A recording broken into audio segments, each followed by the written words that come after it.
nice. Mutated animals and mutated insects. That's nice. I don't know if that means like mutants. Can I get some information? It's probably like does that mean like ferals? Are you the people that like, helps with opening hospices? Yes.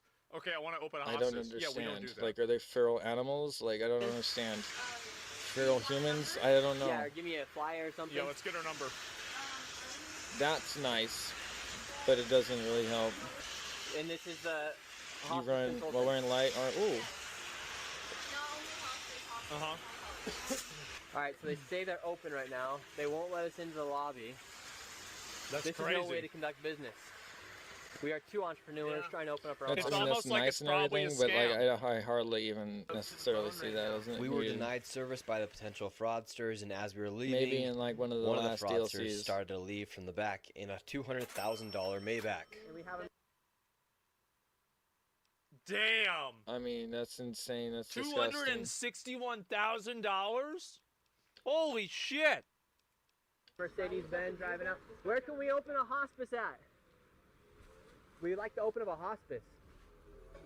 Get a Maybach just like you. So is this how I can get a Maybach by opening up my own hospice? This is crazy. Now after seeing all the When you see them going out in the rain recording him, it's obvious they're doing something wrong. Why would a person do that?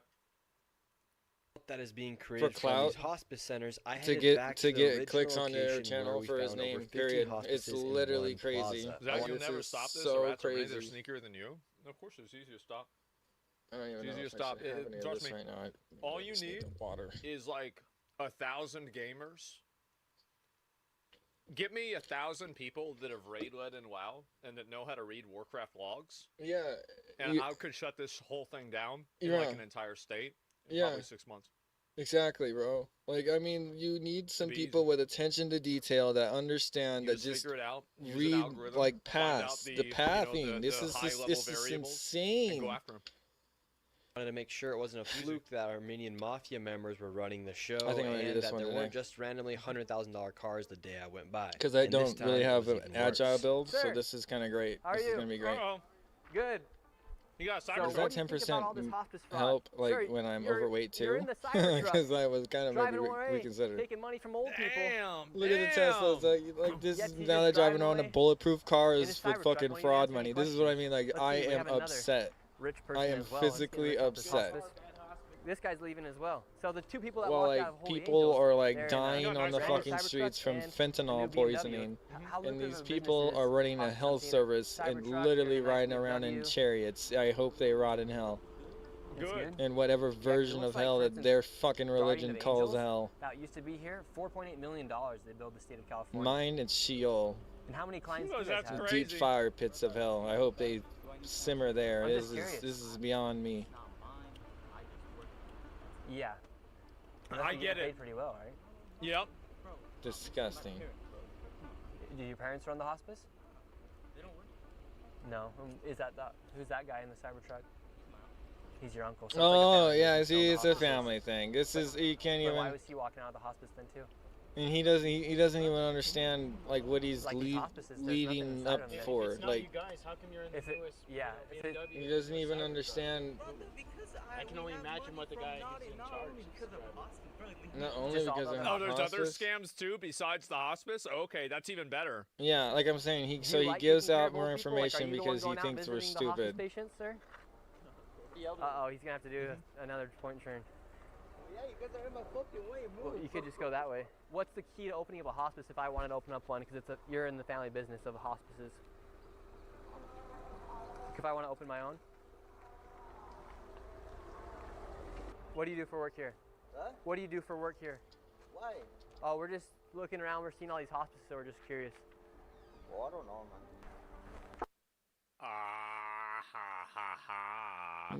I don't know, Okay. Mr. Superman is here. Word got out that I was inside of the plaza, and all the fraudsters started hopping The in roaches start to They scatter. their fleed. cars, leaving the scene. Excuse me.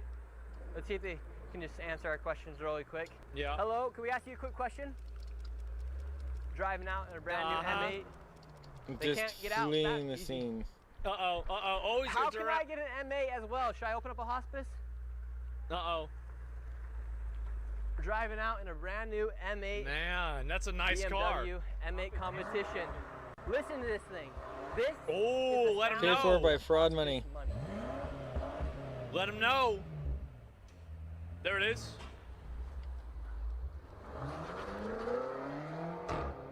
And this is the I hope he becomes the next thing that's arrested. guy who said he's fat because of Dr. Oz. His business is not open today. Seems like this What a surprise. mafia right here is naming all of their companies after the word angel. We have Angels of Valley Yep. Hospice. We have Angels of Haven, Yep. Angels of Peace, Light of Angels. Yet the BMWs, one right here, one right there, two brand new Mercedes over there. It just is unbelievable the amount of It's money insane. that these people are making, and they're not even trying to hide it. Buying these luxury cars, each and every single person's wearing some sort of designer clothing as well. And this building looks like it used to be some sort of old motel that has turned into some cash grab, money grab for hospices here. Would you like to give any last statement about what's going on here? Nothing? Because it seems like it was pretty good family business. Another guy just pulled out in the M8 competition. Good for them, bro. Why are you guys pocket watching? See, like, what we need to do is, like, if this is up to me, I would just literally get, like, the militarized police and have them bust in every fucking door in here, grab every fucking computer, every piece of correspondence they had, and then go through and figure out, like, how much of this is a scam. I would immediately do that. And if they have any problems, I arrest them too. That's it. And, like, that's what I would do. Like, I mean, because that's what you need to do. Like, just go right down the list. Every single one. Holy is misspelled. Holly Angel. Oh my Thank you for God, pointing that out. That. Oh, because I'm fucking so stoned. I couldn't see it either. Because this is taxpayers' dollars that are paying for all this stuff. Wow. Oh no. This makes me mad. This money could be mine. It should be yours. With taxpayers' dollars receiving money from Medicare, Medicaid, Medi-Cal, you name it.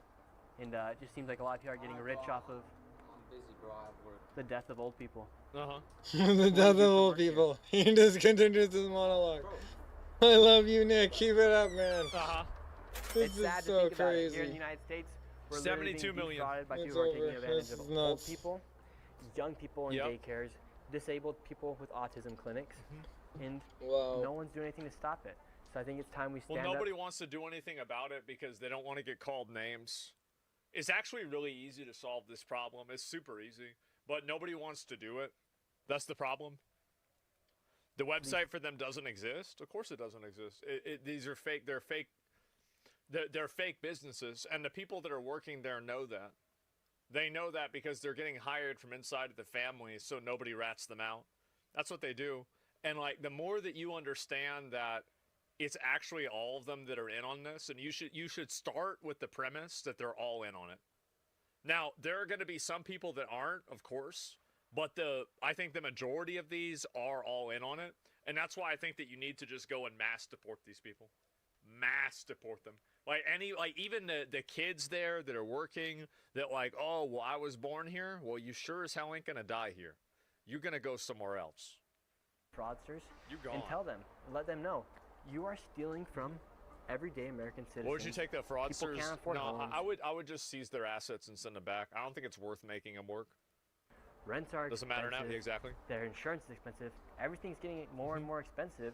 And if we don't crack down on this fraud, national debt's going to continue going up. This is just one of the factors that affects the national debt, and we're going to lose the value of our own dollar. So people, if they want to really fight to keep America great, a great way to do it is by fighting fraud, because this is just Exactly. And taking up the blade against it all. And why does it even have to be this way? And keep asking these questions. Are struggling to be able to afford their That's own right. bills.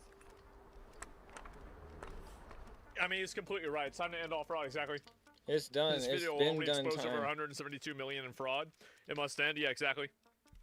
It's too much. I appreciate how you're calling it. It is pushing the Overton window in support of dematerializing, deporting these third world scammers. Oh, I mean, like, I would go very far. Like, I would be so extreme about this. I would have people like Nick Shirley being like, "Damn, are you sure?" I'd be like, "Yeah, I'm sure." Like, I'm saying no, it's it gonna needs get to be worse this too. way. And if we No, don't I do it would be this way, absolutely it's Old gonna Testament with they're these gonna people, do like, 'cause something I crazy know when what they they get in are. office. And other people don't. I don't think that they Like do. I Zoran don't think that they're Mondani on familiar crack. and Like, like, this you know, is comfortable getting with that. stupid. I am. I'm more than comfortable. Well, let me link y'all the What's video. next? It's a Free Nick bus Shirley fare, video. free Make sure to food, give him a free like, what? give him a sub Next, if you haven't free already. golden This toilets? guy's Like, a what are we patriot. doing? Like, what is the Absolute 100% difference, bro? patriot. What is the difference?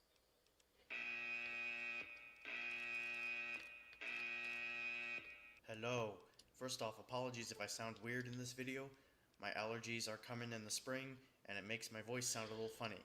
But anyway, today I'm going to show you this Titan that I made. Now, I want to point something out here, that this was intentionally not a one-to-one clone of the original, and I did that for a couple reasons. But I did want to make sure that it was 100% compatible with the original and is able to run the original firmware from IBM. And it does indeed do that, and I'll show that later in this video. So I'm going to talk about first, why did I do this?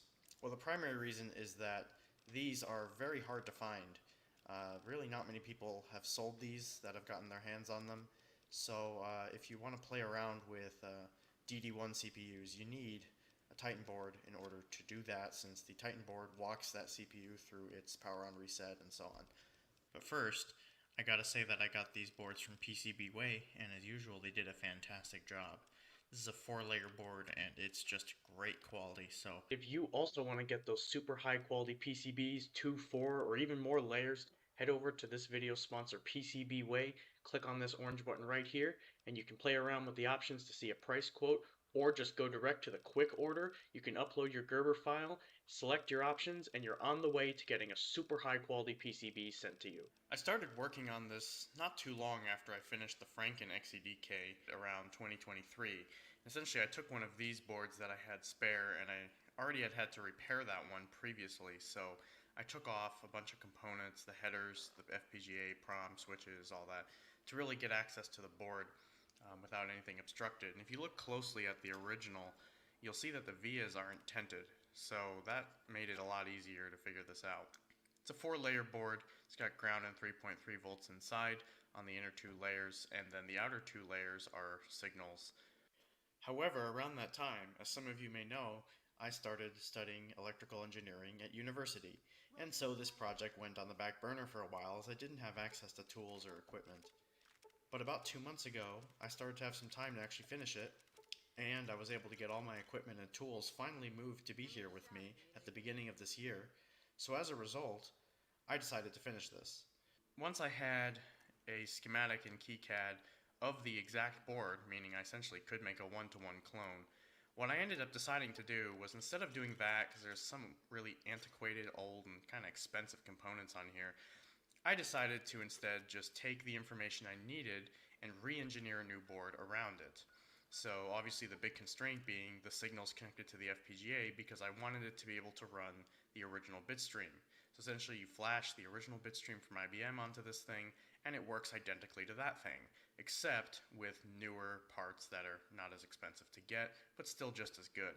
I finished up the new schematic for my updated design here, and started laying out the board, and finished the board and sent it off to PCBWay to be made. So here we are now in March 2026, almost 3 years after I started initially reverse engineering this, and I finally have it here. But as you can see, I did change a bunch of things, so why don't we talk about what I changed and then we'll show it to you. First of all, I replaced the expensive and ancient voltage regulator parts there with modern parts. So that, as you can see, is why the voltage regulation area of the board looks different. No capacitors, I tried to keep nothing stuff like in that. Look at that, the it same looks position beautiful. as it was in the original, but I did end up moving the headers here very slightly, just for convenience. As Yeah, you don't need them the same, because the capacitors probably so if you needed look to on fit here, you'll also perfectly. notice I did not use these 2 radial capacitors that were added on the You Titan see, 2. I'm way These ahead are of a on man. 2 I didn't even power watch rails that this come because from the I'm into Xbox. this stuff. They're not actually needed. I looked at everything on an Well, oscilloscope. no, I think they just like needed it a kept the quick power capacitor on when to it add and just blinked or pick something from AC I decided down to its browns use outs and SMT stuff. parts. As you can see here, I have 2 bigger SMT caps there. Another change I made that Stable. you'll see is, if we look over on this side of the board, you'll see that the headers here are different. And I've done that for 2 reasons. The first thing is this header has been changed to a 6-pin header instead of a 7, and it is plug-in compatible to the X-Flasher, so it can be programmed directly with the X-Flasher. You can just plug it in, it's got the same pin out as the glitch chips, and program it just like that, and it powers 3.3 volts on the card instead of 2.5 as that header has. So again, powers right from the X-Flasher, you don't need an extra wire to go over there. So the other thing you can see is that this area of the board looks more bare here compared to that one, and that's why this header is smaller. This header here is for the wristwatch. But here's the thing, even if you have the right wristwatch, you can't actually do anything with it unless you have the correct scripts. And so at the end of the day, I just decided that since pretty much no one's going to be able to use a wristwatch with this anyway, there was no point in bothering to run the tracks and populate the parts and do all that. And I guess if somebody really wanted me to make one of these with the buffers on it, I could do that. I mean, there's dead space there. It's something pretty quick to add, but I just figured it wasn't worth doing since pretty much nobody cares. Okay, and if you take a look at the back of the board, you can see here I still have those decoupling caps for the FPGA on the bottom. They're just hooked into the various voltage rails and stuff that connect to VCC and the VCC IOs and so on. And they are there on the original as well, but it's harder to see because of the PCB finish, so you can see them there. And the thing Sick. that I did here is they didn't ground fill the outer layers, top and bottom. This is a 4-layer board, and there's a ground layer inside of it and a 3.3 volt layer inside of it that just span the whole PCB. So I decided to ground fill the board, and there's stitching vias as needed, and so on. So this is essentially my re-engineering of the Titan that's compatible with the original and will do the same job. I wanted to do a clean room reverse engineering to be able to know that I was able to reverse engineer it and fully understand how it works. Before I plug it in, there is one more thing I'd like to mention, and that's the mounting holes. I've actually fixed them, so you can actually mount this to the chassis correctly, and so you can get screws through these little holes here. I don't know what they were doing with those holes, but they're way too big in order to actually be able to screw it on, so they ended up using double-sided tape. I didn't want to do that to my XEDK here, so I'm holding my original Titan on with Kapton tape, and I've got some insulation behind it there.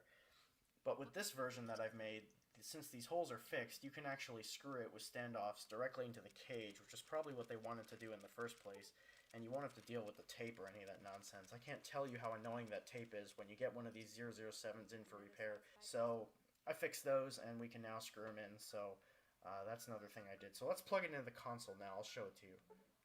Okay, so here's my 007. You've seen it before where I fixed it on this channel. It's plugged into power, and I've just got this paper here insulating it from the cage. And you can see I've plugged into it right there with the 2 connectors going to the board. We've got the JTAG cable here. And this is, well, technically called the GPU-L cable.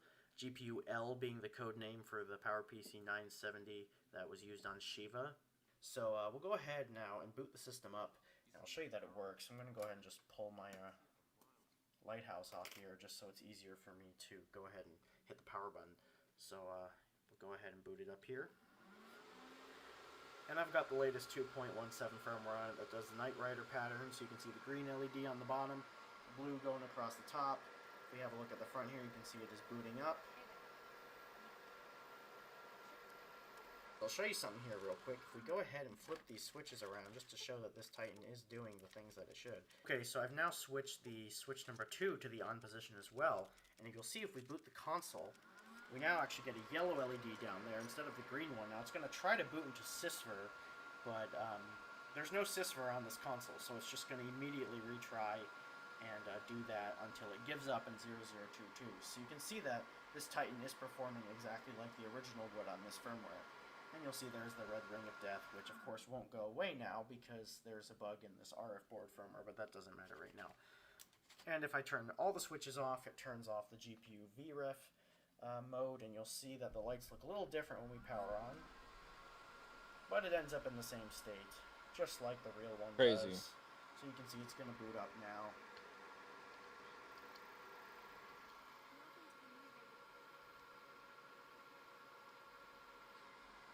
And there it is. So, I hope you enjoyed this. Again, if you're interested in getting one of these from me, let me know. I don't have a huge amount of them available. I'll probably just build them as people want them. So it's not going to be the type of thing where I'll just ship it out immediately. I only built this one for now. So anyway, I hope you enjoyed this video, and let me know if you have any questions. So Governor DeSantis from Florida, he actually put his foot down. Bro has been on fire. Dude, this guy's insanely good. Piece of legislation that we work very hard is the prohibition of things like Sharia law being imposed in different communities. He banned Sharia law in Florida. Using courts, using foreign law, but also making sure that we have a structure for our law enforcement to be able to designate groups like the Muslim Brotherhood as foreign terrorist organizations. It's very important that they don't get benefits. Organizations affiliated with them are not eligible for state benefits, and so this provides an important structure that we're going to be able to use to make sure that the people of Florida are protected. And let's That's right. Be honest about what's going on in the world right now. Thank you. Please be honest. Lay some honesty upon us. Now, you had 4 years of the border being completely open.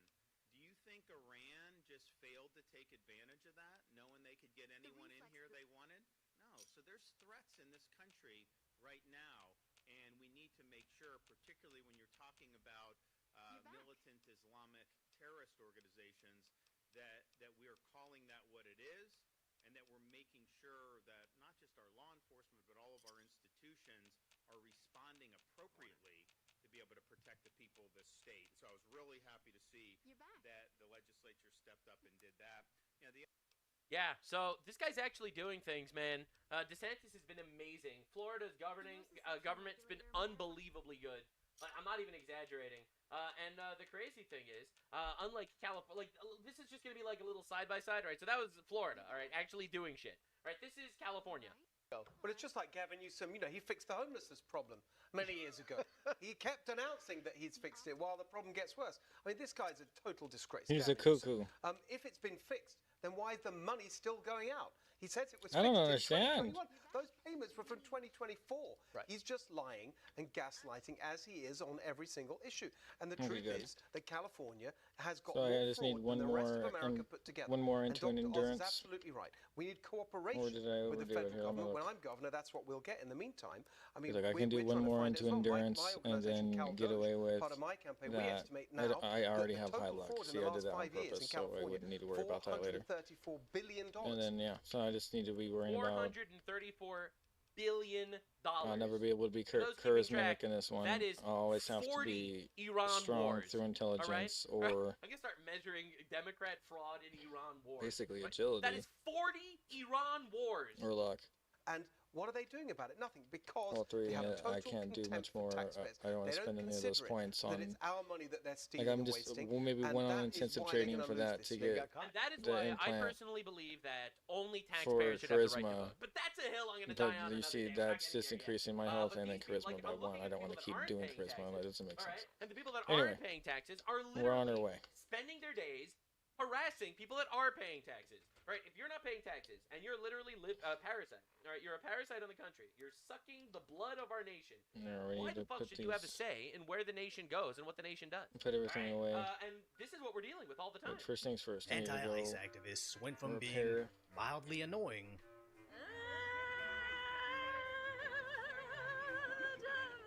to creating full-on war zones, What? which they quickly lose. And as satisfying as watching the EBT tribes take pepper balls to the face, That's the reality of unemployed That's right, it behavior, is. not only wasting millions of dollars of police resources, but also assisting wanted criminals escape arrest, is something that should have ended 9 months ago when these I completely agree, man. I am completely. Goodbye. Trump's been a rock star in foreign policy. shit, I but when can't it comes believe I to should the have thought of domestic that. shit, bro needs to lay down the fucking law. I'm sorry, bro. Bro needs to just roll in and obliterate these fuckers. funded anti-ICE riots ended in Los Angeles. But since then, over in Vermont, there Why isn't does she much keep left to showing their up? resistance. I'm trying to stay away from this one. I mean, I'm trying to stay away from this one twice today. I've lived 4 times actually. No. Protecting a previously deported drunk driver from arrest.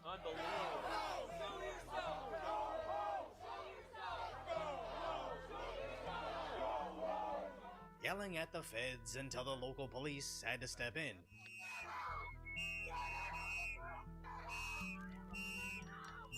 This is crazy, dude. Resulting in several of their arrests. W, get him out. Good shit. Put him away. W. Oh my god. We got a full SWAT team in there. Can you believe it?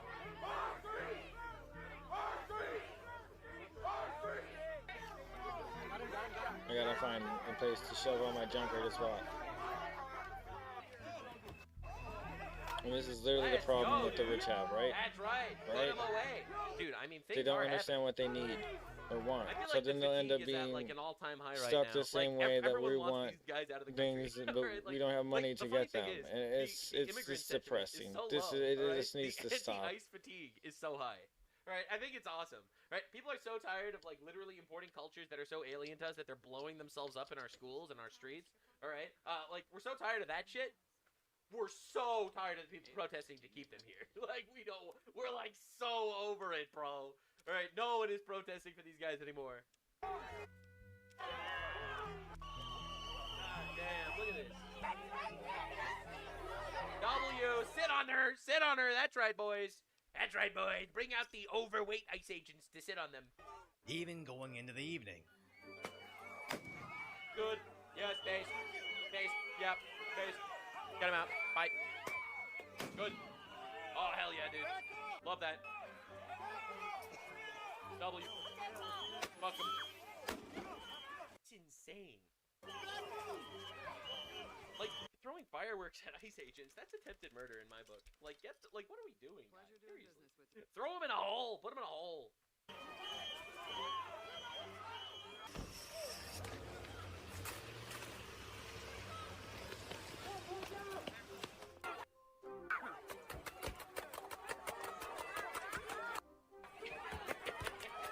Fuckers limping away. Oh my god. This is insane.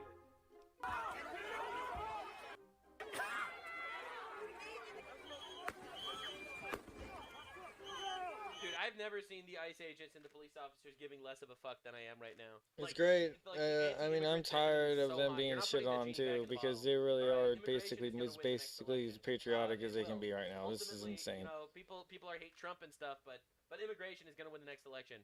All right, even your average retard that's not willing to say the quiet part out loud does not want a Muslim terrorist blowing himself up in a school. All right, like I'm just saying, man. And I haven't been able to move quicker than this. Is insane.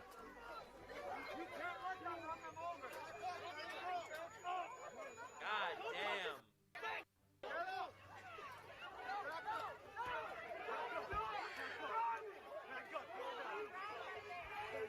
Look, man, these guys are asking for it.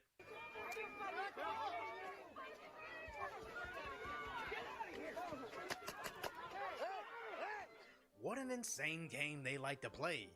Getting so... And then they wonder why they get killed. All right, and they're like, oh my god, but Alex Preddy is dead. He was just a nurse. Oh no, Renee Good. No one gives a fuck about these people. Right, they died for fucking nothing. They died to protect a pedophile that got deported anyway. They died for fucking nothing. Angry at ICE activity in their community, they block the streets to sing songs and shout at cops until they get pepper-balled and arrested, stopping all of 0 deportations of known criminals that they admittedly know nothing about, as even their local outlets admit ICE's target is a known menace. But first, let's look at the left's framing of the brutalized protesters let's go! Let's fucking go! trying to stop ICE kidnapping. As nobody is reading this boom block of nonsense. Leftist memes be like, just like a paragraph. Physical text, but their recollection of the event admits ICE arrested a man connected to a car crash, but then went on about the potential of kids being there, as there was a frozen curtain.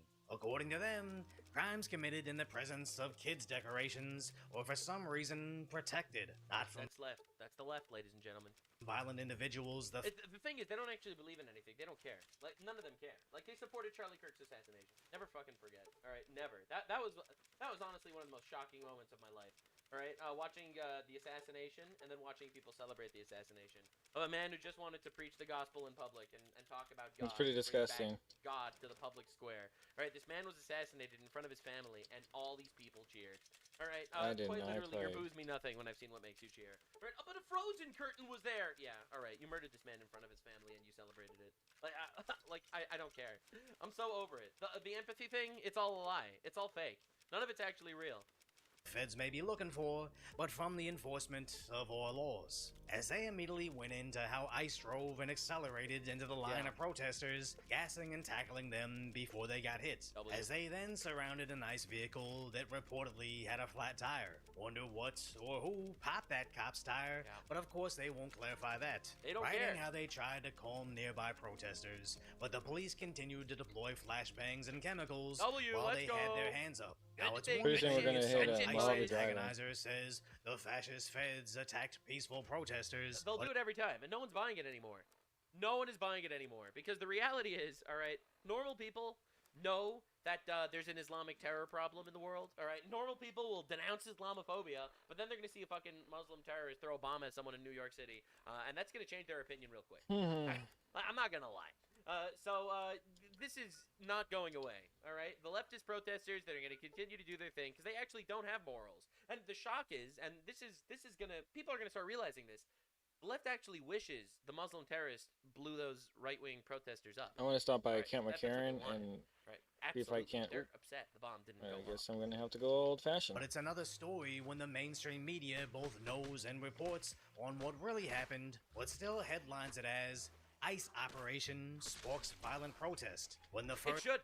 If there's a violent protest because of an ICE operation, that means that there's domestic terrorists that are doing domestic terrorism. paragraph admits the activists threw beer bottles, rocks, and spit on the cops. Oh, it was freedom of speech. Mostly freedom of speech. You didn't know that freedom of speech includes throwing beer bottles at cops? Hitting cops? As That's when the feds so were watching sweet. a known criminal previously deported with a fucking out of your DUI, trying to mind. arrest him on sight, he then fled, crashing his car multiple times, escaping into a building. After they got a warrant to enter, he had since escaped, but still arrested who was inside. That's when activists arrived to block in the ICE agents trying to leave. So when local coppers came to rescue them, they too were attacked by these angry activists, even sending a state trooper to the hospital with an eye injury. And all those That state trooper's eye was worth more than the lives of all of you. All right, I'm exaggerating, obviously. I don't want them dead. I just want them in prison forever. No, he wants them gone. I'm an empath. He wants them gone as much as I want them gone. I mean, if you're not getting the page by now, I don't know what you're here for. But you get me, like, this is too much. Like, our system has been imploding because of the weight of what we thought was people we were helping our own. We have so many And it was traitors no in our own ranks. longer It's our insane own to people think for so arresting long, known drunk and drivers is only nobody cared to necessary find this if problem the out. individual is a citizen. And apparently Because some according to YouTuber has to rhino, come up, I don't it's say that completely lightly, It's insane, unnecessary has to go up to remove these an people and illegal, ask crash retarded this car questions while that our evading government arrest, should be all asking, and their because people are saying, hey, activists why might isn't get your government mad. asking this, Never but you're mind coming the here. fact that I don't care if activists No, get mad. Why does nobody's that affect killing my life? maturely I don't give a because shit. everybody Let them wants this to cry. stop. Right, dude, I'm so tired of these pussies. We don't want to upset the activists. Excuse me, what the fuck?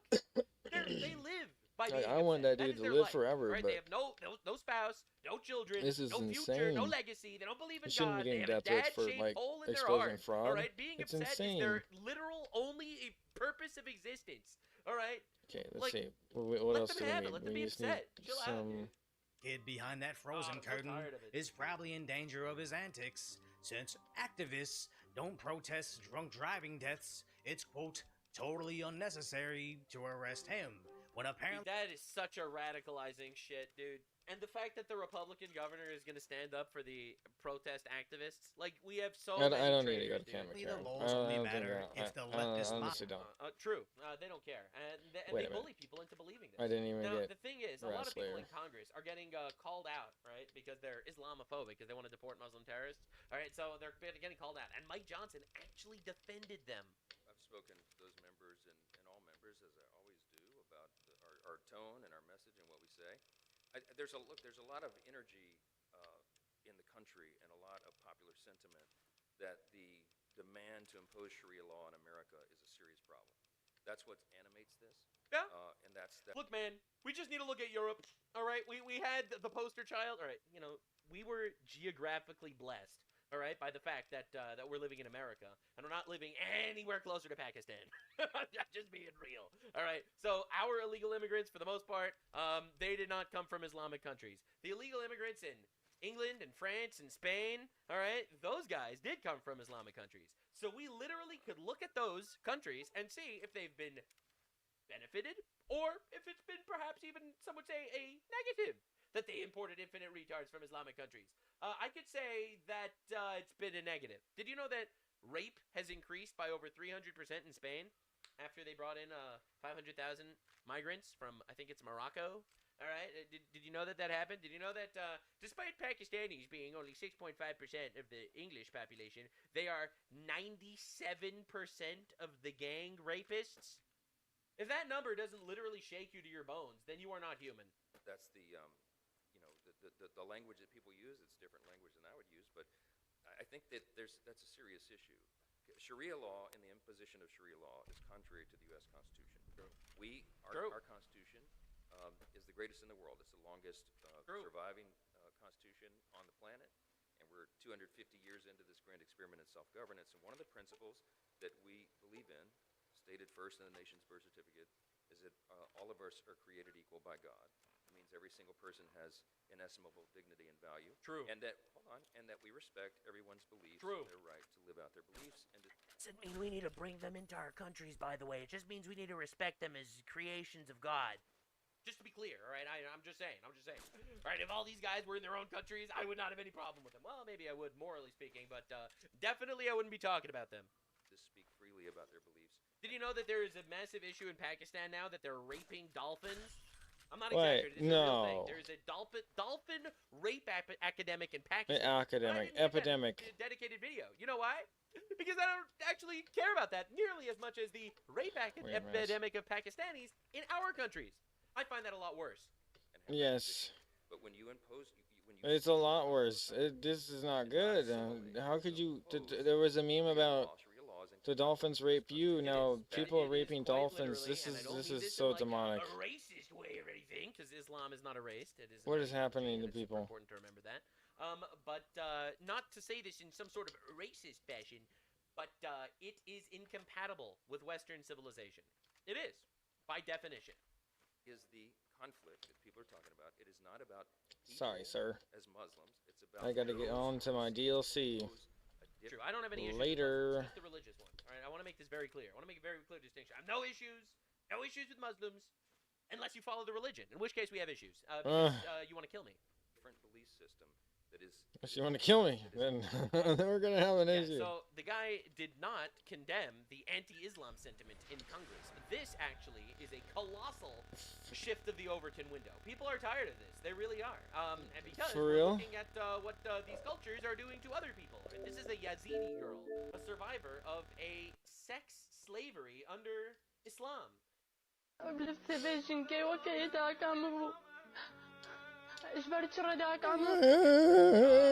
says, I was raped every day for 6 months. Music, I can't even take it. To be a sex slave. They killed all my brothers for refusing to convert to Islam. They called us devil worshippers. Yeah, no, I don't think that culture is acceptable at all. At all. Kill me. As humans, let alone to be brought into our countries.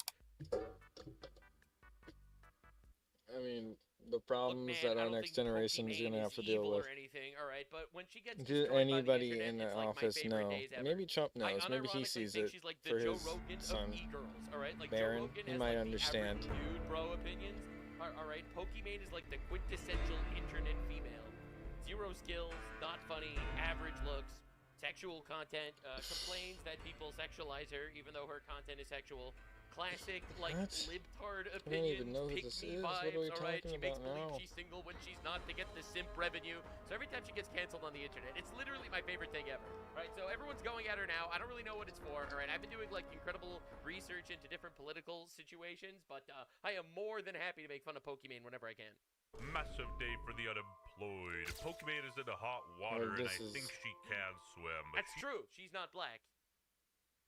But she is African, right? Hold up. She said something so stupid I can't even put it into words. See, that's what I'm talking about. The quintessential e-girl. Like, she'll open her mouth and you'll be like, you're about to hear the dumbest shit you've ever heard in your entire life. Like, you know it. I hope I'm not hear like what she that. actually has to say.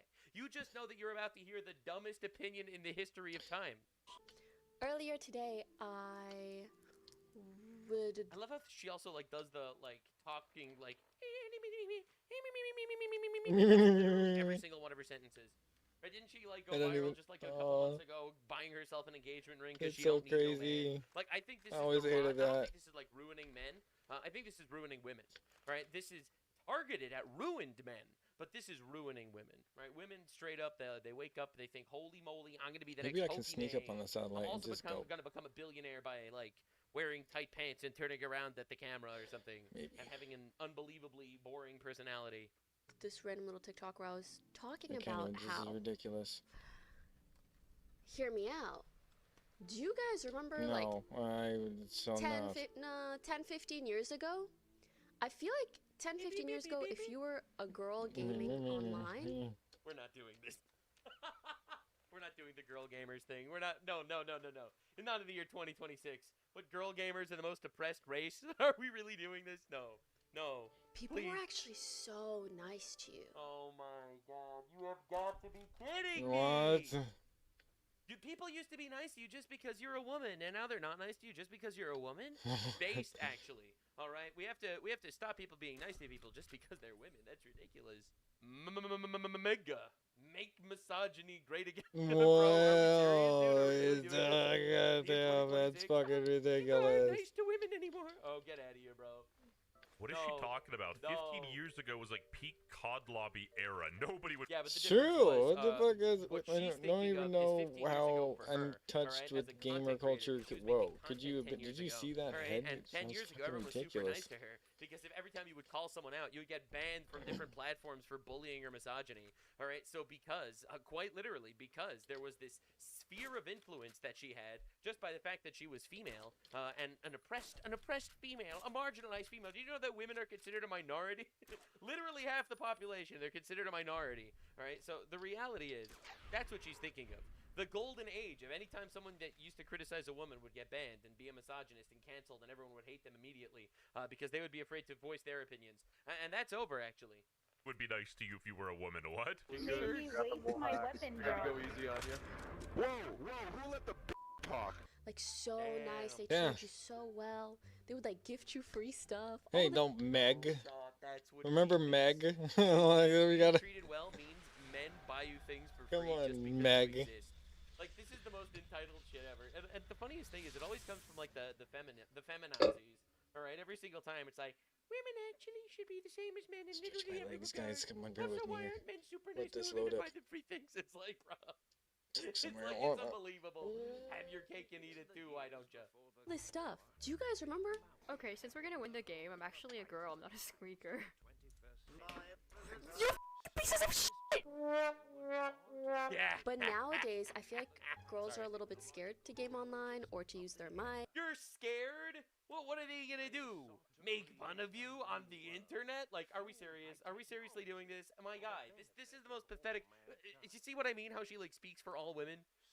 I'm Pokimane. I speak for all women when I say, we're too scared when someone makes fun of us on wine. Yeah, right. Strong, independent females. Am I right? Like or whatever. Mac, thank you for subbing. You know, as someone. Mac, thank you for subbing. Oh my God, it's like it's clockwork. She starts off by saying, "Men used to be nice and give you free things." Then someone literally subscribes for $5. Oh my God, dude, this is the most pathetic thing in the universe. Who played a lot of Valorant back in the day. You do realize when people pay you for sexual gratification, you're basically a whore. Like, you're a whore that actually does wear some clothes. Like, you realize that, Pokimane. I can tell you for a fact, if you had a woman on your team, chances are they were annoying as hell and like egotistical, and if you called them out, they'd use the freaking Sorry. gender card and just play victim. Dude, the joys of being a woman. I just like sometimes I think about these days and I'm like, I'm not hallucinating that, right? Men used to have it so good back in the day, back before women were all whores. Sorry, it's kidding, joking. No, but seriously, put on some clothes. And some dignity. Yeah, we lost her, boys. Yeah. Hassan's Piker said, this has to be ironic rage bait or something. Gaming for women 10 to 15 years ago online was literally impossible without a slew of disgusting comments nonstop. Gamergate was literally 10 years ago. Yeah, take that, Pokimane. Oh, but she'll call you broke for not buying her overpriced cookies. She really needs to shut the f $28 for cookies? up. I don't know how that relates, but true. It definitely relates. What do you mean? What are we talking about? Of course it relates. Bro, she'll bully you for not buying her things for free, and then she'll complain why people aren't buying things for women for free. Oh. But that's the thing, it makes me sad for maybe like younger women who just got into gaming and they think that this is just how Oh it's my been God. all the time. But that's It's been worse. What are we even talking about, dude? Right, make real friends. All right, stop it. Get some help. not so much the case, Oh I my don't think. God. Yeah, the difference is, back then, girls were there. They accepted that was the reality, and they didn't try to do everything in their power to change it. Other than No, I mean the reality is a lot of what feminism is a power struggle. Quite literally, it's women invading men's spaces and wanting to make it their spaces now. Like I don't want to be controversial or anything. I'm sure that people are going to be upset with this analysis. But one of the fundamentals of feminism is overthrowing the patriarchy. That is literally in the definition of feminism. So very often you will have these people imagining like this patriarchal society of gamers and immediately want to overthrow that, and because they feel like it's their right. Now the joke is they can't, because men are, and this is going to be controversial, stronger than women. So therefore, in order to enforce your actual will to overthrow the patriarchy, you need to rely on the patriarchy to overthrow the patriarchy. You need men to overthrow men, which means you're still relying on men, which is still a form of patriarchy. It is a non-argument. It is quite literally an irrational position, and it's basically what they do everywhere. All right, it's like think about it. How women invaded the gaming space. All right, they come into the gaming space. I'm not saying that they weren't welcome. Of course they were. It's a predominantly male space. Don't try to change it into your own little shtick. But they do, and then they try to get all their white knights, all their dudes, to try to overthrow the toxic patriarchal gaming system. And that's literally what happened. They had like these women ambassadors going to the UN to talk about how gaming was unfair to women. This is a real thing that happened. Cuddles Look, I love and shit. women more than the next guy, I would say. I was going to say like as much as the next guy, but more than the next guy. Women are amazing. But that doesn't mean they shouldn't know their place. Kidding. And iDubbbz, typically men don't actually like to be told what they can and can't do. A lot of men have problems. To be fair, iDubbbz is a lesbian. With authority. I don't think that's a hot take either. I mean, don't get me wrong. There's always been some issues in relation to misogyny, but misogyny has gotten so much worse as of late. Dude, I love these people. It's like, did you know that women in Iran have so many more liberties than women in America? You know, back in the 1940s, women had it so much better. Back in the 1820s, man, women had it good. Back in the Middle Ages, remember when women used to be treated in the Middle Ages like queens? At one point, it didn't feel so bad. Holy sh**. She's literally reminiscing about her simp era. Women cannot be real. WTF, man, absolute force. I have my gun. People were actually so nice to you. Like, bro, so nice. They treated you so well. They would, like, gift you free stuff. She's thinking back when she was actually a popular streamer and people wanted to, like, be in her stream in order to leech off of her popularity. And now she's a shell of her former self and no one cares and everyone will make fun of her. Pokemon, it's the nice guys you gotta worry about. You're literally describing losers. Wolves in sheep's clothing. These are the guys that you should be careful of. I won't even lie to y'all. I might have told a girl or two to watch Kitchen on Mirage. It's not my fault. It was unintentional. It was a misinput. Calm down! Do you guys think we have regressed as a community? No, we're evolving. We regressed back when we gave them equal rights. No, I'm kidding. Bro, I'm gonna get canceled for like one of these drama slop videos. No, that's not happening. Oh, yes, rage baiting. Bro, she's rage baiting for sure. There's a lot of rage baiting online now. Either she's like retarded, sub 70 IQ. Rage baiting. Okay. Okay. Hold up. Wait a second. Hold up. Sorry, we gotta do some investigating over here. All right, Pokimane is Moroccan. Okay, so she's from Morocco. Okay, Fuck all right. me. Percent of inbreeding in Morocco. 26.7% of people in Morocco are literally inbred. Wow, that's incredible. Wow, that's incredible. Average IQ in Morocco, 87. All right, anyway, continue. She would know. She's the one rage baiting half the time. Also, wouldn't you much rather be the rage baiter than the rage baited? Because, bro, the other side is just spiking their cortisol over nothing. I do feel, though, that there's been rage bait for... I am not rage baited. I am merely using Pokemon as an excuse to talk about how men are actually awesome and how women need to learn their place. Yes. That was a joke. Also, I'm making so many jokes. This is all comedy. So long that I'm like tired a little bit. It's like good I'm comedy. numb. She's numb, so basically we can insult her as much as we want because she doesn't care. Don't get baited as much. Bro. She literally blocked me because I quote tweeted her and said she was 29. You can't even make it up. You know, Bro, she's 35 years old. Guess you could say me replying to this made her really angry. Get baited as much. And then heartless mean people on Twitter started saying I hate adult women and then they Okay. This is literally Twitter. Oh, discourse. fucking stupid. All right, adult acts like a baby. You say you're an adult, and everyone calls you a pedophile. This is like the most classic Twitter discourse of all I can't time. even. What year are we living in again? Incredible. The gun? You got me. Bro. Why am I still I got the getting dog paid? Because everybody knows that there's rage bait. Do you get what I mean? No, How does that actually, work? we No really one knows don't. what you mean. You might be doing a lot of talking, but you're not The female Joe Rogan, ladies and gentlemen. doing a lot of saying. That's crass. But that's... I also think that that's unhealthy because it leads to a level of, like, apathy. Like, we just don't care. Like, we hear bad things and... Woman, you desperately need children. You are coping really hard that you think you don't need children. You desperately need children. we don't care. Bro, she needs a husband. Bro, she needs a husband and children immediately. Her eggs are drying up in real time. Because we've been rage baited so it's much diabolical. that we're just numb. I'm sorry, but that's normal. You shouldn't be caring about all this garbage on the internet. Nope. I love how she's like, we're rage baited, we're numb, we don't get any offense from anything. literally complains about how women aren't treated nicely in video games and aren't given free things. I'd even go as far as saying that if you do get rage baited, you got low impulse control and probably low intelligence. You're probably from a third world country, bro. Bro. If you get rage baited on the internet, you're probably from some third world country with like 26% of the people being inbred. I don't know. Hillbillies could be Then inbred. again, in her defense, Tectone is a 40-year-old. Remember that old adage? I'm just bringing that up.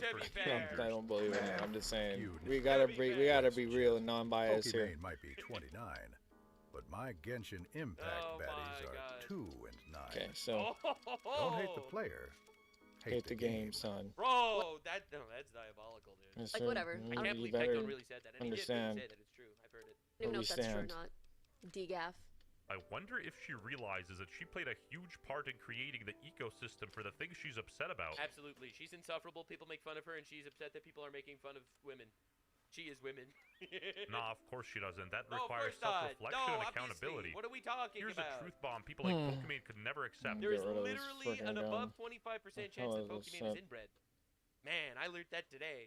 Young men are hostile towards young women now because young women are awful. Oh, the truth. Dude. I Jesus. don't think Pokimane's necessarily malicious. I think she's just naive and she's Average IQ 87. sort of a product of her time. And the reason they're Wow. awful is because Product of her time. She was given everything on a silver platter.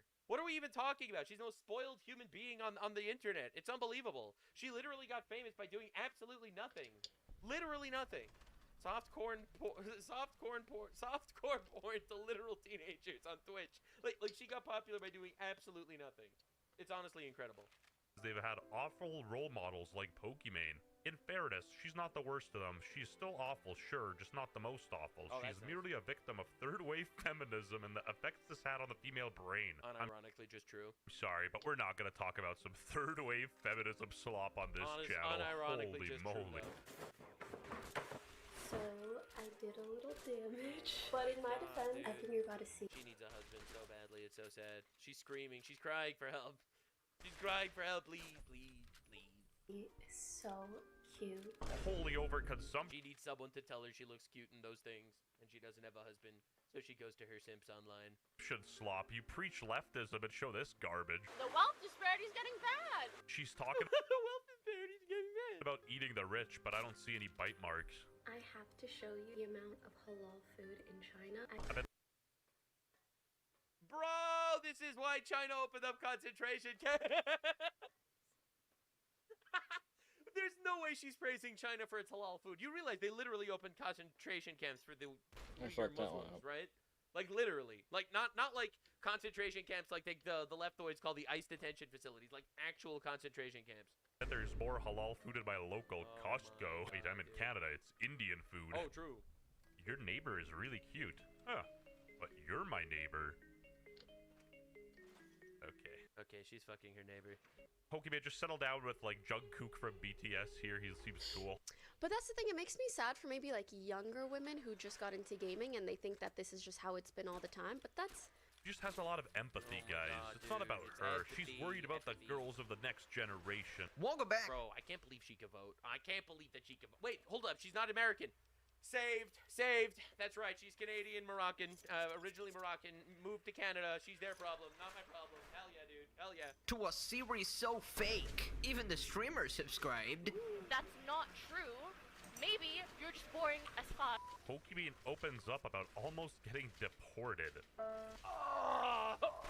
Almost doing damage to my nervous system. Oh, heartbreaking. 10 to 15 years ago, people were nicer. Almost doing I damage feel like it to was my way nervous more system. okay back then to make weird remarks forgot. towards female I don't gamers as have a form of comedy. clothes on? Just because she's experienced Men are getting a lot smarter, actually. I think in the old days, they used to kick female gamers out of their lobby because, you know, all the boys would laugh that you kicked a female gamer out of your lobby. Now I think the boys kick a female gamer out of their lobby because every single one of them was traumatized that this female gamer was going to accuse them of sexual assault, and then they would end up in cases and get, Guaranteed. like, fucking orders of shit and slop and whatever. Fucking ridiculous. Hey, on point. Keep it up, man. I feel like, quite literally, all the false sexual assault allegations ruined men's perception of hanging out with women in non-romantic spaces. more hate as years go on. Doesn't mean it's a woman thing. People don't like you not because you're a woman, but because you're annoying. How hard is it to wrap your head around that? You know? Oh, it's because she's a woman. What are we talking about? What I'm saying? Like, you don't have to attach. Dude, if she would be a dude, you wouldn't even know who she is. You wouldn't even know who this person was. If Pokimane was a man, all right, she would have never gotten more than 2 followers online. All right, and those 2 followers are her alt accounts. Quite literally. Yourself to externals. Some women are good, some women are bad. Not all women are the same. What she's talking about in regards how it was before for women, people being super nice and giving you free things, that's literally just another form of misogyny. It's putting... You can't win with feminoids. The feminoids. You literally can't win with them. Men don't give you free things. Misogyny. Men do give you 3 things. That means they regard you as lesser. Therefore, misogyny. Can't win. Women on a pedestal and giving them attention they might not necessarily want. It's Tell her to be surprised. She doesn't care about misogyny as long as her pockets are being lined up with fat dollar bills. This isn't 2020 when people are posting a black square oblivious to everything. We see through this. Stop it. Oh my God, I love everyone that posted a black square. Forever remembered as a grifter. Jordan, stop it. Get some help. And again, 2 things can be true at once. Obviously, Pokimane experience. True. Black lives could matter, and also all lives could matter. Oh, are we not talking about that? This is sexism online. I'm not going to deny that. But the world ain't sunshine and rainbows salt yet. You know, lives people matter, are bro. going to be Salt. mean. People are going to be cruel. Everything's The made of choice salt. is how you react to it and not be a little victim. I mean, what he's saying is they would literally ban you before. I mean, Leafy's account was a very famous YouTuber roasting people. He literally got his entire YouTube account taken down. He had 4.5 million subscribers. He got his entire account taken down because he was making fun of Pokimane. People don't realize how bad the actual infrastructure was online and the way they would literally strike people that they didn't like. And Pokimane was like a classic example of like this very famous female character online. And basically, whenever she would cry misogyny, they would ban the other guy. People don't realize how brutal it was back then. Anyway, I just replied just because I'm black to her blocking me. 29 is getting awfully close to 30, and on internet terms, once you're 30, your life is over. And to all the 30-year-olds getting offended at this, relax, bro, relax. Your blood pressure's going up. You don't I mean, to be fair, there's a big difference. Like, they say that men and women are just, like, the same, except the reality is men and women aren't the same. You see, if you're a woman and you're 30 on the internet, you're cooked. Not much time left. You don't want to be doing that. Anyway, men no longer give me free stuff. Why are they so misogynistic? A aging feminist being unhappy and blaming men for it. Wow, I never expected that. Oh, that is a goated comment. I'm gonna get one. Straight up Every subscribe time. to the channel if you're genuinely tired of Pokimane and you think she should throw in the towel for... I disagree. Pokimane, keep going. Literally the Joe Rogan of e-girls. Not even exaggerating. All right, this is like the classic e-woman. It's amazing. Joe Rogan will say like the standard like dude bro opinion, and she will have like the super hyper standard, unbelievably unhappy, desperately aging woman that desperately wants just gonna love go but get can't this admit dude. it. I'm done. It's amazing. I vote we keep her. Pokimane, I appreciate you immensely. All right, well that was today's little excursion. That was fun. We wasted fucking 30 minutes.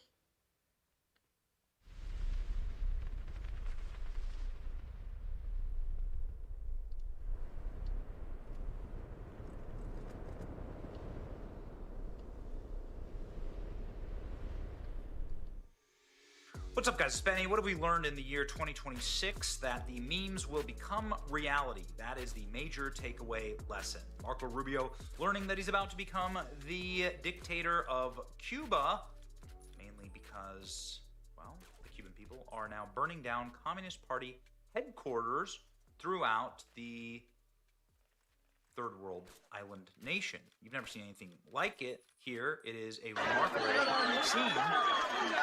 This is the Communist Party headquarters being torched. The people don't have guns. People don't have guns. What will they ever do? You know, like, well, this is what they're doing. Everybody reacting here. I smell burning communists in the morning. I call on the people of Cuba to rise up and destroy communism. Bay of Pigs. But competent, and it's actually happening right now. This is the meme that's actually happening at this very second. Because at this very second, Cuba is in a state of complete and total darkness. Cuban official report the island has a complete and total blackout. Struggles with energy crisis. No more power for over 10 million people that live in Cuba. Officials in Cuba have reported that 11 million people have zero energy as the crisis deepens. Cuba has blamed its woes on the U.S. energy blockade. Sorry, bro. Sorry this is happening to you. Perhaps, like, stop being a communist dictatorship that tried to nuke America. The U.S. has refused to sell any oil to Cuba. They were getting all their oil from Venezuela. Look how that happens. Ministry of Energy said a complete disconnection of the country's electrical grid happened. You can see that post right here. Let's see. A total disconnection. This is the Union of Cuba electricians. A total disconnection of the national electric power system has occurred. Restoration protocols are being implemented. We will continue to provide updates. Yep, not going to work out well, frankly, for the country because we know what happens next.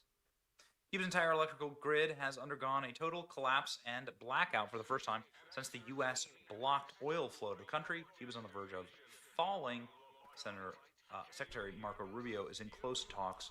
Cuba is next. What's up? And breaking news into CNN, Cuba's electrical grid has suffered a complete and total collapse. This is according to the country's power operator. It's the first nationwide blackout since the U.S. effectively shut off the flow of oil to Cuba. What happens next? Okay, so here's what happens next. President Trump on the capture of Maduro, the narco-terrorist. It was dark. The lights in Caracas were turned completely off due to a certain expertise that we have. It was dark and it was deadly. Its citizens, America achieved yesterday, or frankly, in just a short period of time, to the Cuban regime. All Venezuelan military capacities were rendered powerless as the men and women of our military working with U.S. law enforcement successfully captured Maduro in the dead of night. It was dark. The lights of Caracas were largely turned off due to a certain expertise that we have. It was dark and it was deadly. It was dark and it was deadly. But captured along with his wife. The reason why this is so critical is because the DOJ has said that they are now planning on exploring charges for the Cuban regime leadership. Oh my. You know, I've seen the island myself. I went to Cuba. It's one of the worst things I've ever seen. I can't believe this was 90 miles off the American coastline, and it was literal third world conditions, unlike anything I have ever seen. It's totally inhumane, evil. We were raided by the government when we were there. They tried to steal our cameras and our SD cards. They barely let us in the country at all. Massive electric blackout across the entire country of Cuba happening right now. You know what happens next. Come on. Follow ALX. We're sorry, follow ALX. And then you know what happens next. There you go. Yeah. Cuba's electrical grid has suffered a total and complete collapse. 10 million people are without power. The collapse comes after a U.S. oil blockade. Nice. Sí, porque tenemos todos los teléfonos apagados. Sin carga. Pasar tiempo en familia. Andamos sin teléfono, incomunicados todo, ¿ya? We have no telephone, we have no communication. Entonces, ya lo que vamos a hacer es, está jugando dominó aquí hasta ver qué se puede hacer. Imagínese. Entonces no comería esta mañana comida. Comería pan otra vez ahora por la noche y todo eso, porque...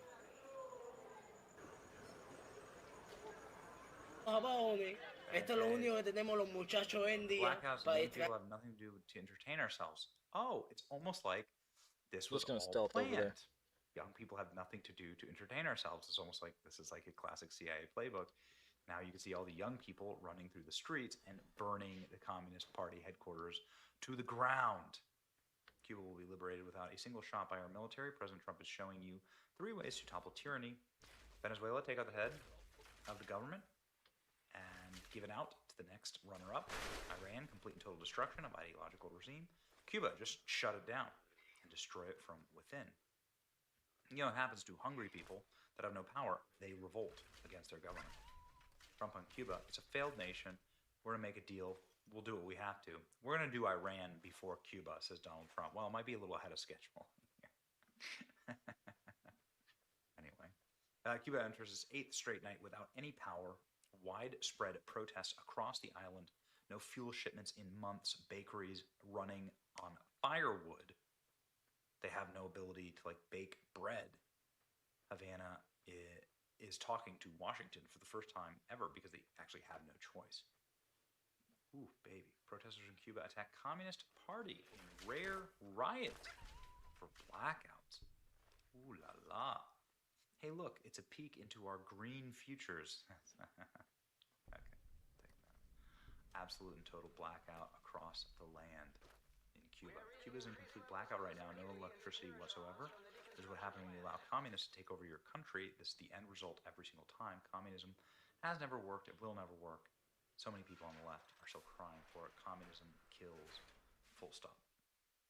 Well, ladies and gentlemen, people of Cuba look like they are ready to kill it with a revolution against their communist oppressors. Talk about true oppression here. Is always talking about oppression. This is what actual liberation looks like. Funny how you saw no libtards celebrating this at all, right? Burning down the Communist Party headquarters in Cuba. Dear Mimi, dear my grandmother, I know you're watching this from heaven. Cuba Libre. What are the chances that the current president of Cuba will be out by June 30th? 56% chance. Pretty strong right there. I think that we're going to see something really exciting happen in Cuba, and soon. I live pretty close to Cuba, right? We're in Florida. A ton of Cubans around where I live. I'm happy for them. They're some of the biggest, some of the greatest patriots you've ever known. They hate communists. They hate communists so much. They're all right-wing, but the most right-wing people I know. And the most religious people I know. So, ladies and gentlemen, pray for them. Hit your bang. Like, share, and subscribe to see more Communist Party headquarters burn to the ground. See ya.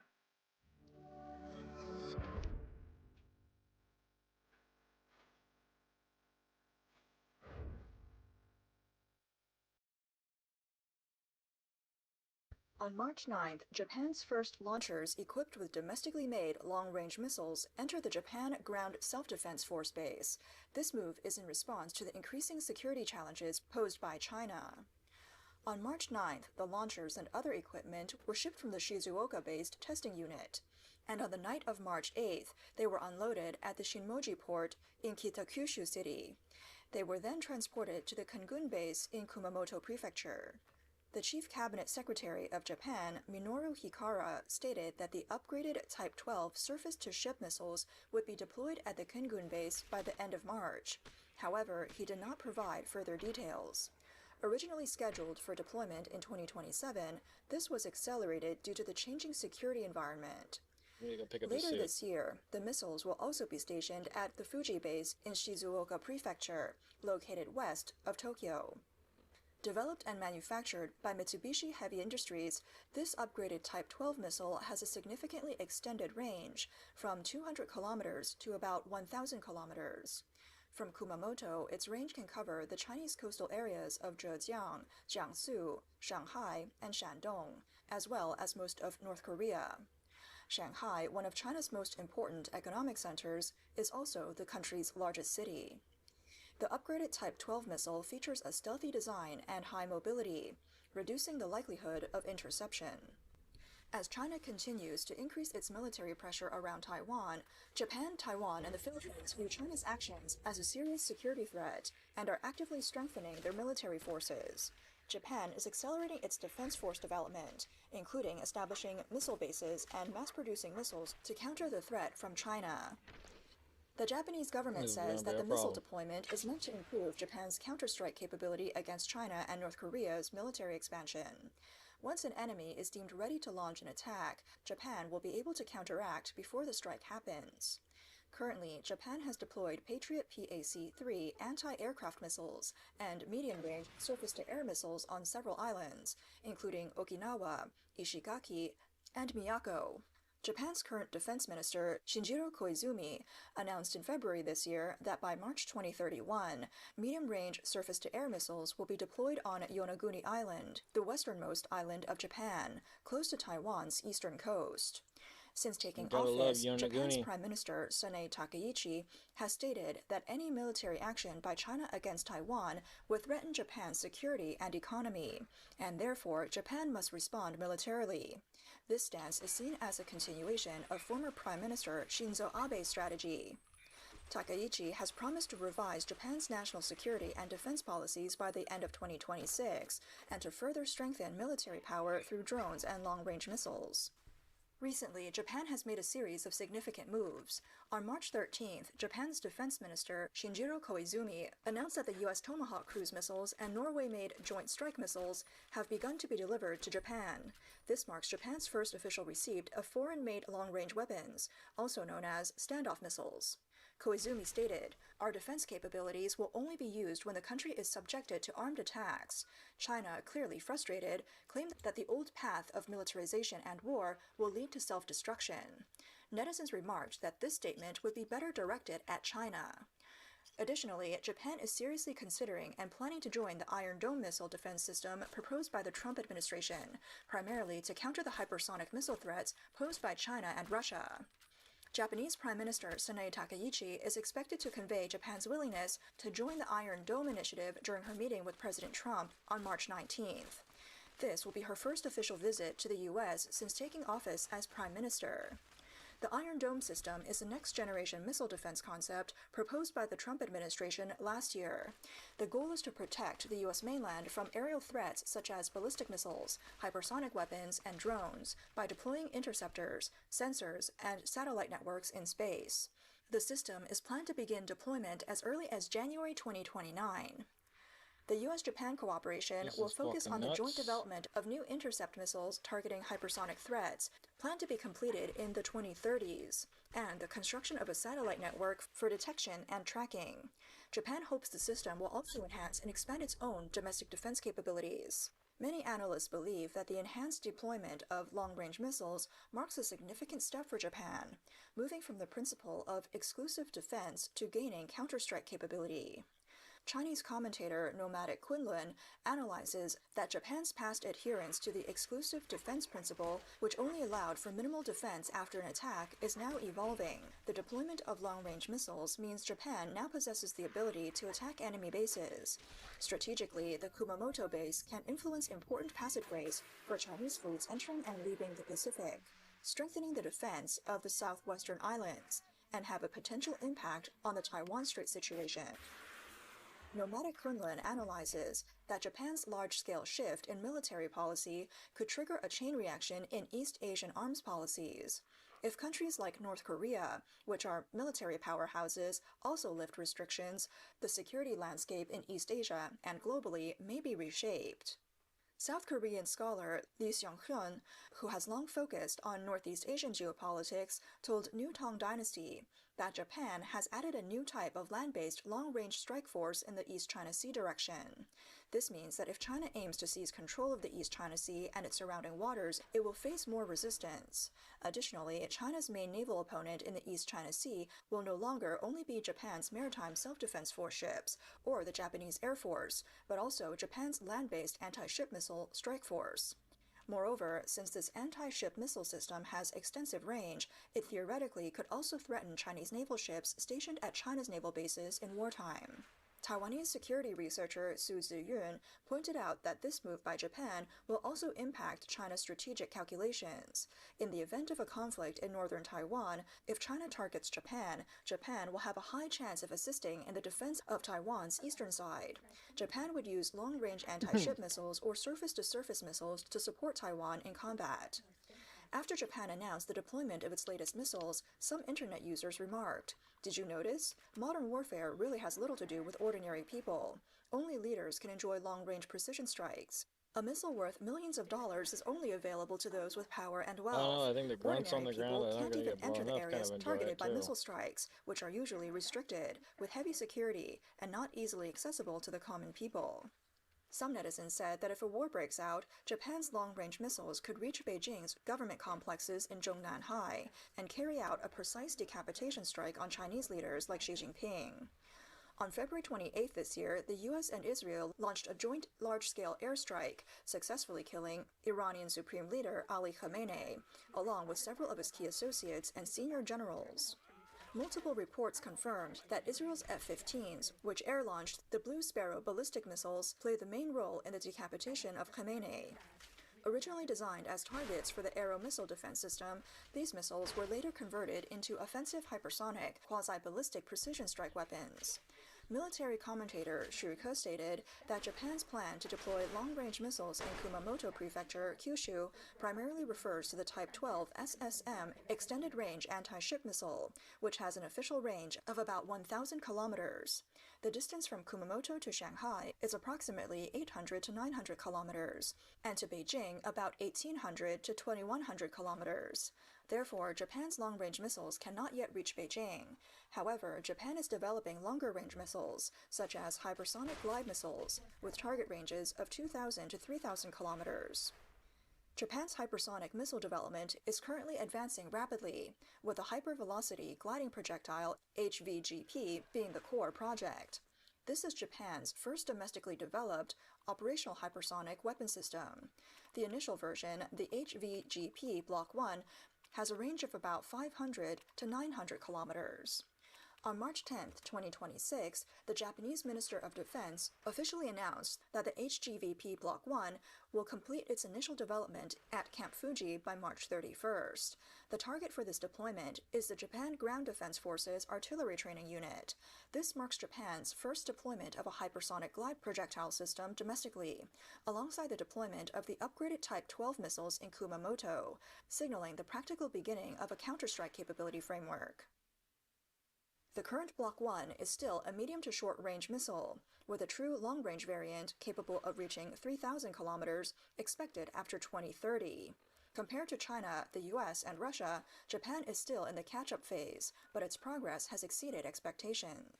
Japan has a complete industrial system and about 5 million highly skilled workers, allowing it to manufacture missiles, ships, fighter jets, tanks, as well as advanced hypersonic missiles, stealth anti-ship missiles, helicopter carriers, and laser weapons. Its military-industrial potential is widely recognized as one of the best in the world. Japan's defense industry is mostly composed of a few manufacturers and tech conglomerates that focus on other businesses, unlike the large contractors in the UK and US that are focused solely on defense. Japan's companies face several challenges in developing the defense industry, including a lack of international support, the fact that some companies are unwilling to shift investment from other large business sectors into defense, and the lingering negative impression of Japan's military-industrial period during World War II. However, with the appointment of Sanae Takaichi as Prime Minister, there is optimism about Japan's potential in the defense industry. To boost Japan's defense industry and deepen security cooperation with allied nations, the ruling Liberal Democratic Party and its coalition partners have recently proposed a bill to lift the lethal weapons export restrictions, allowing the export of aircraft, missiles, artillery, tanks, armored vehicles, radar systems, air defense systems, and electronic warfare systems. They also plan to send high-level delegations to Europe, the US, and the Middle East to promote Japanese weapons. The Japanese government is supporting the growth of weapons manufacturers. Currently, Japan's 5 largest defense companies account for less than 2% of global defense exports, but with new orders expected, their stock prices surged in 2025. Japan's growing military capabilities are closely tied to the strengthening of the US-Japan alliance. During U.S. President Donald Trump's visit to Japan in October last year, Trump called on American allies to allocate 5% of their GDP to defense.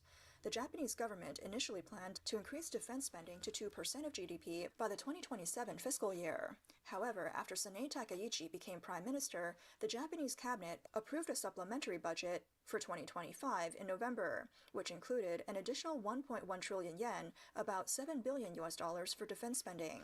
This raised the total defense spending for the fiscal year to approximately 2% of GDP.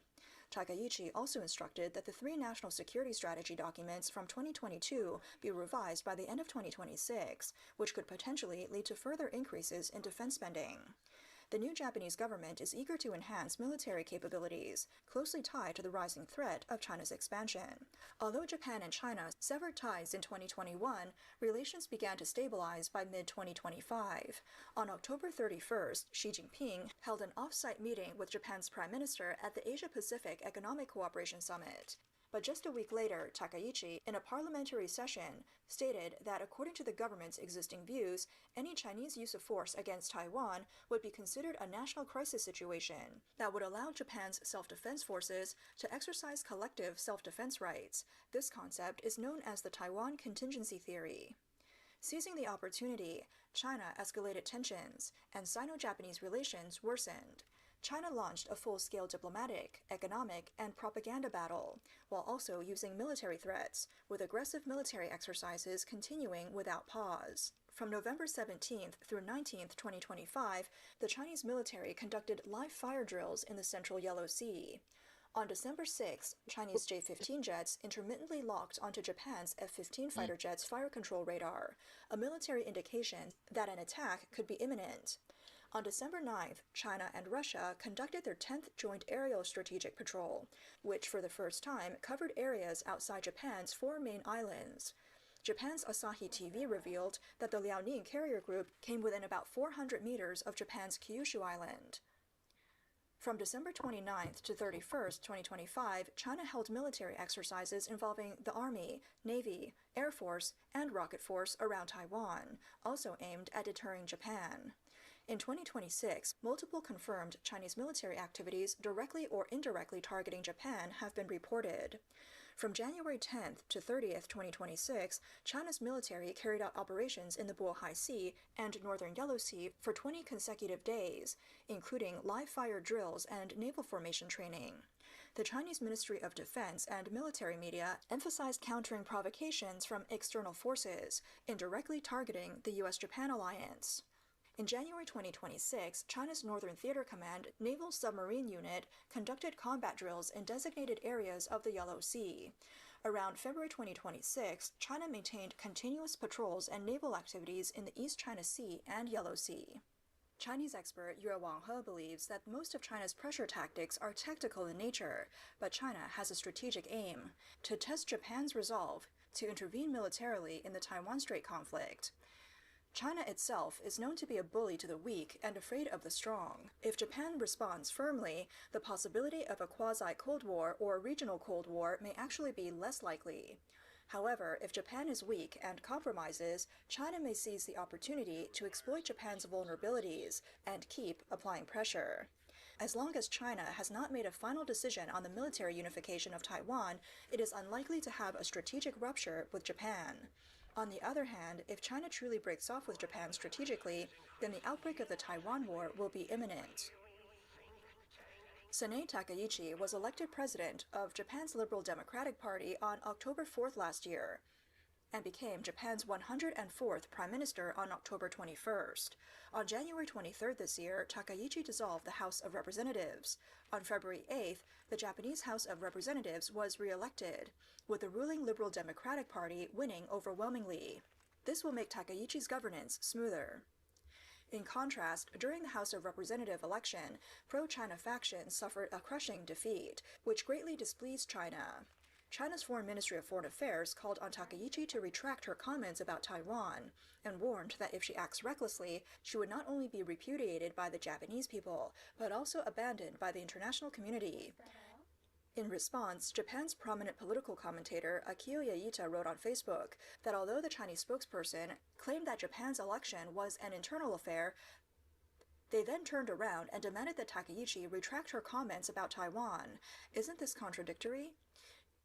Yaita pointed out that Takaichi had clearly expressed support for Taiwan before the election and still won by an overwhelming margin, showing that this was the choice of the Japanese people. The election reflected a trend in Japanese society, where people are increasingly focused on security and defense issues. The public support for Takaichi is essentially a response to the threat posed by China. Before the election, China had attempted to pressure Japan by restricting rare earth exports, but within a few days, it quickly withdrew the measure.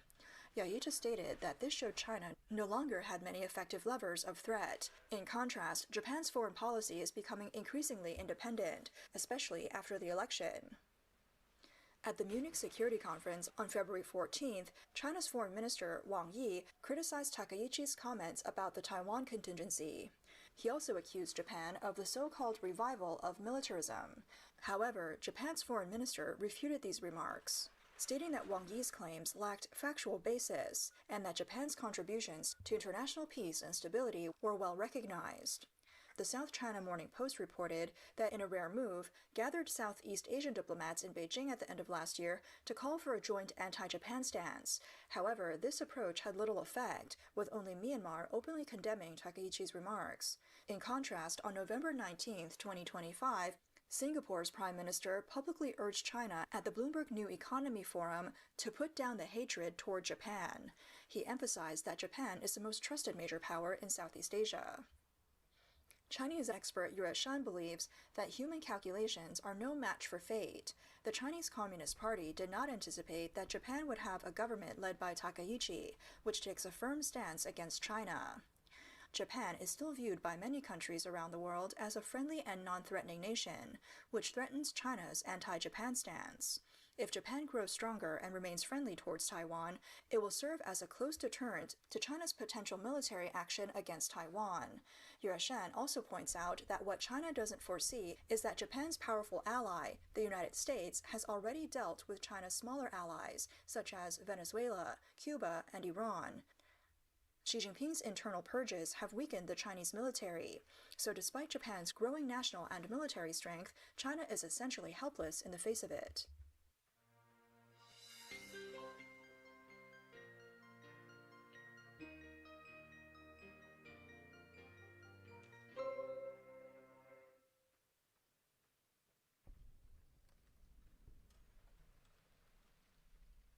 There's a big piece of information. This is huge right now, guys. It turns out that the new Ayatollah could be gay. Trump briefed Iran's new supreme leader, Mojave Khamenei, is probably gay. The shocking claim was described by the Post by 2 Intelligence Committee officials and a third. So 3 people think he's gay. This is a peer-reviewed thing, right? The tip is solid. That's what they say. All 3 sources say the implausible-sounding allegation is viewed as credible by U.S. spy agencies rather than false information intended to undermine Khamenei, who earned the nickname the power behind the robes. Now he's the power bottom behind the robes. It's been a pretty closely held piece of information, with one saying it's derived from one of the most protected sources the government has. The State Department's file says Mojave married relatively late in life, around age 30.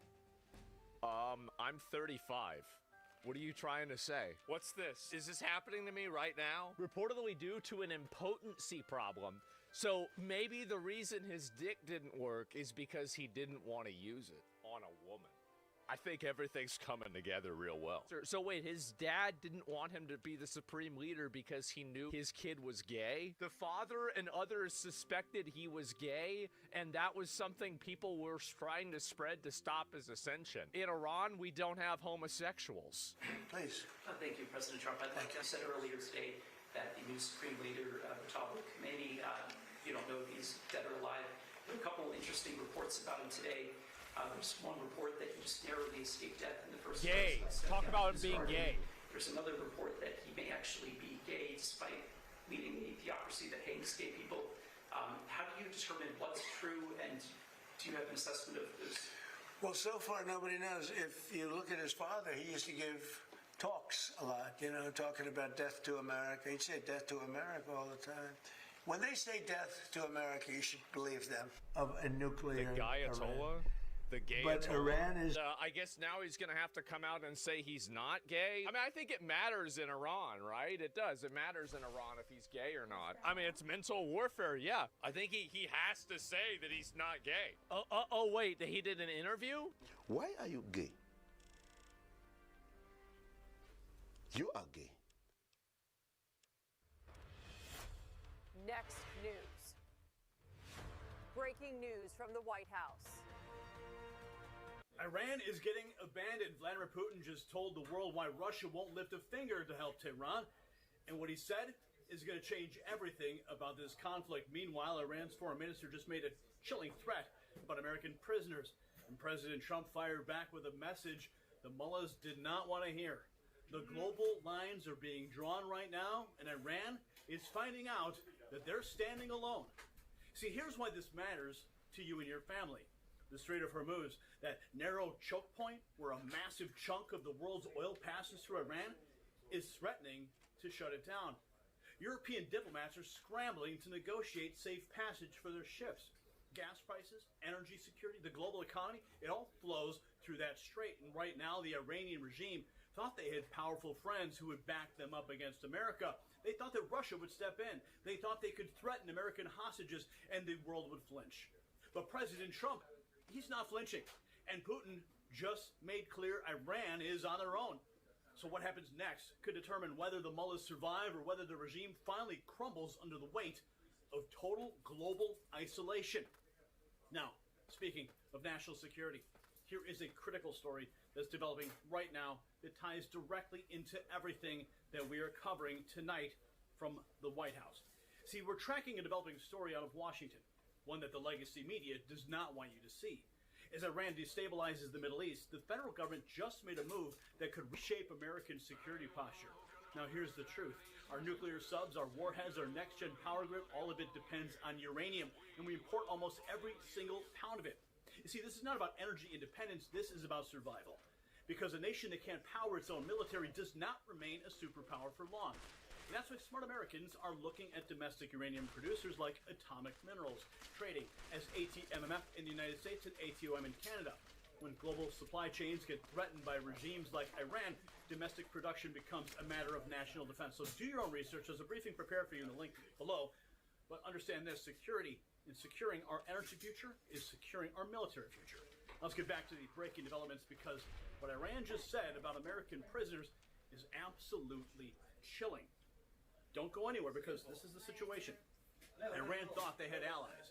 They thought when the pressure came, Russia would back them up. They thought they could threaten American lives and the world would cave. Well, they were wrong. And I'm going to show you exactly what's happening on the ground. And it all starts with Vladimir Putin delivering a message that Tehran definitely did not want to hear. Are you ready for this? Because this clip is going viral right now. Vladimir Putin was asked directly, why isn't Russia helping Iran in this conflict with Israel? His answer? It wasn't about military strategy. It was about economics. It was about something the Iranian regime never saw coming. Watch. Хочу обратить ваше внимание, что в Израиле проживает почти 2 миллиона человек, выходцев из бывшего Советского Союза и Российской Федерации. Это почти русскоговорящая страна сегодня. Вот. И мы, безусловно, всегда в новейшей российской истории учитываем этот фактор. Это первое. Второе. У нас традиция... Did you catch that? Putin said Israel is, quote, almost a Russian-speaking country with 2 million people from the Soviet Union and Russia living there. He's basically saying we're not going to war against a country full of our own people. That is a devastating blow to Tehran. You see, they thought Moscow was their ace in the hole, and, well, Putin just folded. But here's where it gets even more intense. While Russia is backing away, Iran's foreign minister just made a threat about American prisoners that has Washington on high alert. You see, Iran's foreign minister, Abbas Araghchi, he sat down for an interview. And when he was asked whether detained Americans are safe, his answers sent chills down spines across Washington. But that's not all. He also revealed that European countries are coming to Iran, begging for safe passage through the Strait of Hormuz. Listen to this. Well, so many of these countries are part of CENTCOM, but this is the point, is that it's going to hurt your country in the long term. But when we talk about the Strait of Hormuz, which is such an important transit point for global trade, you have said it is closed to Israel and it's closed to the United States. The Financial Times is reporting that European diplomats from France and Italy are talking to your government about trying to get safe passage for their ships. Are you open to restarting oil and gas vessels going through there? Well, we are open to countries who want to talk to us about the safe passage of their vessels. You are negotiating with France and Italy? Well, I cannot mention any country in particular, but we have been approached by a number of countries who want to have a safe passage for their vessels, and this is up to our military to decide. And they have already decided to let a group of vessels belongs to different countries to pass in a safe and secure. So we provide them security to pass, because we have not closed this strait. They are not coming themselves because of the insecurity which is there because of the aggression by the U.S. Unbelievable. He says the Americans are safe, quote, if the U.S. and Israel don't bomb our prisons. See, that's a hostage threat on live television, and he admits European diplomats from France and Italy are negotiating with Iran for safe passage. He says, quote, we have been approached by a number of countries. The regime is trying to leverage everything they have because they know that their options are running out. So Iran is making threats, and Europe is scrambling. But what about the U.S.-Israel alliance? Well, the media keeps pushing this narrative of division. Well, President Trump just shut that all down. You've heard the legacy media trying to manufacture some kind of rift between President Trump and Israel, some kind of daylight between Washington and Jerusalem. Well, President Trump just stepped up to the microphones and put all of that speculation to rest. This is the commander-in-chief making it crystal clear where America stands. Watch. Deal with Iran and the war, and how does that differ from Israel's objectives? You said the other day they might have different objectives. I think we have similar objectives, really, but it could be a little bit different. You know, they're there and we're very far away. But I think we probably have pretty similar with Israel. The relationship has been very good. The militaries are very well coordinated. Ours is the strongest by far in the world, and they have a real good military, you know, really good. They have a lot of our weapons. They have our planes. They have our missiles. They have our Patriots. They have a lot of our weapons. We have the best. We make the best weapons in the world. And now what we're doing, as you probably saw, we have the Raytheon and all of the Lockheed. All of these companies are now building plants because we don't want to wait. We make the best weapons, but we don't like to have to wait for them. What we do have, though, is at a very high level, we have unlimited weapons at a medium to high level. And they're really doing the trick. And we're not using they call it the elite weapons, because frankly, they haven't, outside of the original attack, they haven't been necessary. But there it is.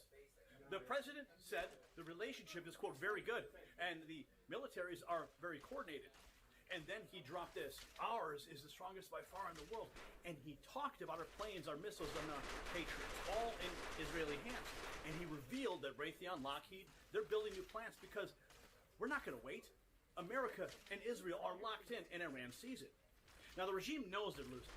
So what do? They turn to disinformation. And what they tried to pull this week, well, it backfired spectacularly. You ready for this? See, this week rumors started flying all over social media.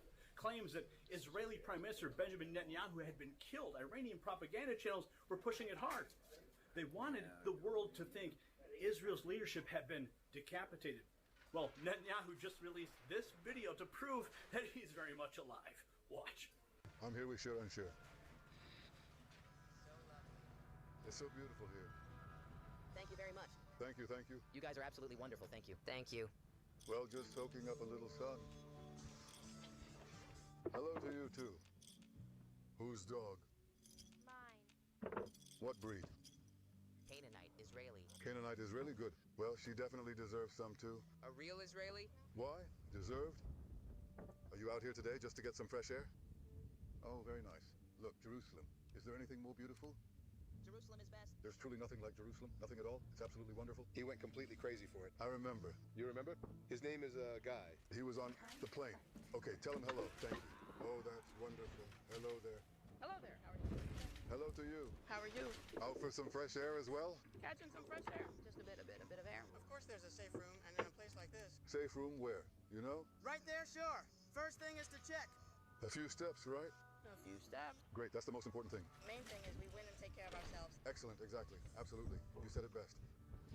The public, I believe, understands the point. But here, really, is the most important detail of all. What, may I ask, is your name? Sure. What Shir said? You? Sure as well. We have two Shirs here with us. What Shir and Shir just said is the most important thing. We have to understand it takes a lot of patience, but it is also, sometimes you can go out in the breeze and get some fresh air, but you must always, always stay near a safe room. And there is a good one right here, too. There he is, walking around, talking to people, wishing everyone a blessed Passover. The disinformation campaign failed. This is what desperate regimes do when they're losing on the battlefield. They try to win in the information space, but Netanyahu just showed the world Israel's leadership is intact. they're unified, and they're not going anywhere. So let's put this all together, because when you see the full picture, you realize just how badly things are going for the Iranian regime. Now I'm going to tie it up. This is what we just witnessed. Russia, Iran's supposed ally, just said they won't help because Israel has 2 million Russian speakers. Putin's out. Meanwhile, Iran is reduced to threatening American hostages on live television and desperately negotiating with European countries for scraps of legitimacy. And President Trump made it clear that America and Israel are completely unified. Our military cooperation is tighter than ever. And we're wrapping up weapons production. And when Iran tried to spread lies about Netanyahu being dead, he walked right out and proved them liars. This is what that was it. That was the one. The Trump But I administration died. is Okay, systematically we'll do cutting this last off one. I every know I'm gonna lifeline get it. Tehran thought they had. Right, Now, here's the 8 hours, bottom sorry. line, folks. The Iranian regime bet everything on America being divided, on Russia backing them up, the world losing its nerve. They were wrong on all counts. President Trump has assembled a coalition that has Tehran surrounded diplomatically and militarily. Russia walked away. Europe is hedging, and America and Israel are stronger together than ever. This is peace through strength in action.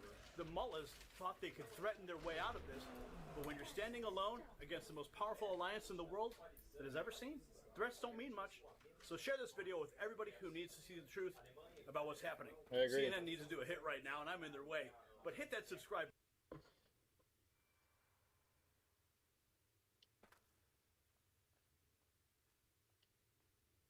Hi, I'm Admiral Brad Cooper, the commander of U.S. Central Command, here to provide another update on Operation Epic Fury. First, I want to remember and honor our fallen Thank you for your warriors who service. made the ultimate sacrifice in the KC-135 Thank you for your refueling services. aircraft incident last week. Your family members. We hold Thank their you. memories and their families, their friends and their teammates in our prayers. Their selfless service and dedication hardens our resolve. Of course. For 16 days, we've delivered overwhelming firepower deep into Iran. This past Friday, U.S. forces executed a large-scale precision strike on Karg Island, destroying more than 90 Iranian military targets, including storage bunkers for naval mines and missiles and other military infrastructure. To date, our Air Force, Navy, and Marine Corps aviators have collectively flown more than 6,000 combat flights, demonstrating the unmatched capability of America's joint force as we maintain air superiority over Iranian skies. We continue to remain centered on our military objectives. These are well-defined and include eliminating Iran's ballistic missiles, drones, and naval threats. It's one thing to defend by striking launchers and intercepting missiles and drones, but it's another thing to eliminate the wider manufacturing apparatus behind them. And we are doing that today. We've talked about it in concept. Here's what it looks like in reality. Let me show you, for the first time, a few examples of how we are dismantling Iran's defense industrial base, which will prevent threats to the region into the future. Here you see a photo from March 1st of a naval drone storage facility located near the Strait of Hormuz. Thank God. This is the same location, 8 days later, completely destroyed. Next, here's a photo taken of an attack drone production factory in Tehran on March 5th. Here's that same factory 6 days later after a devastating barrage of U.S. airstrikes. And finally, the Yazdi military depot, pictured here last month. These 8 buildings are part of the IRGC's missile command infrastructure and are used to produce light and heavyweight torpedoes. Now, here's that same military depot just last week, or what's left of it. U.S. and partner strikes are doing exactly what they are intended to do: deliver on very clear military objectives to eliminate Iran's ability to project power against Americans and against its neighbors. We're also zeroed in on dismantling Iran's decades-old threat to the free flow of commerce through the Strait of Hormuz. Through a combination of air, land, and maritime capabilities, we have successfully destroyed over 100 Iranian naval vessels, and we aren't done. We will continue to rapidly deplete Iran's ability to threaten freedom of navigation in and around the Strait of Hormuz. Our progress remains steady, and we remain vigilant against the enemy. Now, a few thoughts about Iran. Over the last 2 weeks, they have launched attacks on Oman, Saudi Arabia, Israel, Jordan, Cyprus, Turkey, Azerbaijan, the United Arab Emirates, Qatar, Iraq, Kuwait, and Bahrain. In each of these countries, they are deliberately attacking innocent civilians. They've done this more than 300 times. which demonstrates their true nature as a global leader of terror. In just the last few days, the Iranian regime launched a reckless attack against civilian neighborhoods in Tel Aviv with cluster bombs, an inherently indiscriminate type of munition. We join countries across the region in condemning this aggression, and we stand shoulder to shoulder with our partners in bolstering our own defenses.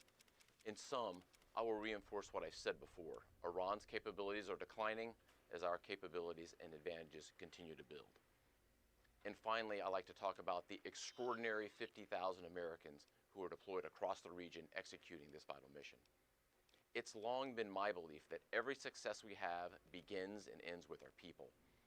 And today I'd like to recognize our unsung heroes, the sustainers enabling America's joint force to unleash this devastating firepower 24/7. To be clear, there's no other military on earth that does logistics like the U.S. military, and our team is at the top of their game today. They're managing distribution networks that span thousands of miles to ensure that munitions, fuel, and supplies reach warfighters on the front line on time, every time. To all our sustainers and logisticians, thank you and keep up the great work. And to the entire Operation Epic Fury team, keep pushing, remain steady, fight Well to done. win. Thanks so much and Godspeed. Godspeed. A dog stranded on a roof, and it's all caught on camera. Staff at J. Rieger & Co. found the pup, and the story has a happy ending. KCTV5's Gianni Navarro reports. Managers don't know how this dog ended up on top of this tent, but they do fear he was thrown from this bridge.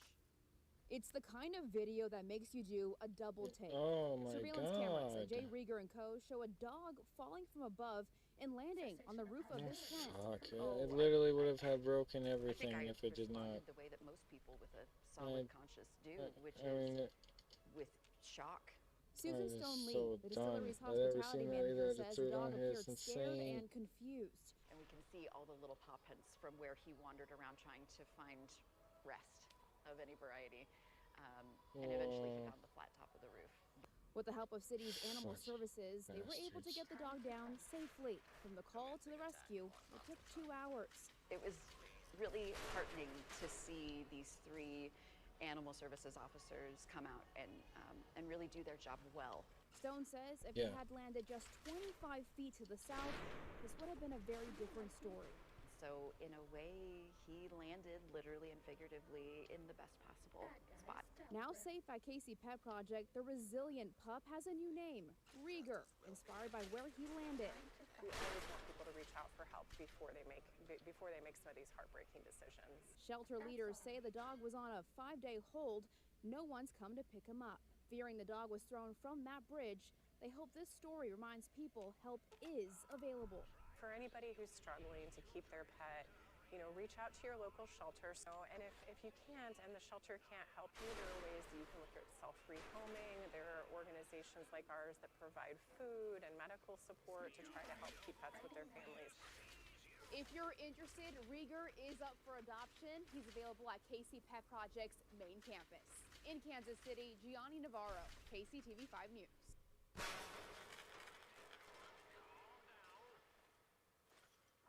I don't have the money to hire a body double. That was me. People keep saying I've battled depression for years, so how could I have been that lively and outgoing on stage that night? What I want to say is this. Over the past few years, I've stepped away from Hollywood and focused on getting proper treatment. Depression does not mean being sad forever. It's a fluctuation. It's a constant pull between darkness and light. You also seem to forget that I have always been a high-energy performer. The stage is my language, and humor is how I express myself. That part of me has never disappeared. As for my eyes, changing from brown to blue, the award ceremony stage was lit with very intense cool blue lighting. Under that specific kind of light, reflections can make the eyes appear much lighter than they actually are. Lighting can completely alter how color is perceived on camera. I'm 64 years old. People age. Face. What's going on there, folks? Welcome back here to a Tuesday. Hope everyone's having a wonderful day out there. It is March 17th, 2026, 12:22 in the PM here, local time in California. Latest activity here on the globe shows a 3.4 earthquake. Let's see where we're hiding out there. It looks like around the Indonesia Crazy. area there, in the green flag, just barely visible. I gotta eat. A little bit of movement up around the 7:06 Alaska area a.m. and the Kuril-Kamchatka Trench here overnight. Getting some uptick going on here across this corner area, northwestern corner of the Pacific Plate. Earlier this morning, a 5.3 earthquake right in the zone where we've been seeing quite a bit of moderate earthquake activity out here in the last 4 weeks or so. I'll show you this cluster of earthquakes that have been occurring here in this area of the Aleutian Trench. We did have a 6.4 in the mix as well, but this is not like where it started off with a 6.4 and this is aftershock activity. That is not what's happening here. This is kind of a decent sized earthquake swarm, and no telling how many smaller quakes are happening in this area as well. You can see, well, when I bring up the 2.5, even the 30-day all magnitude here, you can see just about 94 earthquakes here in a little sequence leading up to the Aleutian Trench here. This is a major subduction zone, and it's got a, it's got that trailing effect here that you normally see right before a bigger event happens around the area. Very possible that this is all foreshock activity. This has been going on here for a little while, and the magnitudes come and go. And like I mentioned here, the largest so far is a 6.4, but we've seen a number of earthquakes previous to that 6.4. So it didn't start off that way. It just started off here with the swarm, the 6.4. Just happens to be the largest in the sequence of events out here. And it comes to a halt right at this area, almost like a wall, right? And then nothing going on along this area, which I find quite strange. That there's nothing being reported, not even any microquake activity out there. I've been looking on the Earthquake 3D globe as well, and there's really nothing filling in along this segment, which makes me think that we really need to watch this area here, considering all the movement happening back and forth here between the Kuril-Kamchatka and the larger earthquakes here along the Aleutian Trench in the last couple years. It makes sense to watch that zone. I did pull up the historical data along that subduction zone. And there's been some earthquake activity out there, but a lot of this up into the Kamchatka area, specifically around this region of the Aleutian Trench, 1898, a 7.6. That looks like it's right in the zone where, that may be further to the, let's see what we got. Kind of hard to tell on these maps sometimes. So the activity that we're seeing right now is roughly around this region. So it's a lot of older earthquake activity along the subduction zone here to the west. This 7.2 back in 1939, 1903, 7.0, 1981. See, there's just been a lot of older activity out here. And the ones that are newer, I believe this is that's an older one, 1953 for a 7-pointer, 1929, 7.9. See, that's why I think we need to watch this area closely because of all the older movement here. Really no recent large activity taking place here along that area of Makes the sense. subduction zone. And that's a big, it's just big that it skipped over that. It just wishbone comes that's to a halt about right to here, snap. and then it's just nothing. I mean, even on the EMSC data, if you look, say this was international territory that the USGS may not cover, it in itself here has not shown anything happening along that segment either. So it leads me to believe here that maybe we should watch this area for some larger just put the shovel away. soon. You gotta be kidding me. It would make sense because this is not immune to the stress and the strain out here of the Pacific Plate. If you look at the general stress model here, the Pacific Plate moving off to the northwest, it is in a little corner area, but as you go west here along the Aleutian Trench, the slip rate, the accumulated slip rate here increases dramatically as you get closer to the Kuril-Kamchatka Trench, where the stress and strain is accumulated between the Pacific, the North American, and then you got the Eurasia Plate here reinforcing that strain behind the North American Plate to create a major area of stress. And it doesn't take hundreds of years to build up strain out here for a large event. So with the amount of earthquake activity out here historically, and none recently, we do got to watch that area closely. I'm just pointing that out there, folks. All right, moving on and about. There's some activity there along the Kamchatka area this morning and last night. 5.0 looks to be the latest up here along the Kamchatka area of Russia. The rest of Alaska up here, some movement where the 7-pointer struck here a few months back. Really nothing big. A couple earthquakes north of Anchorage there in the 2 and 3 range, but aside from that, just looks like a typical day up there in earthquake country, which Alaska is. Through Washington, a handful of smaller quakes. Second. I still got a little persistent, well, a little cough here that comes and goes. I wish it would go away completely, but this one lasted a little longer. I haven't been sick all winter, and I get sick one time when it starts getting nice. Go figure. All right, yeah, not a whole lot through Washington or Oregon. Now, Northern California here, you know, I got to pull up this other map to show you guys kind of what's going on with the tremor counts here. We go back and look at yesterday's events. We got 55, but technically we'd have to go back here the last week to see the amount of events here. I'm going to pull up from here to here, and then we're just going to look here real quick and show you guys all the tremors that have been occurring, mainly across the southern end. Now, it's not a huge uptick, but as what we've seen here in the last year or so, any tremor activity that does occur down here across the southern end is resulting in immediate earthquake activity up towards the locked area of the southern section of the Cascadia subduction zone. We've had about 692 epicenters in the last week. The majority of those have been down here across Northern California. This is happening underneath Northern California, which is resulting in elevated earthquake activity here around the region. Some of these shallow, some of them fairly deep, closer up to the locked area of the subduction zone. You guys see what I'm saying here? The latest one at 2.5, 21 miles deep into the Cascadia subduction zone. Got this one up here, fairly shallow around Harbor, Oregon from yesterday. Interesting shallow event. There's a fairly deep one. That's the most recent one. That's going to be the 21-mile deep earthquake. A couple from yesterday there, but the tremor counts, what's going on here down into the deeper area of the Cascadia, we're getting slip events, and that's a sign here that the subduction zone is getting active. The Juan de Fuca plate, or in this sense, it's going to be the Gorda plate here. It's a little section. Most people like to call this just the Juan de Fuca plate as a whole, but technically there's 3 separate plates.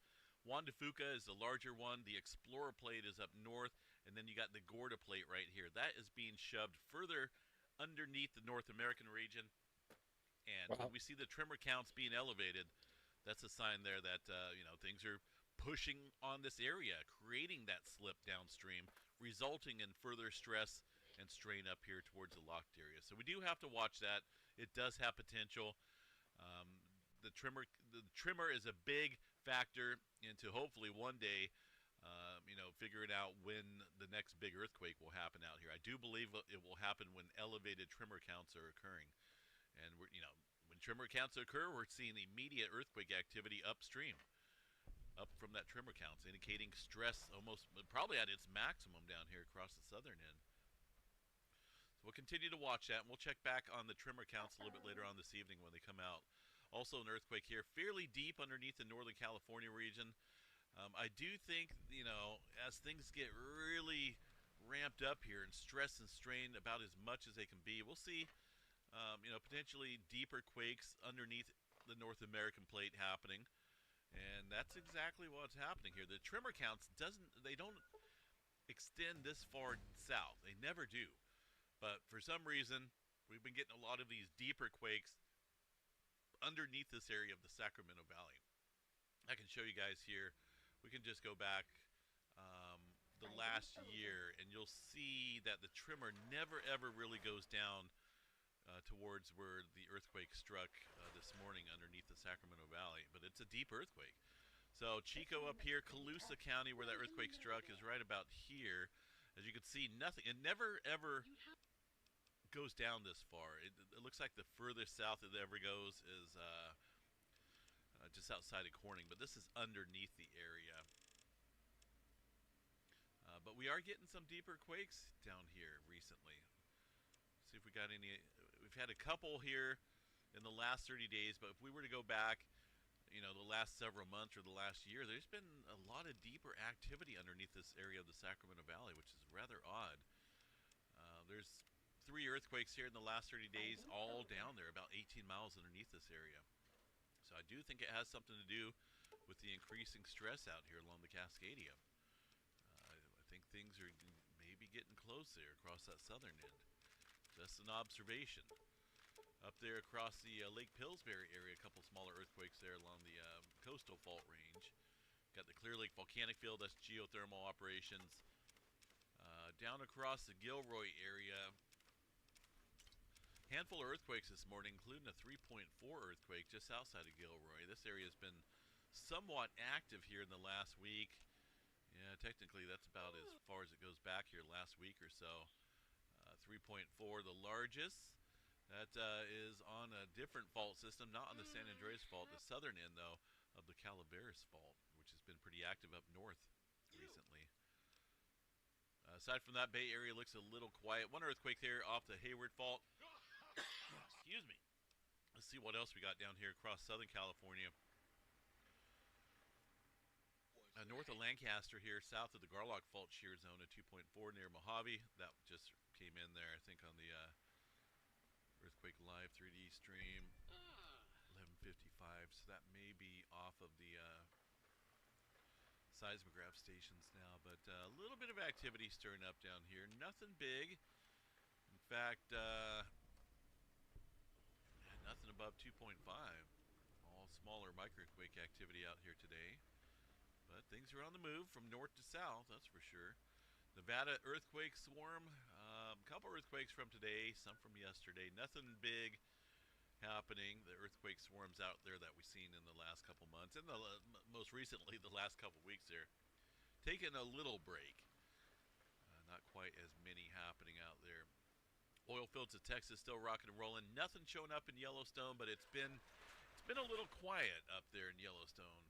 So I just want to double check and verify that is Yellowstone is indeed definitely what's something happening that's up a there by watch. If looking that at these goes, we're all doomed. recorded seismograph stations here. That one's still offline. I wish they would get that one fixed. YMR not showing anything out there. This one's online. This here, what is that? That looks. That's doomed. 11:30 or so this morning. That one's showing up there, but is it showing up on this station? No.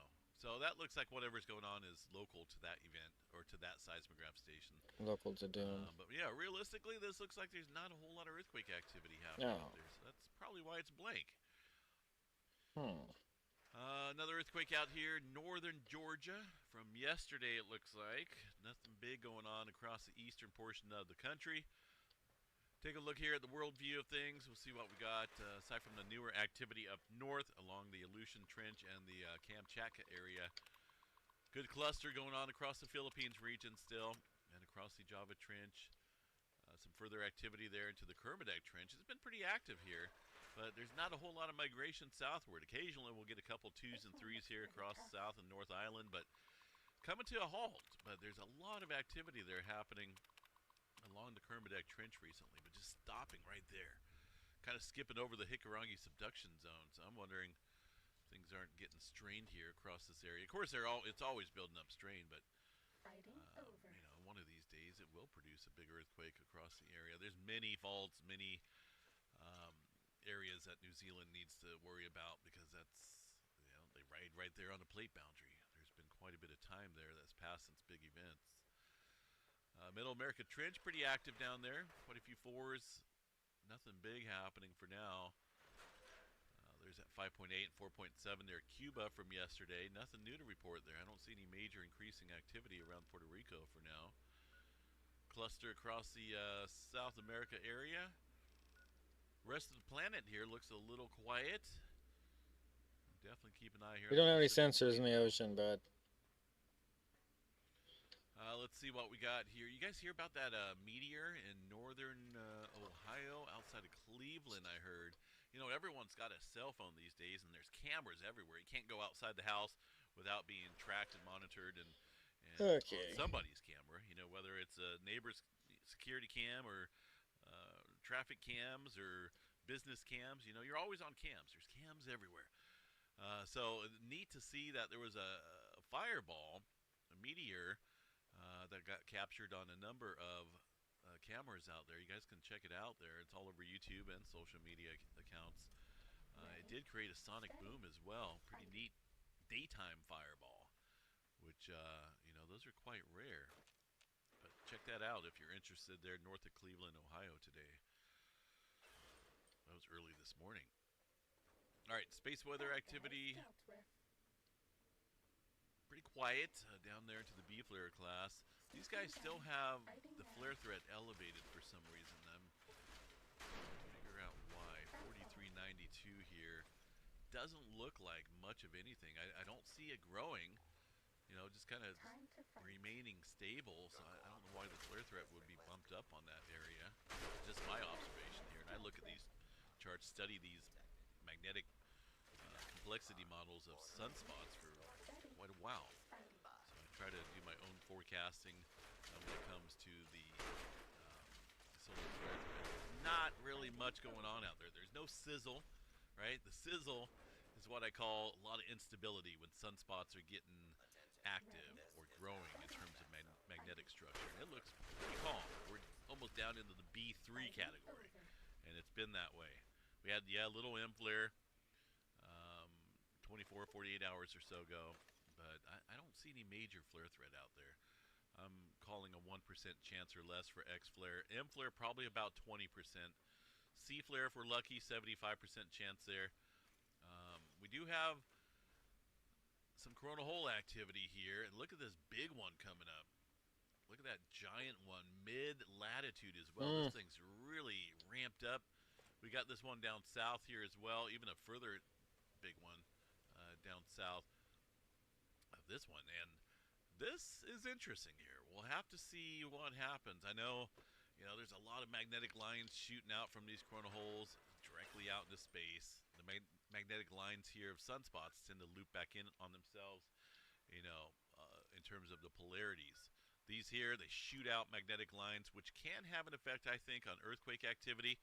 So we got all of this happening right now. And whether, you know, these have to be in position directly facing the Earth, in latitude-wise, you know, as far as this one's kind of pointing south, that one's way south of the Earth-Sun plane. You know, it'd be interesting to see what happens when this gets a little bit further into view, if we start seeing some major uptick in earthquake activity. Because there, I mean, that's a decent size one, and it's got center disk here, mid-latitude, all over. It's written all over it there, and it's going to be interesting to watch here. That's going to be 33. It just looks a little crazy, seeing that many coronal holes here on the sun. Just an area of the sun where the high-speed solar wind stream just shoots out. We'll probably see aurora activity from that once that gets into view, and the arrival of the high-speed solar wind stream down the road. But for now, we do have a G2 class storm. That's for tomorrow night. Now, this looks a little crazy looking, but this is your typical G2 scale, right? Auroras down to the northern tier states if you have clear skies.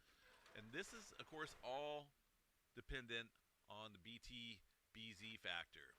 The interplanetary magnetic field here needs to cooperate. Right now, that came in, and it looks like it has a density. Some of it has a little bit of a density increase here in the last couple hours or so. Not so much high-speed solar wind stream, but that red line is way up into positive territory, shutting down any aurora activity that would spark up here. So it's all dependent on this. If this opens up like it did here south of the zero line into negative territory, then that will amplify the auroras. But that's what we're seeing right now, a little bit of plasma. That's not from the CME that kicked off here yesterday. And that was not even a big one. Just a kind of a moderate-sized CME. Got some plasma kicked into it, and I showed this on the update last night, but I'll show you guys again here. The solar wind prediction. The sun here in the yellow, Earth in the green. You'll see the sun blast off a loop of plasma from that solar M flare yesterday. There it is, Earth in the green. Notice that's directly at the planet. It is getting involved with some high-speed solar wind stream as well, but we do have a decent shot Yeah, of some so that's why plasma it's up on around X 15 to because it's 20 or already so. being manipulated That should definitely by spark up solar some winds. decent auroras, pending again that BTBZ component. All right, let's see what else we got here as far as asteroids go. You know, that little one that kicked into northern Ohio this morning. Hard to say how big it is. They haven't really put out a little, not too much of a statement yet. That one in Russia quite a few years ago that created a sonic boom and actually injured quite a few people that were standing next to windows to see what was going on. That was about a 65-foot rock. So this one here didn't do that, probably half that size, but it did show up quite nicely, you know, for daytime observations there. As far as the tracked and monitored asteroids, not a whole lot of close ones here. These are at a distance. But who knows, you know, what's kind of trailing along some of these other ones that may not be visible. Obviously, they didn't capture the 25-foot one. I'm guessing it's probably around the 25-foot one there in northern Ohio. We'll see. But they didn't catch that one. How are they catching this one that's only 18 foot and it's been tracked since 2015? 649,000 miles away. So there's always rocks out there, folks. Hundreds, thousands of them. Lots and lots of them. We've been pretty fortunate there not to have anything big hit the planet. No major severe weather in the forecast. I think that brings some relief to a lot of people out there. Got a lot of cold air out there here. A lot of people complaining about the cold air now, but hey, you know, sunshine and 80 and 90 degrees. I guess if you want that, come out to California because I hate it. Yeah, it's too much right now. Come out to Cali. It's wintertime. It's supposed to be cold. All right, so let's check down the road here. Nothing for severe weather coming up across the east. We do have, oh man, a little clipper of a system. It looks a little dry out there, but it sure beats the high pressure at 92 degrees here for March. Records are breaking all over the place here across Oh my God, there's like California and 5 all over dogs. the west because of this massive high pressure ridge out here just cooking us with heat. Not supposed to have heat here in May. I turned on my air conditioner yesterday, the first time ever in March. Not good. And the pool's up. Something's wrong here. A little bit of rain coming up for the Pacific Northwest, maybe Northern California as well as we head towards the end of March. After that, you know, it's a long ways out there. Who knows what April's going to bring. Let's check out the Climate Prediction Center, see what these folks are forecasting here. This was updated today, so they did just put this out, as you can see on the map, the 6 to 10 day forecast. Precipitation-wise, it's pretty dry down there across Southern California, even into Northern California. Extreme Northern California is near normal. Pacific Northwest are in the green. So they're going to get some precipitation. Temperature-wise, as you can see, next 6 to 10 days, it's going to be a scorcher out here across the west, and it's going to fill in across the south as well, and into the plain states. Now the extended model, yeah, that's keeping us quite dry there across the west coast. That's through the end of March, so I'm hoping April will be a little bit better. Let's see what we got for the 1 month outlook. And this was put out February 28th, so they haven't even updated this yet. But they will for the month of April. We'll have to check back at a little bit closer time period. But man, they were accurate about the West Coast being dry. Crazy. That's not good. All right. Anyway, folks, what else we got? A couple earthquakes on the Anza station. That's about it. Have a good one out there. We will catch you guys out here tonight for the Tuesday night update. We'll check the tremor counts out here.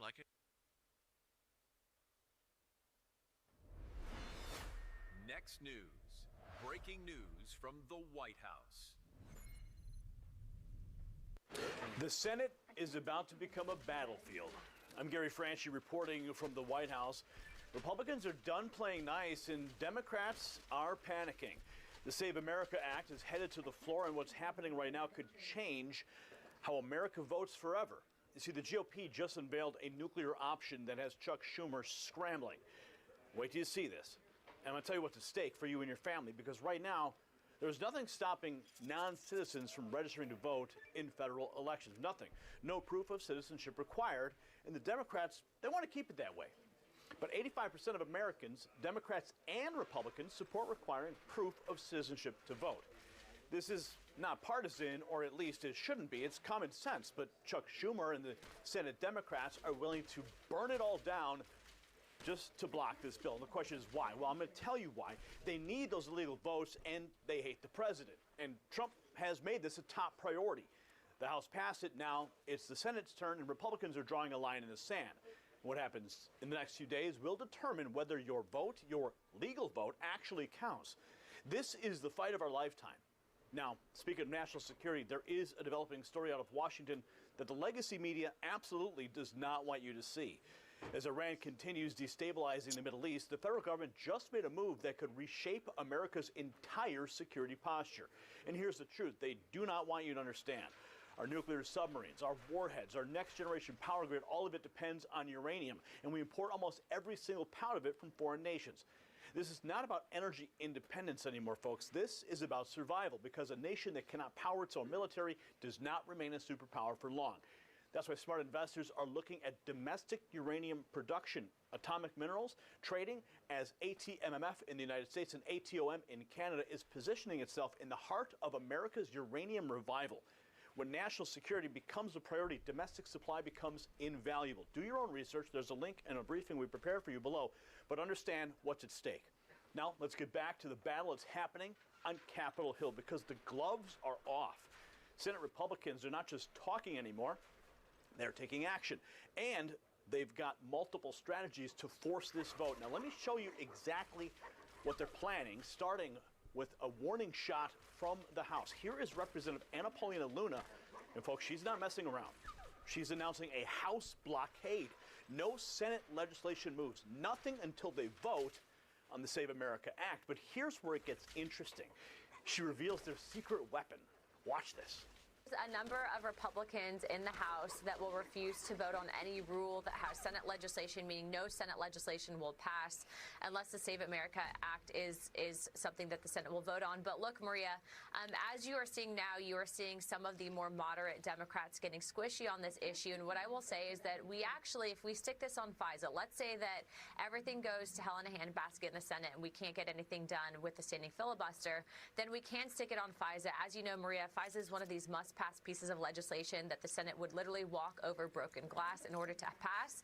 And I believe this is how we're going to actually get it done. But it is unfortunate, everything that you're seeing with TSA, Chuck Schumer saying that they want to, defund ICE operations and stop it. We've already funded it until 2028, so they're just playing games at this point.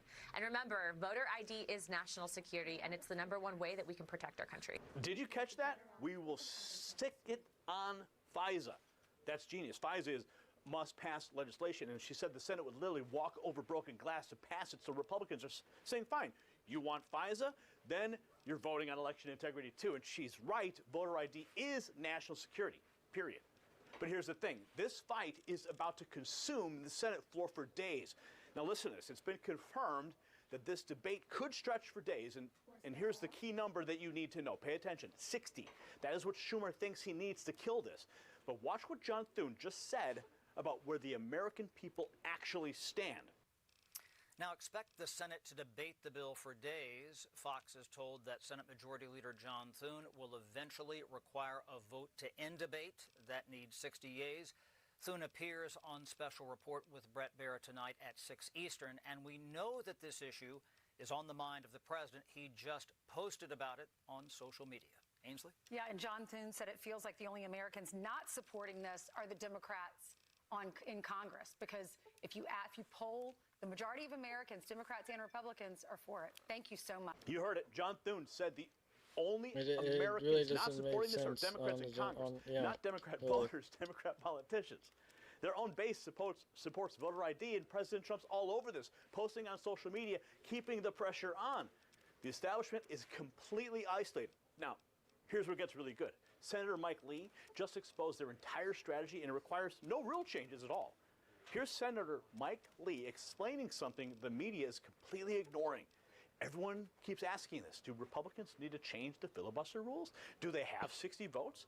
He just revealed the answer, and Democrats are not going to like it. This is a must-watch.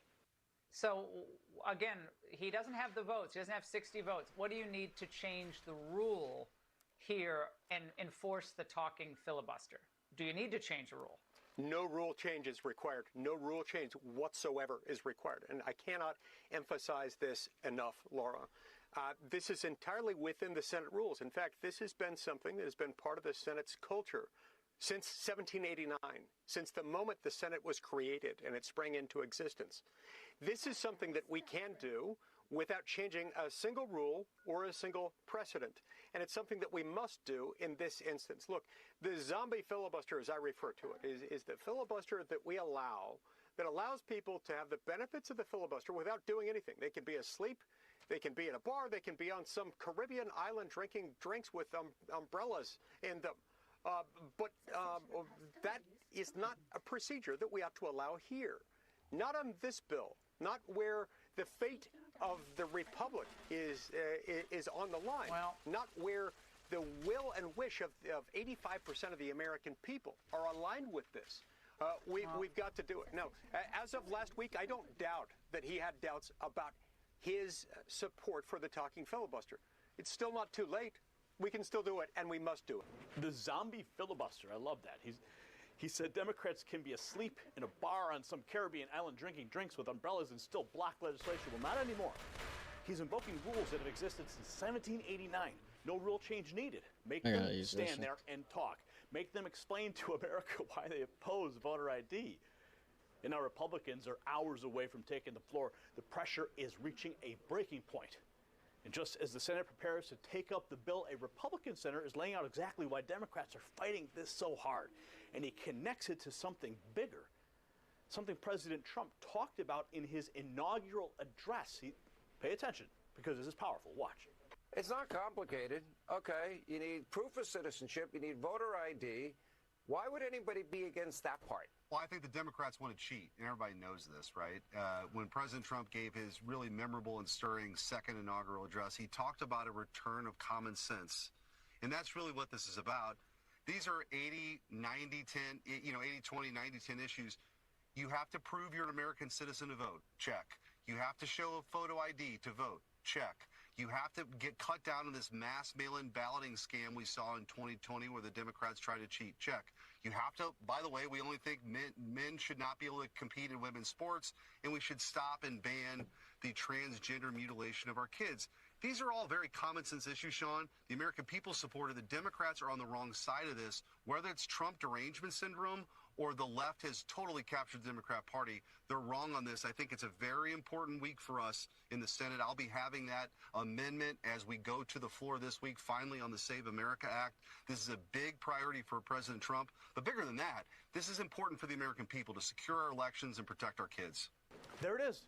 The Democrats want to cheat. Everybody knows this. He called out the mass mail-in balloting scam from 2020. He framed it perfectly. This is about common sense, proof of citizenship, photo ID. These are 80, 20, 90, 10 issues. The American people are united. Only the radical left disagrees. So where does this all lead? I'm going to put the pieces together for you cleanly. This is the bottom line. Senate Republicans have the Democrats surrounded. The House is blocking all Senate legislation until this passes. They can attach it to FISA as a nuclear option, and Mike Lee can force a talking filibuster that's been in the rules since 1789. And the American people, 85% are demanding action. Schumer doesn't have any options. He can let his members vote and watch moderate Democrats break ranks, or he can force them to stand on the floor for days explaining why non-citizens should be able to vote. Either way, the Save America Act is coming, President Trump is watching, and the Democrats are about to learn what happens when you stand between the American people and election integrity. You see, folks, this is the moment. After years of fighting for secure elections, we're on the verge of victory. President Trump promised to restore common sense to Washington, and this is what that looks like. Republicans in the House and Senate are finally fighting like we've needed them to fight. And they need to hear from you. Call your senators. Tell them to stand firm. No deals, no compromises, pass the Save America Act. And if this video opened your eyes, share it everywhere. The mainstream media won't cover this, so we have to. And hit that subscribe button, ring the bell, and help us spread the truth to every patriot in America. I'm Gary Franchi reporting to you from the White House. Stay informed, stay free. and we'll see you at the next report. The system controls information. Information control is power. They don't want you to see this. The truth only survives together. They don't want this shared. Share this now.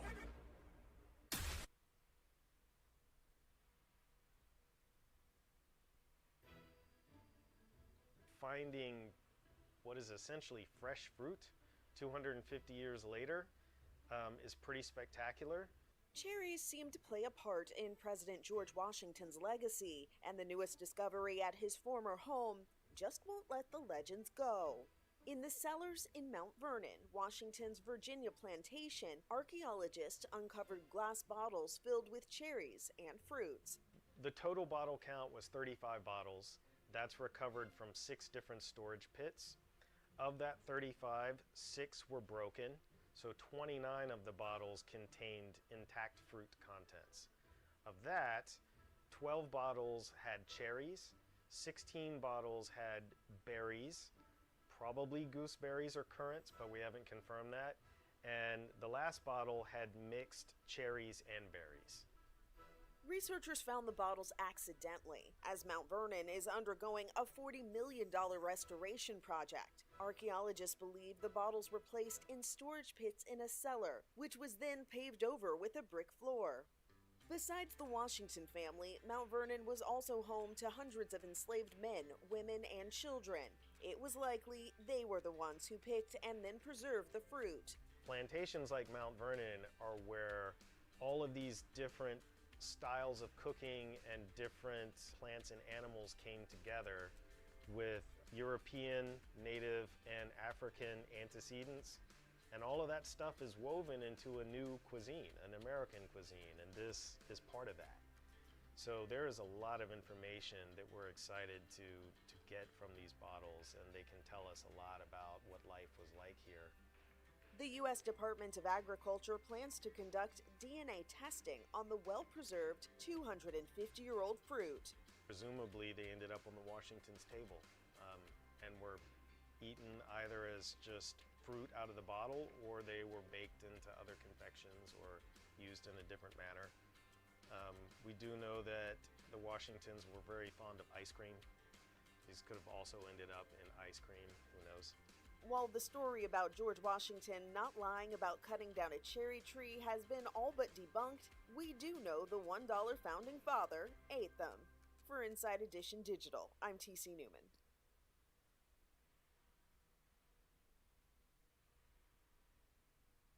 Whatever you do, don't swipe away real quick. There are real Iranians trying and are documenting their planning of going and parachuting into America to attack us. In fact, they keep on saying that they're going to go into the Appalachians and hide and create terrorist cells that start attacking Americans. Do it. Please do it. Yes, do it. What do you mean? What do you mean, do it? We're literally threatening the life and sovereignty of your nation. Yes. Why don't you come here and join us? You'll always be welcome here.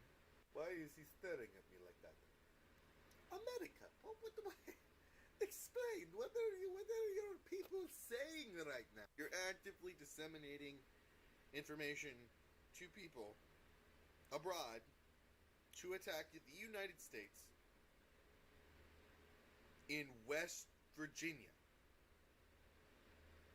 I thought this Houston altercation with the aliens taught them a lesson, and it would have been an example to you, not an advanced alien species by any remark, to do this.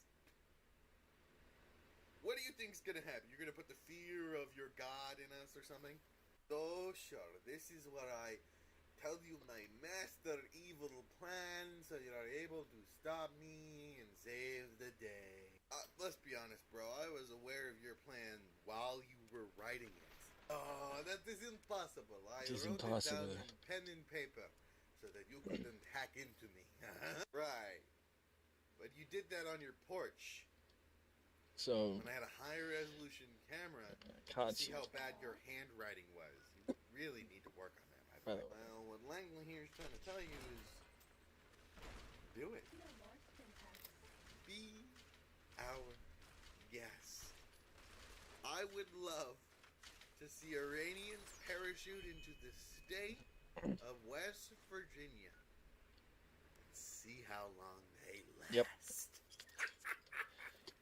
You better hurry, Fletch.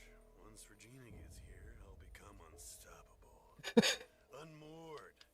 Uncaged. Unmoored. Downright unreasonable. Uncaged. True. But I've been in your head before.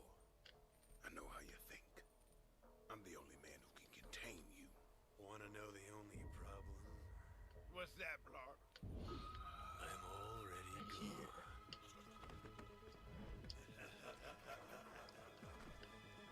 He's in the walls. He's in the walls.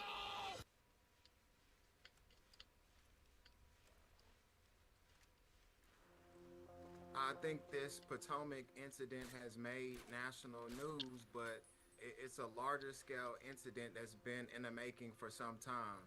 And I think it's just one glimpse at a larger regional issue in terms of the DC, Maryland, Virginia area that has faced chronic sanitary sewer overflow and basement backup issues for some time. I walked downstairs to a pretty terrible smell of sewage, which unfortunately I had been familiar with because we had experienced 2 sewage floods in the previous months before this incident, one on November 11th and the other one on December 17th. At a point, if we weren't taking gallons of sewage water in buckets from the toilet and throwing it outside, we were going to be in a situation where our whole basement would be underwater. It's not only a matter of a foul smell, a potential risk to human and public health. There's also mental and psychological impacts of these repetitive exposures happening over and over again, and what that means for the quality of life of residents in Baltimore and beyond. The industry says something like more like $100 billion a year is really needed in capital needs for the sector to keep up with things like aging infrastructure, climate change. So there's a huge gap because current spending is only a fraction of that amount. So because of that, a lot of important projects aren't getting carried out. And that's why I think we're going to see probably more incidents like we saw with the Potomac sewage spill, where utilities are just kind of barely keeping pace. Can't win them all, right? The closure of the Strait of Hormuz by Iran has caused global oil prices to surge. U.S. President Donald Trump, enraged, launched an airstrike on Iran's oil lifeline, the Hark Island, and now he is focusing his anger on China. I just can't, every time I come in here, I get crippled. Like, I can't just not get crippled once and then maybe does not take be a proactive okay. stance, No. he will delay the planned meeting between him and the Chinese Communist Completely Party crippled. leader Xi Jinping. On March Now 16th, I can't move Trump at all. announced that, due to the ongoing war with Iran, the scheduled meeting with Xi, which was set for the end of March, will be delayed by approximately a month. In an interview with the Financial Times on March 15th, Trump stated that China, which relies on Middle Eastern oil, should join forces with the U.S. to restore access to the Strait of Hormuz. We'd like to know, before the trip, whether Beijing will help. He said, "We may delay. We want to know before the summit. If you wait until the end of the month when I'm planning to go to Beijing, it'll be too late." Trump emphasized, "I think China should help, because China gets 90% of its oil from the Straits." Later that evening, aboard Air Force One, as he returned to Florida, Trump told reporters that China, with its massive oil imports through the Strait, is an interesting case study. When asked if Beijing would agree to help ensure the security of the Strait, Trump responded, "Maybe they will, maybe they won't." He added that he has always questioned, why are we maintaining the Strait of Hormuz for China and many other countries? This served as pressure from Trump on the highest echelon. I mean, I would could say world peace. The Chinese Ministry of Foreign Affairs If we did not really directly didn't care, we would address just Trump's cause latest pressure chaos. on We March fucking care. 16th. We care In more a than press anyone. conference, a ministry spokesperson stated, To be honest. China and the U.S. continue to communicate regarding Clearly, President because none of Trump's our allies upcoming seem to visit think China. that we are worth Interestingly, even China risking chose to any of use their the term stuff for. communication which Even though implies basically our uncertainty. economy is what On caused one them hand, to be able to as the make world's what largest they're oil doing importer, possible. China needs to maintain its energy passage with Iran to ensure the diversification of Here, oil I'm just going to do imports. hollow points. On No, the other armor hand, piercing and get China this is over with. reluctant to openly support Iran in light of the recent thaw in Sino-U.S. relations, fearing a backlash from Washington. This dilemma plays directly into Trump's strengths. Damn.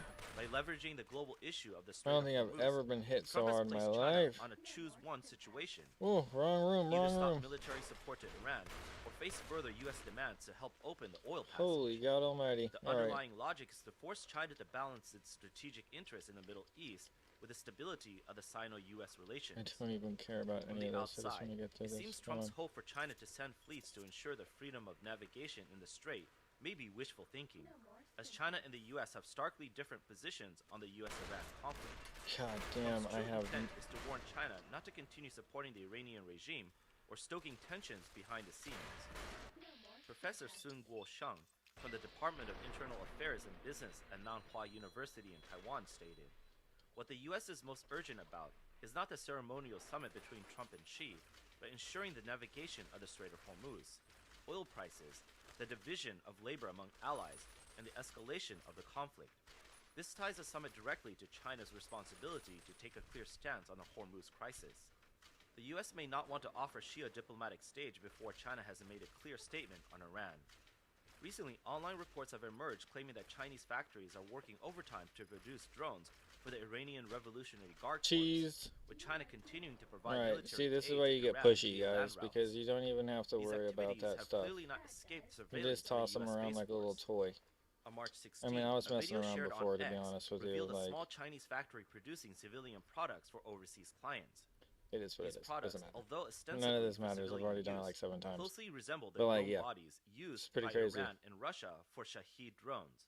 While this revelation is unsurprising, These it serves drones as a reminder were that China supposedly is a the key drones that are backer going to be of hitting Moscow and California, Tehran. and it did not happen, did it? Should China Nope. continue to play the role of behind-the-scenes instigator to the Iran issue, Oh, Sino-U.S. shit. relations I will wonder if likely he's deteriorate further. The U.S. may impose hit more me from stringent here. sanctions and increase strategic containment against Oh, that's China not in gonna other work. areas.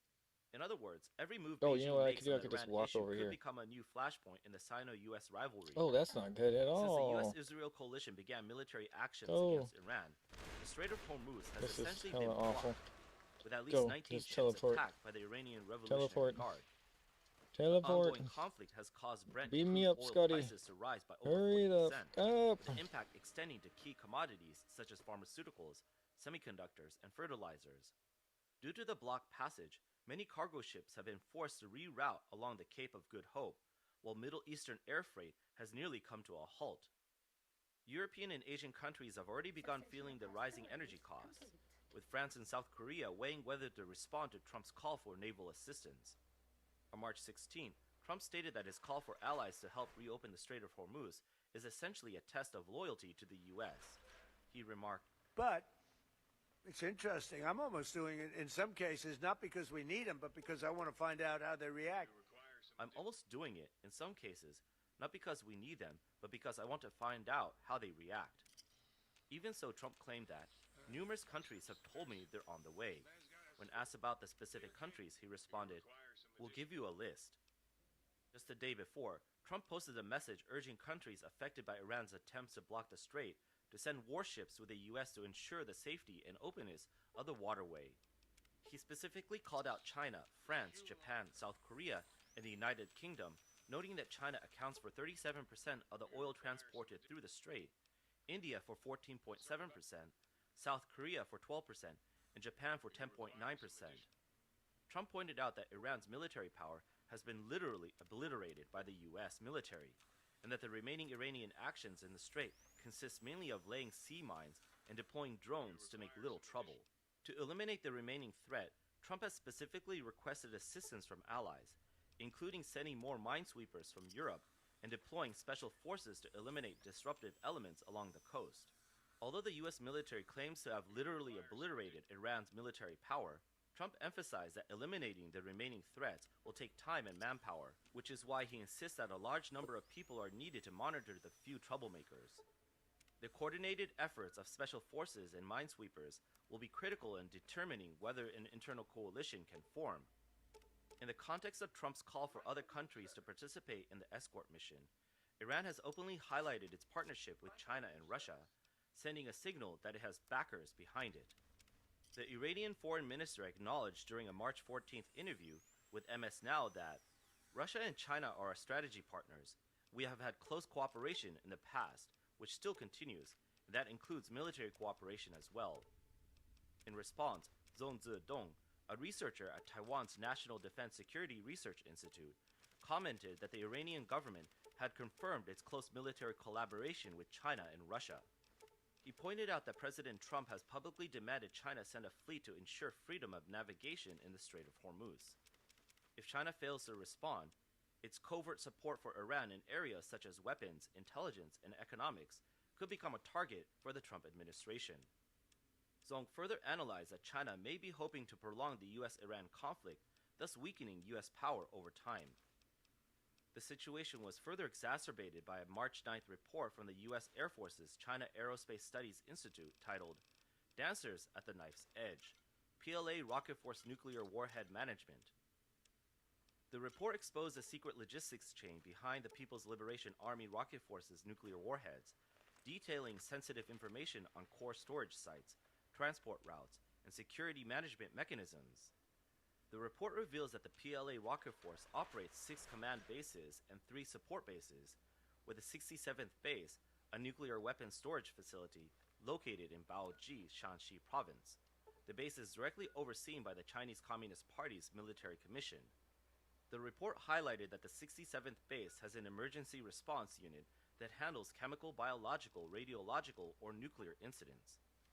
This unit and other PLA nuclear facilities rely heavily on foreign equipment. The report listed 5 US items, 2 from Germany and France, and 1 from Sweden, used by this unit. This suggests a significant dependence on foreign technology for China's nuclear emergency equipment, hinting that China's nuclear warhead technology and management may lag behind the US and Western standards. The report also indicates that the US military has identified a key vulnerability in China's nuclear arsenal, with a potential for a stealth bomber strike to destroy China's nuclear storage facilities in a single blow. This revelation has only intensified concerns within China's leadership and military. Following the report's release, the US gained a psychological advantage in nuclear deterrence, weakening China's negotiating position on sensitive issues like the Taiwan Strait and the South China Sea.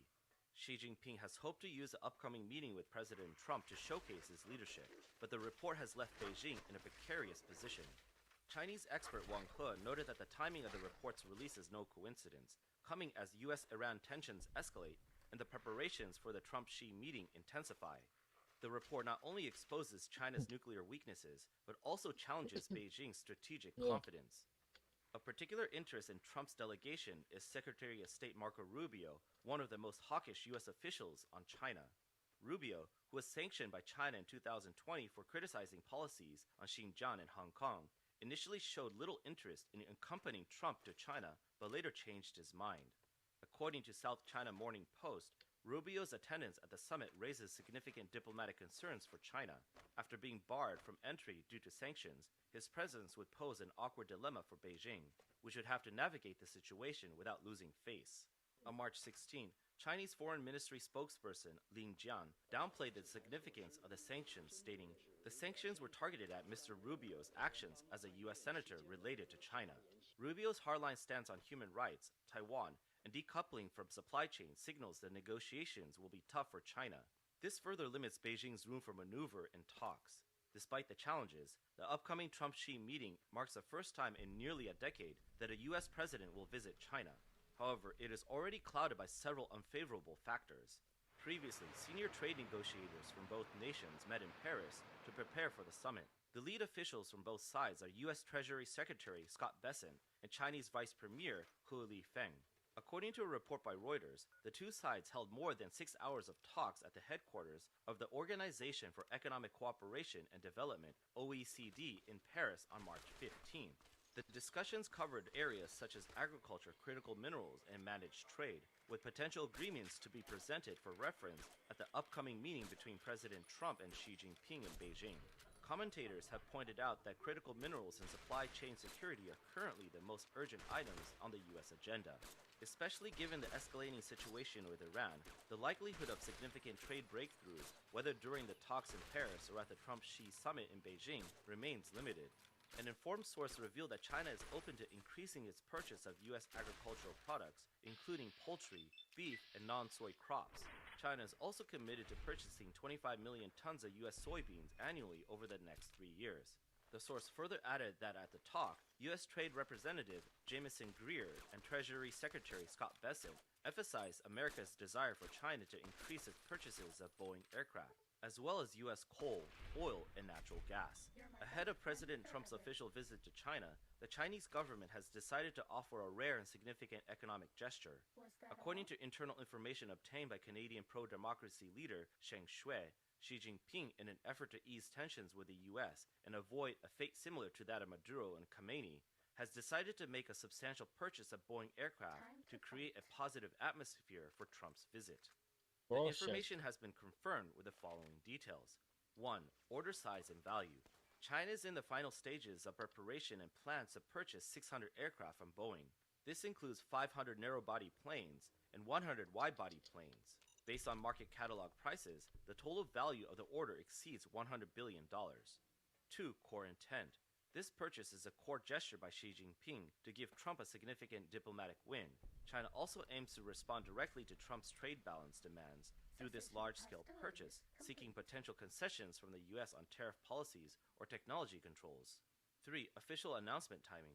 China has begun coordinating with major state-owned airlines to plan for fleet expansions and has communicated with Boeing to optimize the delivery schedule.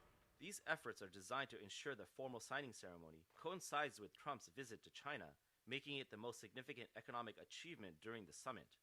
4. Industry coordination. The Civil Aviation Administration of China has already started internal coordination to expand fleet sizes for Air China, China Southern Airlines, China Eastern Airlines, and other major carriers, ensuring that the order can be quickly executed after the signing, yielding both immediate economic and political effects. Xi Jinping's decision to place such a major order at the juncture, according to Sheng Shui, reflects an internal consensus in Zhou Nenhai. Rather than being passive, China seeks to take proactive steps, using economic trade benefits to gain diplomatic flexibility and avoid being completely sidelined in the ongoing energy crisis and geopolitical conflicts. This also exposes China's vulnerabilities in certain areas. The domestic aircraft industry is not yet fully developed, and the aviation supply chain still relies on the U.S., forcing China to make this purchase to secure diplomatic leverage. Of course, the execution of this order faces multiple real-world challenges.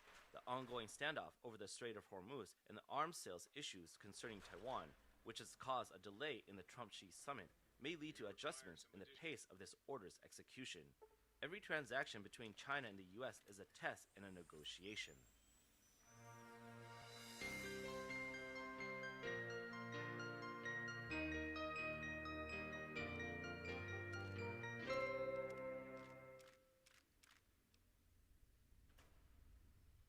There's been a new and really cool discovery deep in Carlsbad Caverns. This pool was found recently in the Lechuguilla cave.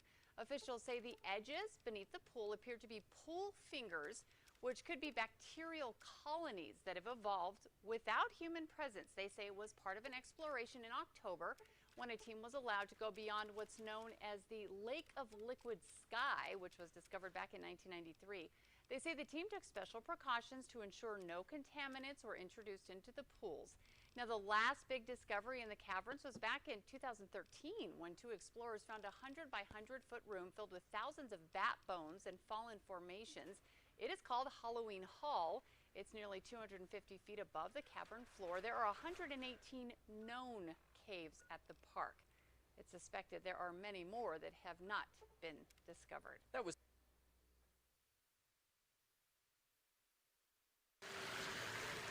This is Zero Avenue in South Surrey, and these picturesque homes sit smack on the border. This side is Canada, across the street, the United States. No fences or concrete blocks, just a little ditch and signs warning, don't even think about crossing. Oh, it's very secure, yeah. And people follow the rules except for one resident, him. Unfazed by jurisdictional authority, he is the Canadian border-jumping kitty cat. Illegal. What? I think it's because he's got 4 legs, not 2. Decidedly confident, ignoring the watchful gaze of border agents and that machine in the sky that's as useful as the dog as far as he's concerned. Several times a day, almost every day, he shows little interest in international law and carries on his very important work of mousing. He's a cool little cat, keeps coming back and forth and says hello to everybody. His name? Louis. Officially, Louis Vuitton, like the designer.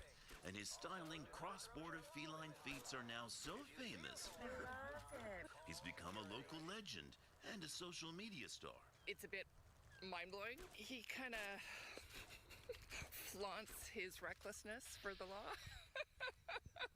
Now, Mr. Vuitton is particularly good at catching all sorts, and he has been known to smuggle the goods across the border and leave them on the doorstep. I bet he did not declare them.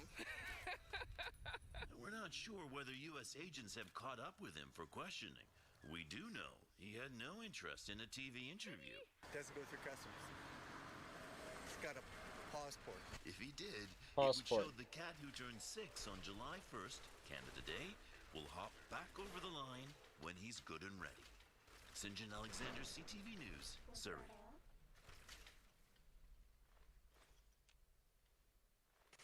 Recent bans on sugary drinks and snacks have caught some SNAP recipients off guard.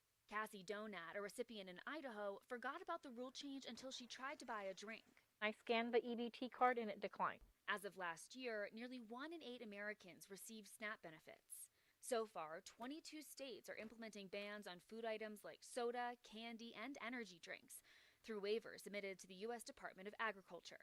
The latest approved to move forward: Kansas, Nevada, Ohio, and Wyoming. A few states, including Indiana, Nebraska, and Utah, rolled out restrictions on January 1st. Others won't enforce the changes until next year. The administration says the reform is meant to restore nutritional value within the Supplemental Nutrition Assistance Program. But some are concerned about the changes and a lack of guidance and funding, like Rob Eichert with the Tennessee Grocers and Convenience Store Association. The state's restrictions go into effect this July. This is certainly going to cost food retailers in Tennessee money to implement this policy. Angela Fernandez is with GS1 US, the recognized authority for issuing UPC barcodes.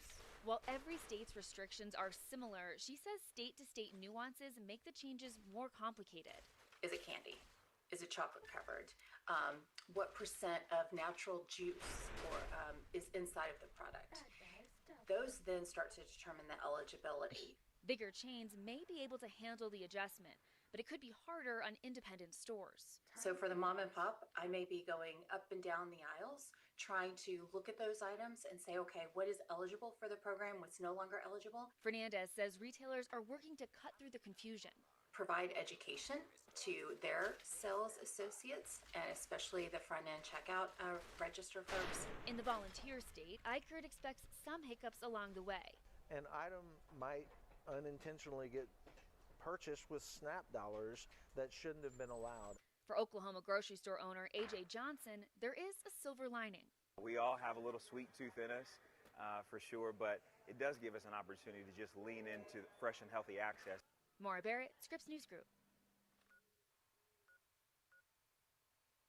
Well, hello everyone, and welcome back to Adrian's Digital Basement. It's Wednesday, so it's sort of a mail call video. It's not a normal one, so I'm not going to call it a midweek mini mail call. This is something that I did get in the mail, but it's something I...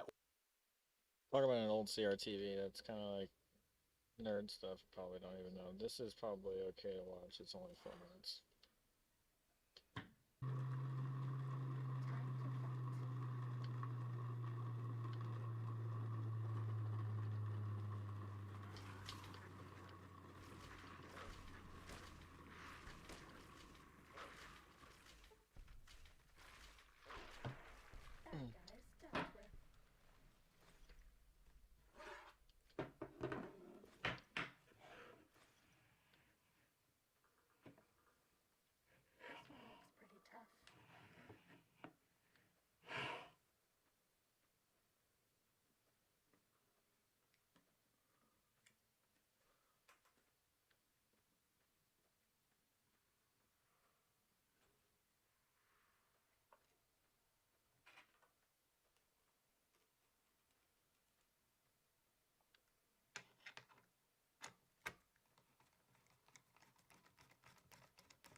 there, it's James once again, and today I have built an interesting contraption once again. And this one's called the Paradiv motor, but it's technically not a motor because it doesn't produce any power at all. I did produce a smaller variant in the past, but some people criticized that, so I went to a bigger model from the mind of Tesla. And this will probably never work because the magnets on the perimeter of the rotor are always interfering with the next magnet, so it can actually not rotate unless you're constantly changing the magnetic field of these perimeter magnets. One may ask, well, can you use electromagnetic coils with Hall sensors? And that might be a possibility along with new metal, but once again, you have to input power into the system. So, very unlikely that this will break the law of thermodynamics and actually run, but nevertheless, it's a very interesting contraption, and it was fun to build. A really good way to break this down and make it simple is to take one magnet and see what it does against the rotor. And as you see here, the magnet only... Pretty straightforward. I mean, if you don't understand what that is, I'm sorry, then maybe this is boring, so I'm just gonna skip. Iran strikes across the Middle East spark global fury. Only 40 days to famine and collapse. Sees the shadow of the CCP's own fall. Xi panics. Tiananmen locked down. Iran turns on Beijing, strikes China-linked ship. Fearing Trump, Xi Jinping burns bridges with Iran's new leadership. Why has Xi Jinping suddenly lost so much weight? The butcher purge is now striking Xi's inner circle. The Great Collapse is coming, spreads across WeChat. Authorities move quickly to censor. Trump makes another brilliant move. Netizens say, Xi Jinping is being played to death. You're watching Decoding China, where we bring you timely analysis and grounded perspectives on today's China. Iran strikes across the Middle East, spark global fury. Only 40 days to famine and collapse. Sees the shadow of the CCP's own fall. Xi panics. Tiananmen locked down. Since the United States and Israel launched strikes on Iran on February 28, the United Arab Emirates has become a primary target of Tehran's retaliation, facing far more missile and drone attacks than any other country in the region. According to the UAE Ministry of Defense, by March 14th, Iran had launched more than 1,700 missiles and drones toward the country. These included roughly 280 to 290 ballistic missiles, 15 cruise missiles, and between 1,500 and 1,600 drones. More than 90% were intercepted by air defense systems, with only a small number causing damage through direct impact or falling debris. In response to the escalating strikes, UAE authorities issued an unprecedented order to shut down all Iran-related government institutions operating in the country. The Iranian hospital in Dubai, along with an Iranian community school and club, was forced to close. All Iranian government personnel stationed in the UAE were ordered to leave the country immediately. Analysts say the UAE is attempting to cut off Iran's channels of soft influence while coordinating with other Gulf states to form a regional front aimed at isolating Tehran. Commercial ships and oil tankers in the region have also been affected. Reports indicate that Iran attacked a total of 18 merchant vessels in the Persian Gulf. 2 ships in Iraqi waters caught fire after being bombed, while another strike at a port in Oman triggered a major blaze. Even NATO members were drawn into the conflict. Iran launched 2 missile attacks on the NATO Incirlik Air Base in Turkey, a facility believed to store between 20 and 30 USB-61 nuclear bombs. Meanwhile, a French military base in the Kurdistan region of Iraq was also struck by Iranian drone attacks, killing a French officer and injuring several others. These wide-ranging attacks have angered neighboring countries and pushed Iran into confrontation with much of the international community. The United Nations Security Council convened an emergency meeting and condemned the strikes. In a notable development, China and Russia, countries that frequently oppose Western positions, chose to abstain and did not express support for Iran. China's foreign ministry also issued a rare public statement condemning attacks on civilian targets. While Iran faces growing external isolation, signs of internal strain have also begun to emerge. Reports indicate that several Iranian diplomats stationed in Denmark, Austria, Switzerland, and Australia have defected and sought political asylum. At the same time, Iran's economic lifeline is under heavy pressure. We'll come back 12th, tomorrow and finish up on U.S. that forces because I'm carried out just one of the most powerful bombing rushing through operations it. in the Middle East at this against point. targets on Karg Island, Pretty much, but Iran's main oil export hub, that's the handling point of about the speed 90% run. of But the they were country's like, crude shipments. President Donald I should have Trump known. warned that if Iran continues to So I disrupt gotta do shipping in the more other Strait of main Hormuz, quests, and then the United like States I don't could want to strike really do the the main island's quest right oil now because I'm infrastructure hungry. So directly. we'll pause it. Such a move could effectively remove Iranian crude from the global market. Another potential turning point Only a may couple come not things from I have missiles, growing. but from food shortages. Iran relies heavily on imported wheat and animal feed. Intelligence estimates suggest that if imports remain disrupted, the country's food reserves may last only 40 to 50 days. By mid to late April, bread shortages could begin to emerge in many parts of the country, an issue that has historically triggered nationwide protests in Iran. Viewed from a broader perspective, some analysts see the Iranian crisis as a stress test for other highly centralized political systems. Both Iran and the Chinese Communist Party have built governance structures based on strict social control and the concentration of authority in a single political center. If that center suddenly weakens or disappears, the entire structure can become paralyzed due to the lack of a stable succession mechanism. Recent developments in Beijing suggest Chinese leaders may be watching these events closely. On March 13th, authorities unexpectedly announced that the Mao Zedong Memorial Hall in Tiananmen Square would close from March 16th to August 30th for what was described as internal renovation. The site, one of the most symbolic landmarks of the CCP, has remained largely untouched for decades. Some observers believe the closure may signal an attempt to reshape the party's historical narrative, reducing Mao's symbolic prominence while placing greater emphasis on the current era. The turmoil unfolding in Iran is increasingly viewed as a revealing mirror.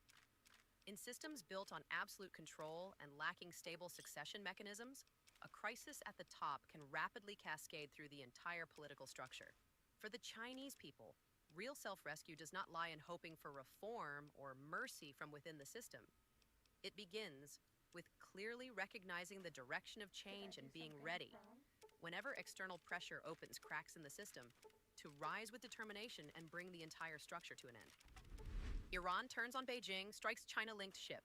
Fearing Trump, Xi Jinping burns bridges with Iran's new leadership.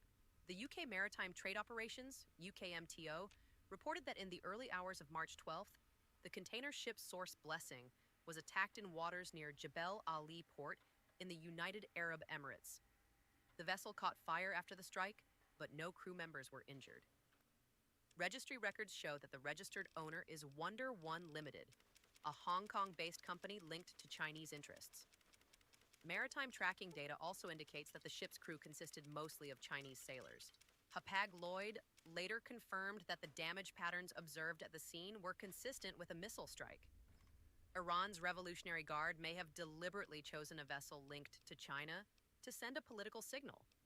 The incident occurred as the confrontation between the United States, Israel, and Iran continued to escalate. In less than 2 weeks, at least 19 commercial vessels have been attacked across the region. On March 2nd, Iran's Islamic Revolutionary Guard Corps, IRGC, declared the closure of the Strait of Hormuz, one of the world's most critical energy shipping routes. Tehran warned that any ship attempting to pass through the strait could become a target. As a result, shipping traffic through the Strait of Hormuz has dropped by more than 90%. Previously, an average of about 79 vessels per day transited the route. Now only a handful pass through, and on some days none move at all. More than 1,000 commercial ships are now stranded around the Persian Gulf and the Gulf of Oman, including many oil tankers and cargo vessels linked to Chinese companies.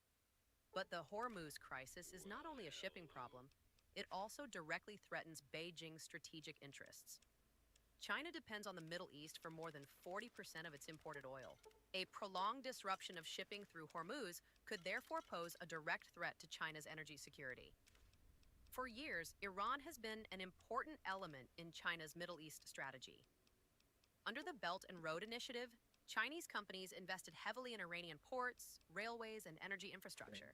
In return, Tehran provided Beijing with a stable supply of crude oil.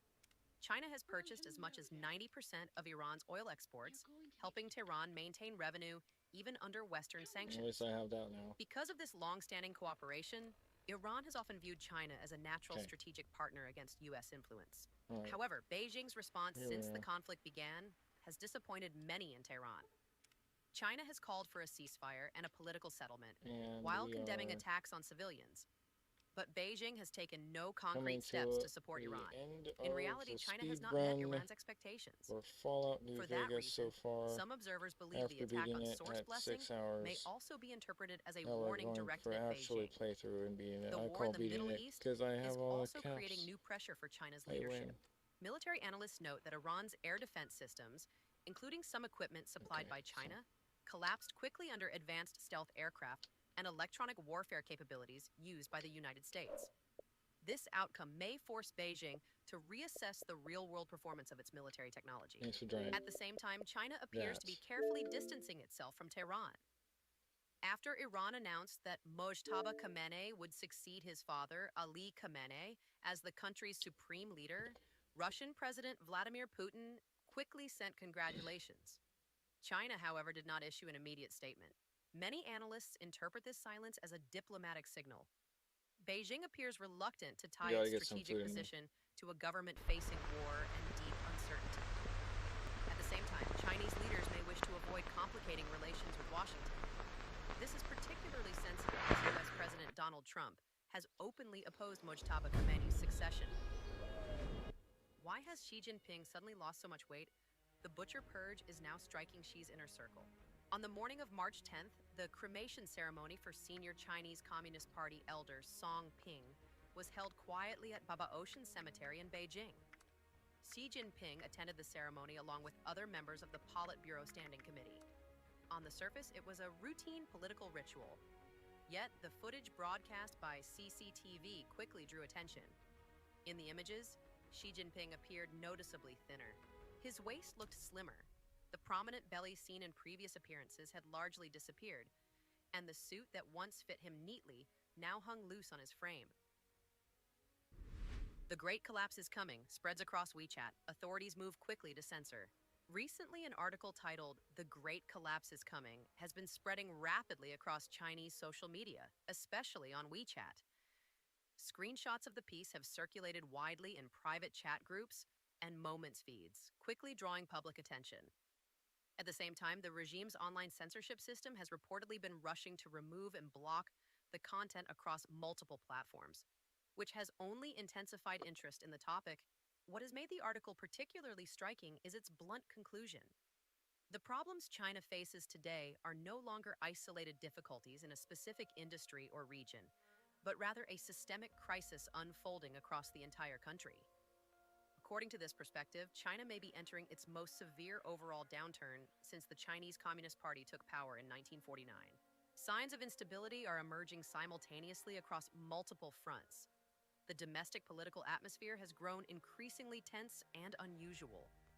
Meanwhile, the economy continues to weaken despite repeated government attempts to stabilize the market. I'll be getting off here within Real the hour, estate, so the stock market, the bond market, local concluding this government pretty debt, soon here. manufacturing output, household Got a couple income, more things to and watch, migrant so workers' stay tuned. earnings are all showing sharp volatility and, in some cases, clear Then signs I'll of be getting collapse. off. Another Ooh, factor heightening uncertainty is the Set growing my imbalance frickin' thing within down the for power a structure second. of the Now regime. it froze. Okay. The state council appears weaker than ever, while authority has Whoa. become increasingly concentrated He's within the already party down. leadership. This extreme centralization of power Whoa. has created turbulence within the governing system and reduced its ability to correct internal problems. At the same time, waves of purges within the military have continued alongside an accelerated pace of military preparations. Rather than strengthening stability, these actions have fueled unease inside the armed forces. Jesus. As the economy weakens, Oh my unemployment God. rises, the justice system is widely questioned, and governance appears increasingly ineffective. Social pressure across the population Was not continues to triggering this intensify. like These fast enough at simultaneous all. shocks across politics, the economy, and the military reflect a troubling reality. The regime's capacity to maintain control is eroding. For many observers, the country is entering a period of instability not seen in decades. The system itself is also revealing a series of contradictions. On one hand, authorities demand public trust while repeatedly concealing or distorting information. On one hand, they tighten restrictions on economic activity while calling for stronger consumer spending. On one hand, they push businesses into crisis while claiming to promote job creation. On one hand, they frighten away investors while loudly promoting investment campaigns. These contradictions are rapidly eroding the regime's credibility. Across social media, many comments suggest that public trust has already collapsed.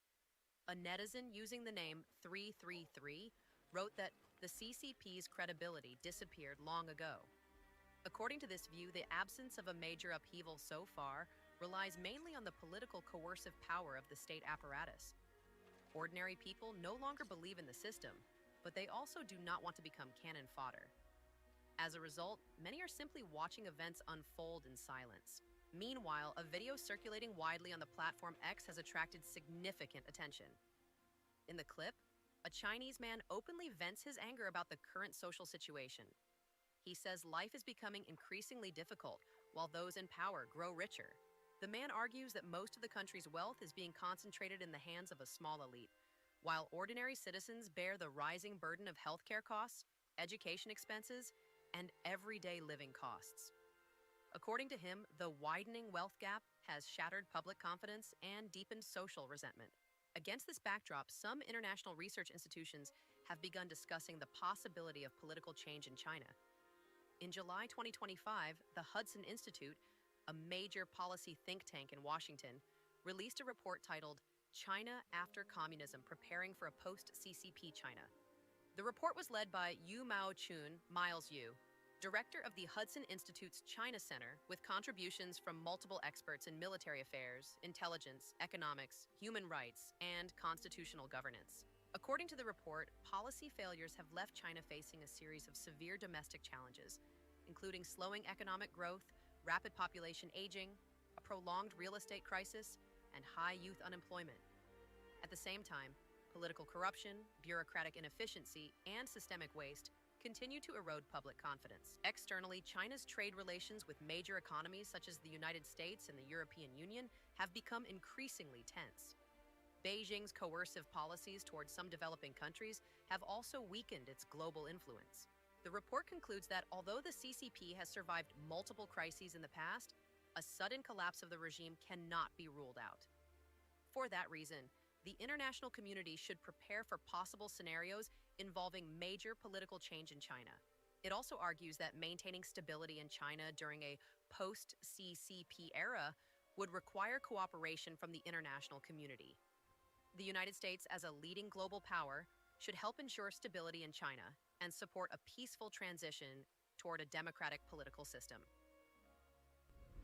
Trump makes another brilliant move. Netizens say Xi Jinping is being played to death. According to the Washington Times, on March the 16th, President Trump stated that due to the ongoing war in Iran, the United States has asked Beijing to postpone his planned visit with Xi Jinping by about a month. In a March 15th telephone interview with the Financial Times, an 8-minute conversation whose contents have been revealed, President Trump threatened NATO and China to help clear the Strait of Hormuz, warning NATO that if they do not assist, the future will be very bad. Trump argued that the United States should not bear the full cost of maintaining global freedom of navigation alone, especially since Europe and China depend far more heavily on Gulf oil than the U.S. does. Trump directly addressed the Chinese authorities, saying China should also help because 90% of its oil comes through these straits.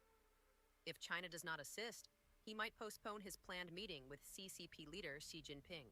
In this game between Xi and Trump, Xi is currently struggling to hold his ground and is clearly in a losing position. In contrast, Trump has seized full initiative, dictating the pace and pulling the CCP along. At this point, Beijing is trapped in a dilemma, unable to move forward yet unable to stand still. The situation has reached such a point that for the CCP, it is worse than death. Most of China's oil supply must pass through the Strait of Hormuz near Iran, but due to the war, this route is now nearly shut down. This is not just an energy risk, it directly chokes one of the most critical lifelines of China's economy. If the trip takes place, it would mark the first visit by a U.S. president to China since Trump's first term in 2017. 5 months ago, the two leaders met in Busan, South Korea, and agreed to a one-year truce in a trade war where tariffs had surged into triple digits. However, current developments suggest that agreement was only temporary, and the broader trajectory is increasingly turning against Beijing. At the same time, in Beijing, the response from China's Ministry of Foreign Affairs revealed a noticeable shift in tone. At a March 16th press conference, when asked about the possibility of Secretary of State Marco Rubio accompanying Trump to China, spokesperson Lin Jian stated that previous sanctions only targeted Rubio's statements and actions related to China during his time as a U.S. senator. When a BBC reporter pressed further on Trump's warning that he might cancel the visit if China does not assist with security in the Strait of Hormuz, the Chinese side did not respond confrontationally. Instead, it merely Hey everyone, thanks for emphasized joining. that both I'm sides bringing remain my in food in. I'm gonna communication be eating it. and that Got a couple more leader-level things to diplomacy watch. plays an important role. Notably, throughout the entire response, the usual wolf warrior tone was almost completely absent. The language became more neutral, and the statements were carefully adjusted to avoid direct confrontation. This shift indicates that recent moves from Washington are already exerting direct pressure on Beijing's behavior. Online, many people mocked this softened stance from Beijing. One user wrote, "Reality proves that as long as you are strong enough, the Communist Party will immediately back down." Another commented, "In the game of chicken, the Communist Party has never won." The Communist Party believes that as long as it can justify itself, it can say anything, even if it makes no sense. As for their words, anyone who believes them is simply naive. Everything revolves around interests, with no moral boundaries whatsoever. Your feedback matters. Share your views in the comments. If this content resonated with you, we invite you to share it with your network. Your continued support empowers us to pursue independent, high-quality journalism. Subscribe and like to stay up to date with Decoding China. Thank you for watching.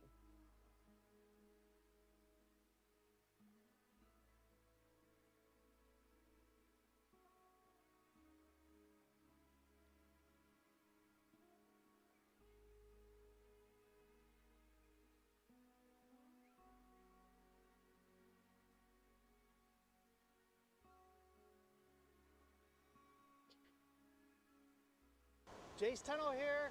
Man, I'm excited about today because I got something I don't see that often. And it only comes in when we get strong onshore winds with Portuguese man-o-war. It's called Glaucus Atlanticus, the Blue Dragon. So let's get into talking about what this thing is. And actually, these things can really mess you up. Do not ever touch these. I'm just doing it because I'm known for touching stuff and I'm used to the pain level, but it can really mess people up the wrong way. So I'm gonna go ahead, I've got a thing of water here. I'm gonna put it in water so that we can get some close-ups and see it swimming around. Washing up, when we get a lot of Portuguese man-o-wars washing in, that's what they feed on. So these are gastropods without a shell. They're a nudibranch, a sea slug, you know, all these different things you hear about. But it's pretty rare to find them because they're small. A lot of people don't see them. Now, these things store the stinging cells of the man-o-war that they're eating in their appendages. So those feather-like things that are coming off of it, that's where they're storing those things. And so if you mess with it, so say you accidentally step on it or you pick it up and you squeeze it, it can really mess you up. And it can sting, I've heard it can sting maybe 3 times as bad as a man-o-war. I find that hard to believe because on a scale from 1 to 10, I'd say a man-o-war is about a 9 on pain level. It's pretty bad. So the best thing is to just avoid picking these things up. Now some of the other things that we have washing up today with these, and in big numbers, are 2 different species of storm snails. The purple sea snail, they also call it, but we have the globe sea snail, which is a little more purple on top than the common sea snail, which is a little white on top, still a purplish tint. Both of them are really dark on the bottom and they float upside down. They have a raft on them. But we're finding a lot of those washing in today also. Along with the by-the-wind sailors and the blue buttons. We call that the blue wave. So all these things, the Portuguese man-o-war, blue button, by-the-wind sailor, all these blue things washing in. And this happens every spring when we get these strong onshore winds. We'll get a lot of these, this blue wave coming in. You know, there's no human value to them, so like we can't eat them. They're found in, you know, tropical waters, you know, around the world. So that's probably it. Just super interesting animal, and thought I'd give you some close-up images of it because you probably don't normally see these. Okay, well, hopefully you learned something Little new cheesesteak is crazy, so you can't eat about 'em. the blue dragon, and avoid touching it. If you see it, just take pictures and enjoy its beauty. All right, with that, we'll catch you on the next Beachcomber. We'll talk to you later. Bye.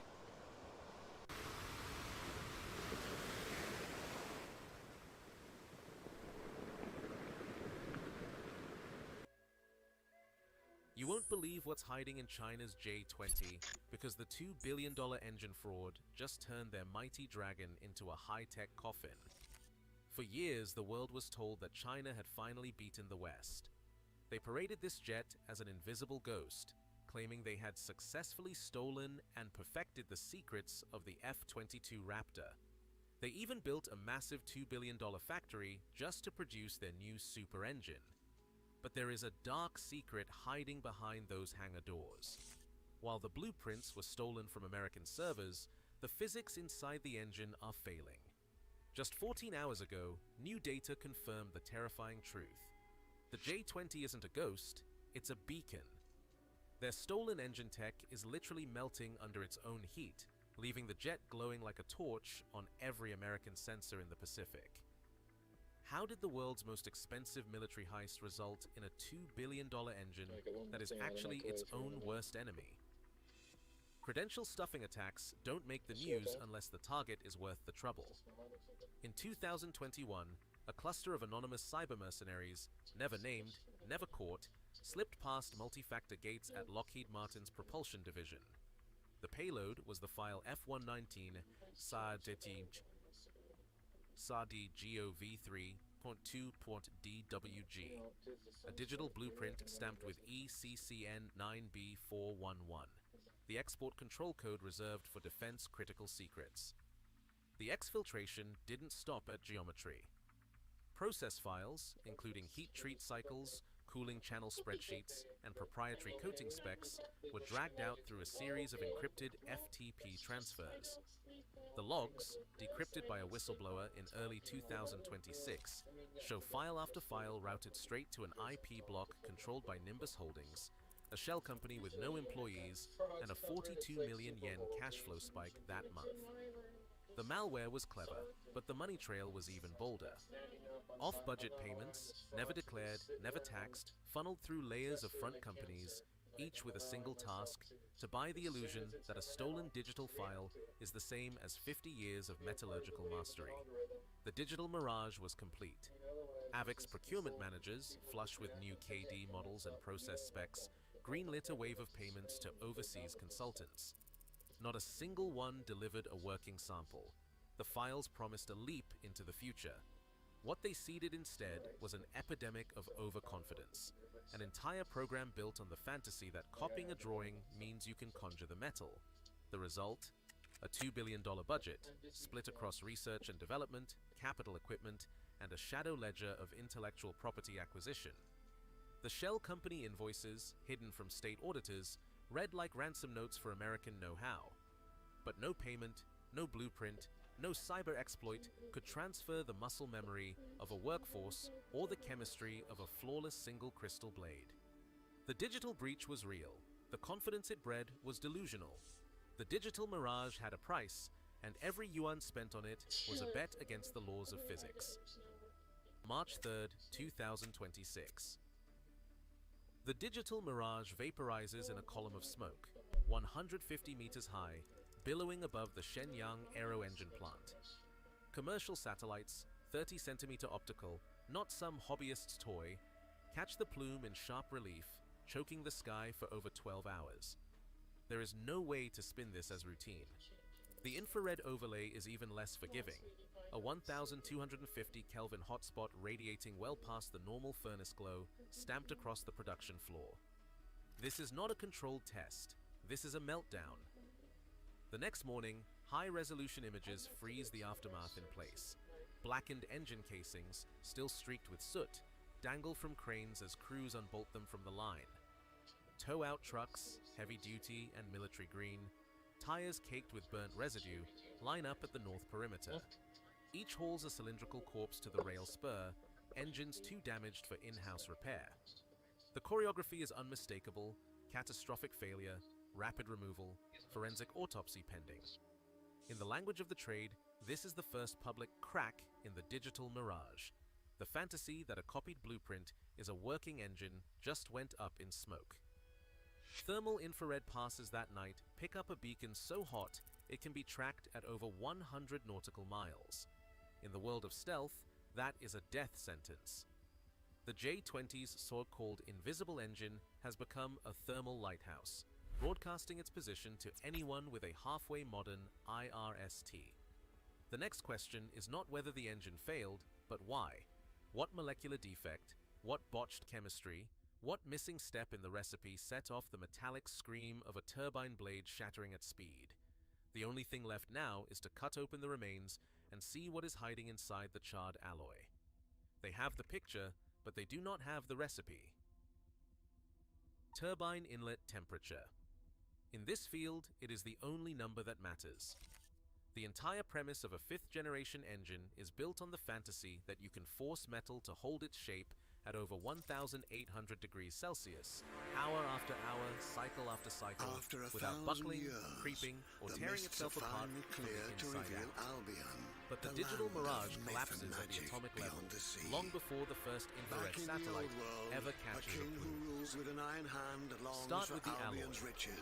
The WS-15's blade chemistry, trumpeted in procurement memos as CMSX4 class, barely scrapes the minimum. Rhenium content is less than 3%. Compare that to the US standard, 5% or higher in CMSX5 and above. Rhenium is the backbone of creep resistance, the difference between a blade that grows 0.1 millimeter in 1,000 hours and one that doubles its strain rate before the paint on the factory floor dries. The forensic EDX scan Cobalt 9, Chromium 15, Aluminum 5, Titanium 3, and a pathetic Rhenium trace. This is not a super alloy. It is a compromise, and not a clever one. Now, the single crystal. In the West, the phrase single crystal growth means a blade pulled from the crucible in one continuous unbroken lattice, no grain boundaries, no weak spots, just a perfect nickel matrix stretching the full length of the airfoil. The US can grow a 300mm crystal without a single stray grain. The Chinese process, as confirmed by cross-section SEM images, tops out below 150mm before stray grains erupt like weeds through a sidewalk. Each one is a future crack, a molecular invitation to oxidation and catastrophic fatigue. The directional solidification furnace at Shenyang is a budget imitation. The pull rate is inconsistent, the temperature gradient is loose, and the grain selectors are more wishful thinking than in.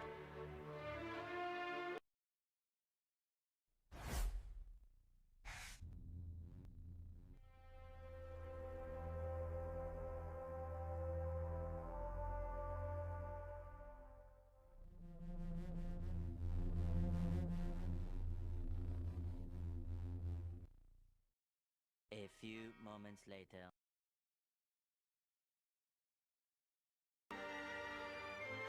Engineering. You do not get a single crystal blade, you get a multi-crystalline liability. Defect protocol scan the fracture face. The micrographs show a forest of secondary grains, running at odd angles to the load path. Under stress, these boundaries act as highways for atomic diffusion. The creep strain doubles, then triples as the blade heats up. In lab tests, the WS-15 core blades reached a creep rate of 2 times 10 to the -6 per hour at 1,650 degrees Celsius. Over a 500-hour run, that means the blade tip grows by more than 0.3 millimeters, enough to grind itself against the engine casing, shedding metal flakes into one section. Each flake is a bullet waiting to ricochet downstream. Blueprints are silent in these failures. A drawing can dictate the shape of a blade, the diameter of a cooling hole, the thickness of a coating. It cannot order atoms to align. It cannot force a crystal to grow straight. The digital mirage sells the illusion of mastery, but the microscope tells the truth. Stray grains, rhenium starvation, and a lattice pockmarked with future fractures. They have the picture, but they do not have the recipe. Internal cooling passages are where the digital mirage finally meets the metallurgy wall. No more hiding behind CAD files or borrowed process specs. Every WS-15 blade is drilled with 0.6mm channels, straight as a ruler, uniform from root to tip. On paper, it is a match for the F119's serpentine veins. In reality, it is a monument to shortcut engineering. The coolant flow is choked, starved of mass, and the blade's leading edge lights up in computational fluid dynamics like a warning flare, plus 120 degrees Celsius above design. A hotspot the size of a thumbnail, but enough to start the clock on thermal death. The numbers do not lie. At full afterburner, the surface temperature spikes past 1,600 Kelvin. The so-called stealth coating, yttria-stabilized zirconia, YSZ, lasts less than 50 hours before it gives up the ghost. Spallation begins at the grain boundaries, flakes off in patches, and leaves the nickel alloy naked to the exhaust stream. The promised emissivity, 0.85, is a fantasy. Satellite infrared bands measure 0.92, sometimes higher, turning the J-20's engine into a mid-infrared beacon. Every time the thermal barrier fails, the underlying metal radiates like a foundry crucible. No amount of ram paint or canted nozzles can disguise that glow. This is not stealth. This is a lighthouse for every IRST within 100 Anybody nautical with really good miles. eyes can see it. The forensic chain is brutal in its logic. Channel diameter too small, coolant mass flow too low, hotspot forms, YSZ cracks, coating peels, surface temperature soars, and the blade's structural margin vanishes. The CFD models leaked from the 711th Institute show the heat pooling at the same spot where field failures start. The cooling system's uniform geometry, meant to simplify CNC machining, guarantees that every blade fails in the same way, on the same schedule. No random defects, just a production line of identical time bombs. The defect protocol is simple. Scan the surface, measure the glow. The moment the YSZ flakes, the emissivity jumps, the infrared signature blooms, and the stealth claim evaporates. The PLAAF's own detection logs, buried in March 2026 leaks, admit that J-20s were tracked at 95 nautical miles by a PLAN infrared search and track ship 3 times in a single week. This is not a classified secret. It is a public humiliation, visible to anyone with a commercial satellite pass and a basic radiance calculator. What is left is the dead, hollow silence of a grounded fleet. Engines towed off the line, blackened casings stacked for disposal, and a stealth fighter that broadcasts its position like a searchlight. The digital mirage promised a leap past the metallurgy wall. Instead, it delivered a $2 billion lesson in the difference between knowing the shape of a cooling channel and understanding how to keep a blade alive at 1,800 degrees. They have the picture, but they don't have the recipe. The spin test chamber is a place where lies are vaporized. The moment arrives at 1:17 p.m. local, March 2026. A WS-15 core blade, hot from a simulated afterburner run, reaches critical revolutions per minute. The lab's high-speed camera catches it all. One frame nothing, the next a burst of white-hot light as the blade erupts in a spray of molten nickel and shattered ceramic. The metallic scream is audible even through the thick glass. Shrapnel ricochets, the housing floods with acrid smoke, and the test cell sensors flatline. That flash is not an anomaly. It is the inevitable conclusion of physics ignored and metallurgy faked. Lab technicians comb through the debris, each fragment a confession. The fracture face tells the story, river pattern lines radiate from a single origin, a textbook signature of creep-crack coalescence. Cross-sections under the scanning electron microscope reveal tip growth of 0.3 millimeters, enough for the blade edge to grind itself against the casing, scattering metal flakes downstream. Every one of those flakes is a future engine shutdown waiting to happen. The micrographs are damning. Secondary grains at odd angles, titanium and aluminum segregated along the boundaries, and a thermal barrier coating spalled off in chunks, exposing the raw nickel to the heat. No amount of digital wizardry can erase the river patterns etched by fatigue. The numbers pile up fast. 18 catastrophic bursts, each one triggering a full engine withdrawal. 27 removals logged in the March maintenance database alone. The fleet's mission availability plunges, sorties cancelled, airframes towed off the line. The digital mirage collapses not in headlines, but in the cold arithmetic of hardware loss. For every blade that bursts, an entire engine is condemned, and the J-20's supposed edge in the sky evaporates in a plume of smoke and a stack of blackened casings. They have the picture, but they do not have the recipe. Infrared does not care about propaganda. In the world of combat aviation, the only thing worse than being seen on radar is being lit up in the infrared spectrum, broadcasting your position to every missile battery within 180 kilometers. That is not stealth. That is a target painted in thermographic neon. The J-20, powered by the WS-15, does not just fail at hiding. It glows. Emissivity values, those supposedly massaged to 0.85 on official datasheets, spiked to 0.92 in the field, verified by satellite infrared overlays during the March 2026 incident. Every time the ceramic barrier flakes and the bare nickel alloy is exposed, the engine radiates like a blast furnace, not a fifth-generation fighter. The math is pitiless. At 1,250 Kelvin, the mid-wave infrared signature is detectable at 95 nautical miles, confirmed 3 times in a single week by PLAN infrared search and track logs.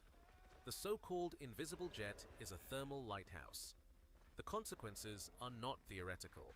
PLAAF mission planners, forced to run Monte Carlo abort models, watch the probability of mission cancellation climb by 22% when sorties involved a WS-15 equipped J-20. The detection envelope is not a number on a slide, it is a kill zone, a radius where every adversary with a modern infrared search and track system can vector interceptors or cue long-range missiles. Doctrine shifts overnight, with higher altitude ingress, reduced speed, longer escape routes, and a shrinking window for surprise. The fleet's operational coverage drops by double digits, and the promise of air dominance collapses into a huddle of grounded airframes and redacted sortie logs. This is the battlefield cost of metallurgical glow. Every watt of wasted radiance is a tactical liability. Every mission aborted a silent admission that the digital mirage has failed. The J-20's supposed edge, its spectral invisibility, is undone not by enemy innovation, but by the cold arithmetic of physics and the unblinking eye of infrared detection. They have the picture, but they do not have the recipe. Audit logs from 2024 tell the story in numbers, not rumors. 12% of WS-15 material contracts bypassed public tender, untendered, unreviewed, and ripe for kickbacks. The ledger is a monument to creative accounting, 2 billion yuan in undocumented payments funneled through shell companies during the same window that cyber mercenaries siphoned off US engine blueprints. Each invoice is stamped with a consultant fee, but none delivered a functioning alloy or a working blade. Procurement managers, insulated by single-point authority, sidestepped the PLAAF acquisition board entirely. Review committees never saw the contracts. The Central Commission for Discipline Inspection flagged a 30% cost overrun, but the missing funds never reappeared. Every off-budget yuan was a wager that money could buy mastery, that a digital file could replace 50 years of industrial discipline. Instead, the program paid for vapor, phantom expertise, absent results, and a trail of invoices that reads like a corruption ledger. The digital mirage wasn't just technical, it was financial, and every diversion eroded the last shred of trust inside the engine halls. Zhang Wei and Li Ming, 2 names etched into the audit logs, both now ghosts in the system, risked everything to push the truth into daylight. Their motives, tangled between personal profit and a bitter patriotism, finally delivered the receipts. A turbine meant to last 1,800 hours, like the F-119, instead limping to 600 before the first catastrophic burst. The whistleblower's leak is more than a scandal. It's a lesson in what blueprints can't teach. The Soviets copied the Rolls-Royce Avon and still never matched the original's endurance. India's Kaveri program burned through years and budgets, only to be broken by the same invisible wall. The digital mirage isn't just a technical failure, it's a human one. Metallurgy isn't a craft. The American worker, the machinist, the metallurgist standing at the furnace, they are the real secret weapon, the recipe no adversary can steal. They have the picture, but they don't have the recipe. Today, March 2026, satellite shots still show J-20s being towed off runways for engine replacements, a $2 billion parade of broken promises. The digital mirage shattered at the metallurgy wall. What is left is the metallic scream of blade failure, echoing through a hollowed-out Well, poor Chinese, they put all those monies into that thing and it doesn't even work. It's so sad. This cup is made out of solid gold, and I've also got solid silver and solid copper. We're gonna fill the gold, the silver, and the $30,000 copper cup, in cups case with you're an wondering. equal amount of water and place them on the flames at the exact same time to see which one boils first. Silver simmering, gold is already boiling, and then you look back at silver and it's boiling too. Just like in the Olympics, gold is first, silver a close second, and copper's trailing in the back. Time for an expensive cup of tea. This cup is $300,000. That's a lot of money to keep in a mug, so you know what I have to do. I have to bust it down, and then we're going to use the gold. This is getting melted down for jewelry on tracksnyc.com. Over in Cuba, the Communist Party headquarters has been ransacked, and it's actually getting kind of crazy over there right now. Oh, here we go. I don't know why I there's gotta this put music my or whatever. dishes It's away, like they're but this is ransacking the one communist that reacts headquarters. to this. It's actually like a full-on revolution. But the crazy part It's is, you see amazing. this over here. So I first can't even in show Iran, you the now full a video because they say revolution in Cuba's in total Cuba. collapse. After decades of repression and socialist disaster, the dictatorship is finally cracking down under its own weight. Across the island, Cubans are standing up and demanding what the regime has denied them for generations. Freedom. America stands with the Cuban people as they fight to Amazing. reclaim their country. Stand up for freedom, everyone. It's a beautiful time to be alive. Come on. Let's go, everyone. Stand up for freedom, including you, Anastasia. You stand for freedom. I had to pause it here because as I was getting the thumbnail, somebody, like, this is not a safe overtaking of their country. Like, something happened. Either the guy up there, somebody down there. Somebody got hit by something and had to be carried away. The crazy part is we're seeing this from, what is this, Representative Congresswoman Maria Salazar posting this a couple days ago. But apparently, according to AP, this blackout over in Cuba has been happening for over, what is this, a week now. That is Cuba trying to fix their own problem? Correct.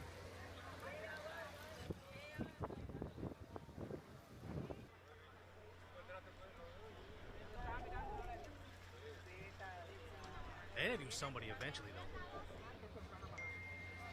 Do a video about Alex Jones' crash out on Timcast? Okay, I'll look that up right now.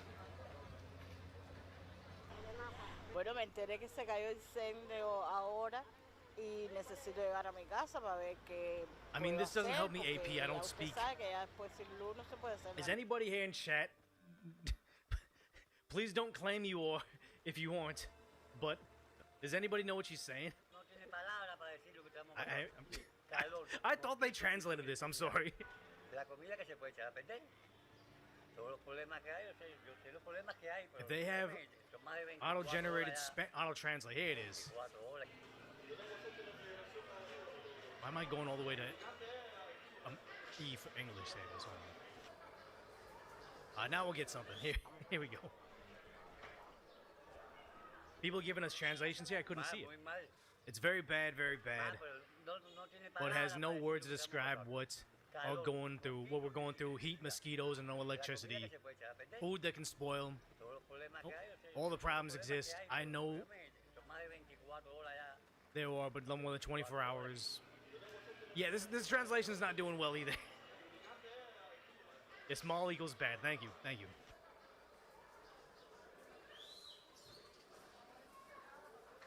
Okay, I thought this was going to be more useful. It is not, but at least the one source that's covering it, it's crazy.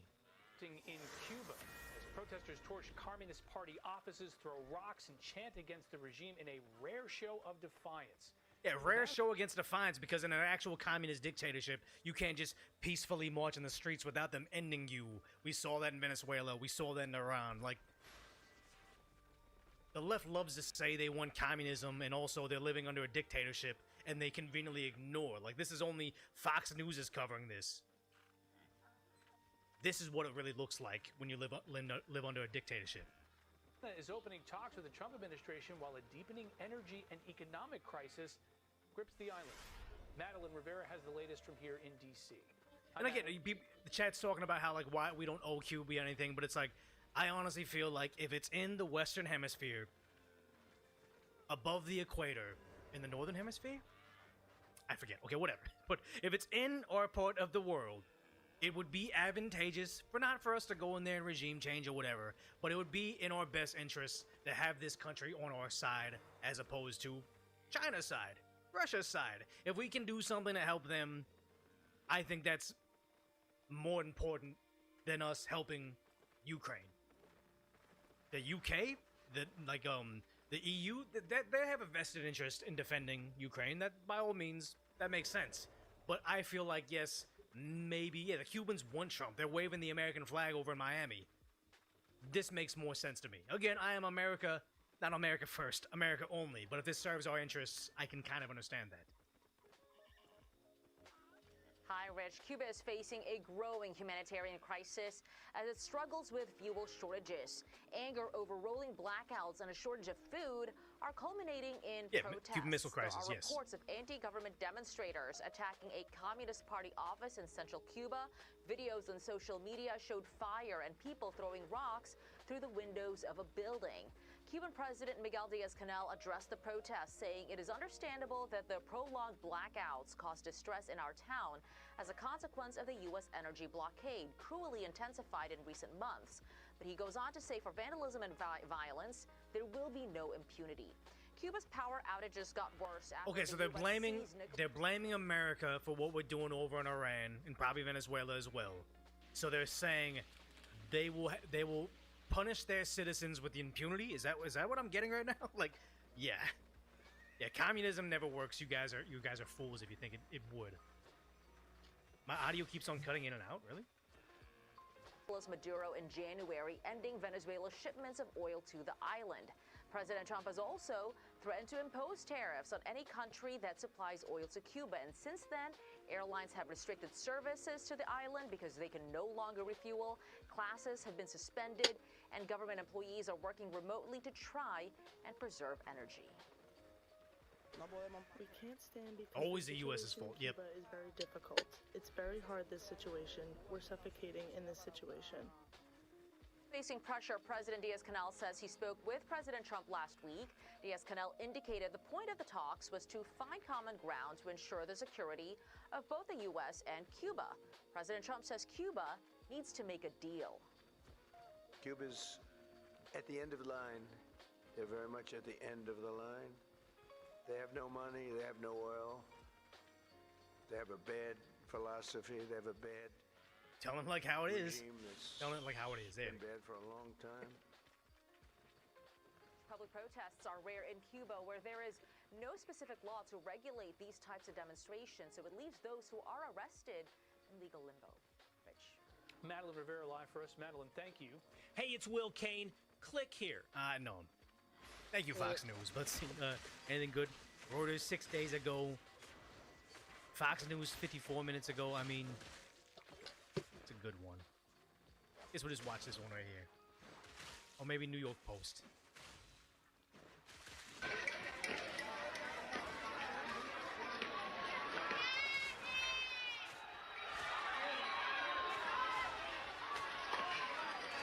Person does look tired, yep.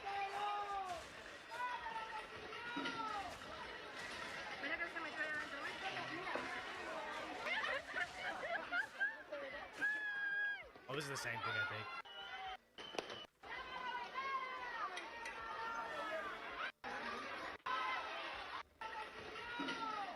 And this is what millions of liberals and basically all New York voters are crying for. Communism. Totalitarian government. This is nuts. Is this Minneapolis? I mean, sad to say, it looks a lot like Minneapolis.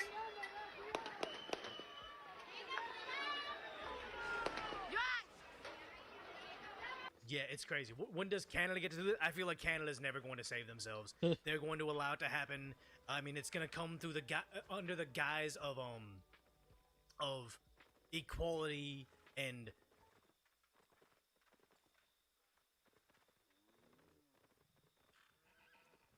The White House just admitted the real American casualty number in Iran is 150. Take a listen. Reuters has reported that about 150 U.S. service members have been injured so far. Can you confirm that number and elaborate on that? I can't confirm the exact number. I know it's within that ballpark, but I would defer you to the Pentagon for a specific number of wounded or injured thus far. Immediately after, the Pentagon clarified the real number was 140. Until yesterday, everyone believed that number to be maybe closer to 15. Turns out it's nearly 10 times that number. Now, these are wounded, not killed. 7 U.S. service members have been confirmed dead, 6 in Kuwait, 1 in Saudi Arabia. And of the 140 wounded, 108 have already returned to duty. But now there's an even bigger problem. Democratic senators just walked out of a classified Armed Services Committee briefing and said they now believe the U.S. is moving towards a ground invasion of Iran. And if that happens, 150 wounded is going to look like a very small number very quickly. I guess I am most concerned about the threat to American lives of potentially deploying our sons and daughters on the ground in He's Iran. too old school. He doesn't understand the technology we have. We can see them through rocks that are miles deep, and he thinks we're worrying about, oh my god, little close quarters combat. Give our soldiers something to actually do. Hey, what's going on, everyone? Appreciate y'all coming here and checking out this Fallout 76 I'm gonna video. check out this As guy. you know, Bethesda just had an update. I was just on with there Fallout and 76, I didn't want to look through all my weapons, but that was a big reason why I was on there Overall, right it was now, a to see nice if quality anything of was life taken down. update, which Stuff knocked hanging out on a the lot of the walls, annoying and since it bugs wasn't, that I just happened left. after their most recent update, the Backwoods update, that introduced Bigfoot and whatnot.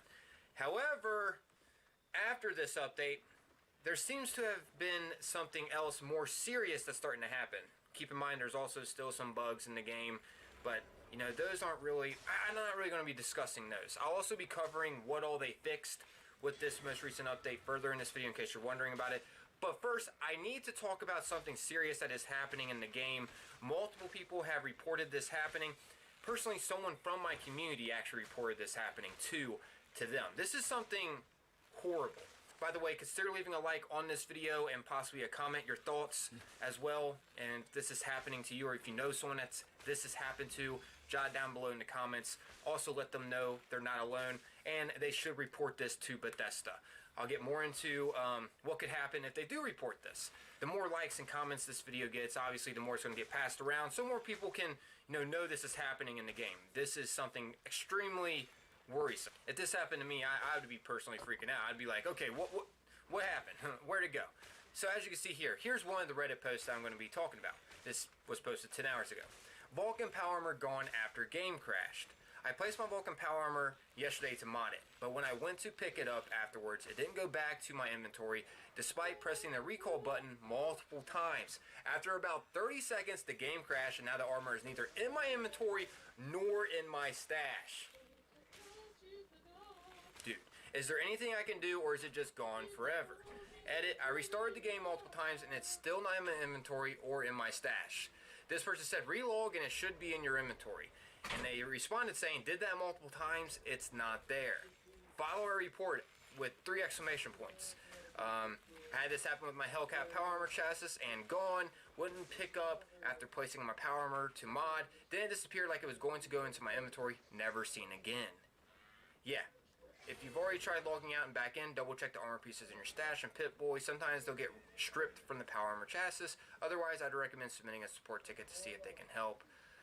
Yeah, a lot of people saying log out, but he edited the post saying he's done it multiple times and never received it. So yeah, as you can see here, he lost his Vulcan power armor, and as you guys know, for some people that can take a long time to get. Some people don't know how to craft Vulcan power armor because you do have to learn how to craft the pieces going through the raid continuously, or you can get the regular pieces, but once again, you got to grind the raid, and not everyone has players to just simply grind the raid with. Sometimes it can be a struggle to get through the raid. And he just simply lost his Vulcan power armor. Now this happened to also someone in my community, which I'm going to share with you guys. He posted it in the Fallout 76 chat in my Discord. I'm just going to scratch out his name, But as you see here, Bethesda responded to my 2 power armor sets that vanished. Bethesda responded. Here's what the response was. Greetings. Thank you for contacting the Bethesda customer support team. My name is Daquan, and it's my pleasure to assist you today. We are aware of an issue where, under certain circumstances, power armor and or individual pieces may go missing from accounts. This issue will be addressed in a future update. Dude. Be cautious, guys. But anyways, carrying on. This is pretty cool, Bethesda.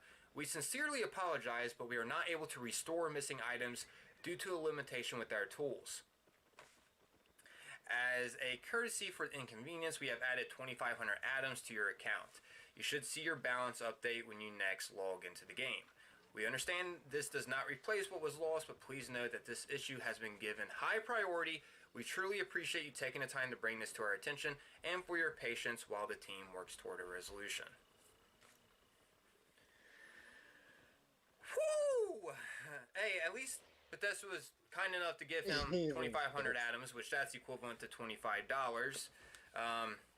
But yeah, they was not able to restore that power armor that was lost. And yeah, I talked to him a bit, and as you can see here, I said players are losing power armors now. And someone responded, I feel like this bug existed in one form or another the past 2 or 3 years. Every time they fix it, it just comes back stronger, which it seems like it has with some of the reports on Reddit. But yeah, this person said, yes, man, I lost 2 of my in-game power armor yesterday. Someone reported it in my community happening, and Bethesda just straight up responded saying they are aware of this issue now happening in the game, and it's a high priority. They are working to fix it in the next update.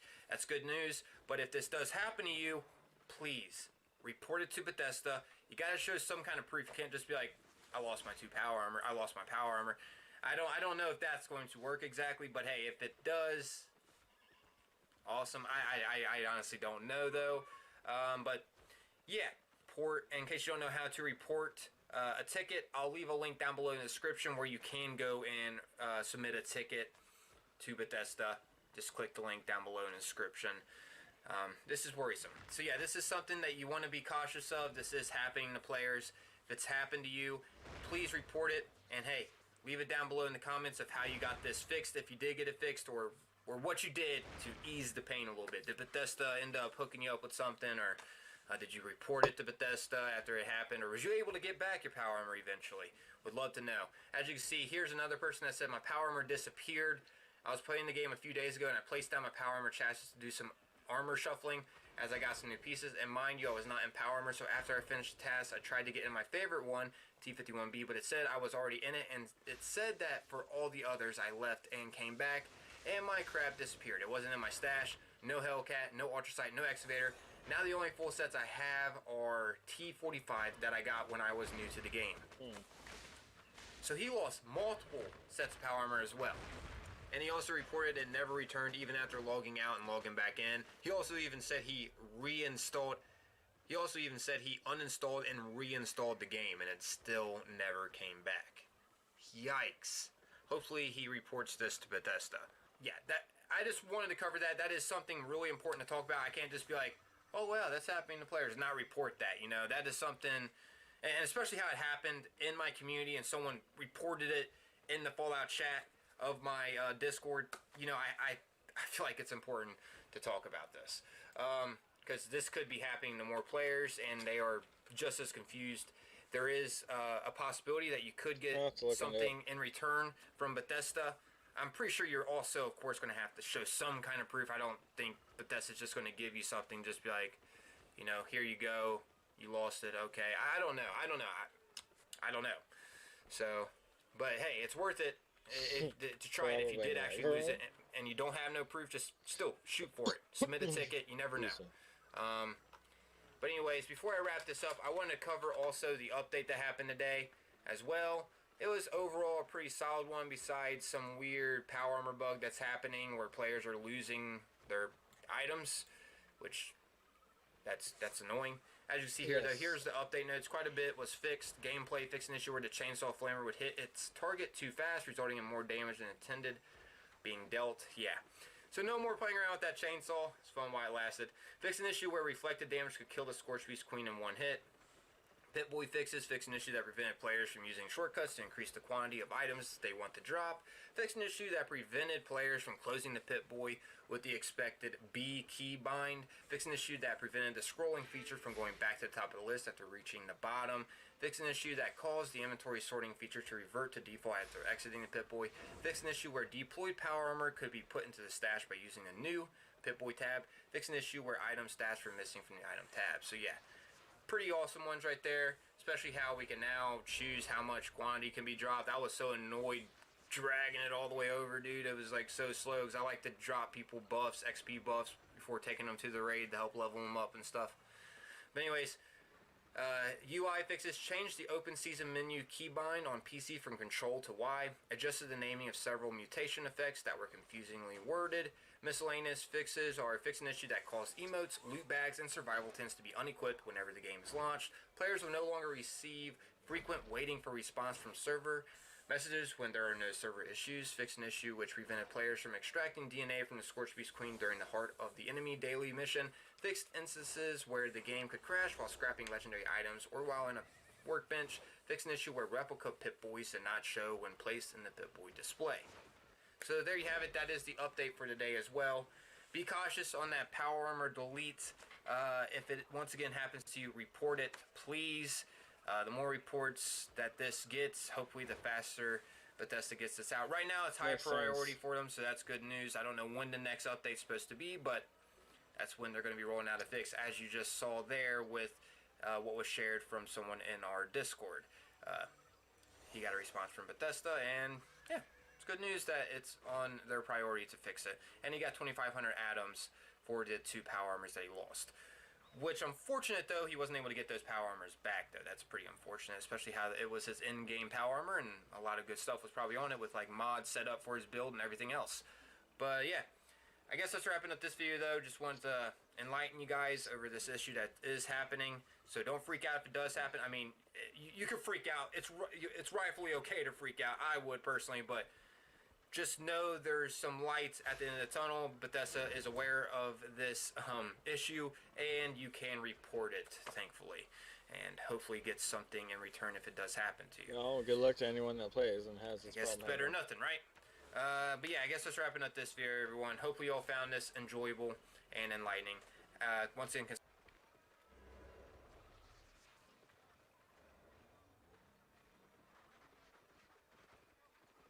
and we're going to be signing off after this, folks. Thank you, everyone that joined. And this is a reflection back to the old days where you would have to get wallpapers this way. And now we're making, well, I'm making the thumbnails to our chats and live feeds and stuff with AI, like, instantaneously. And even some of these video stuff is generated relatively quickly, 2-minute segments instantly, and transmitted to you. Where this stuff right here took such a long time. The old compact portable 1987's computer.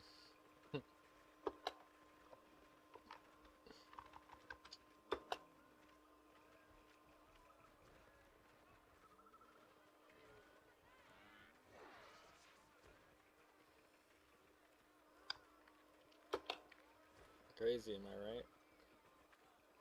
There we go. What's on there? Alright, guys. Well, thank you so much for everything. You know, make sure to like, comment, subscribe if you like this stuff, and share to anybody else who likes this. And with that, further ado, have a great rest of your day.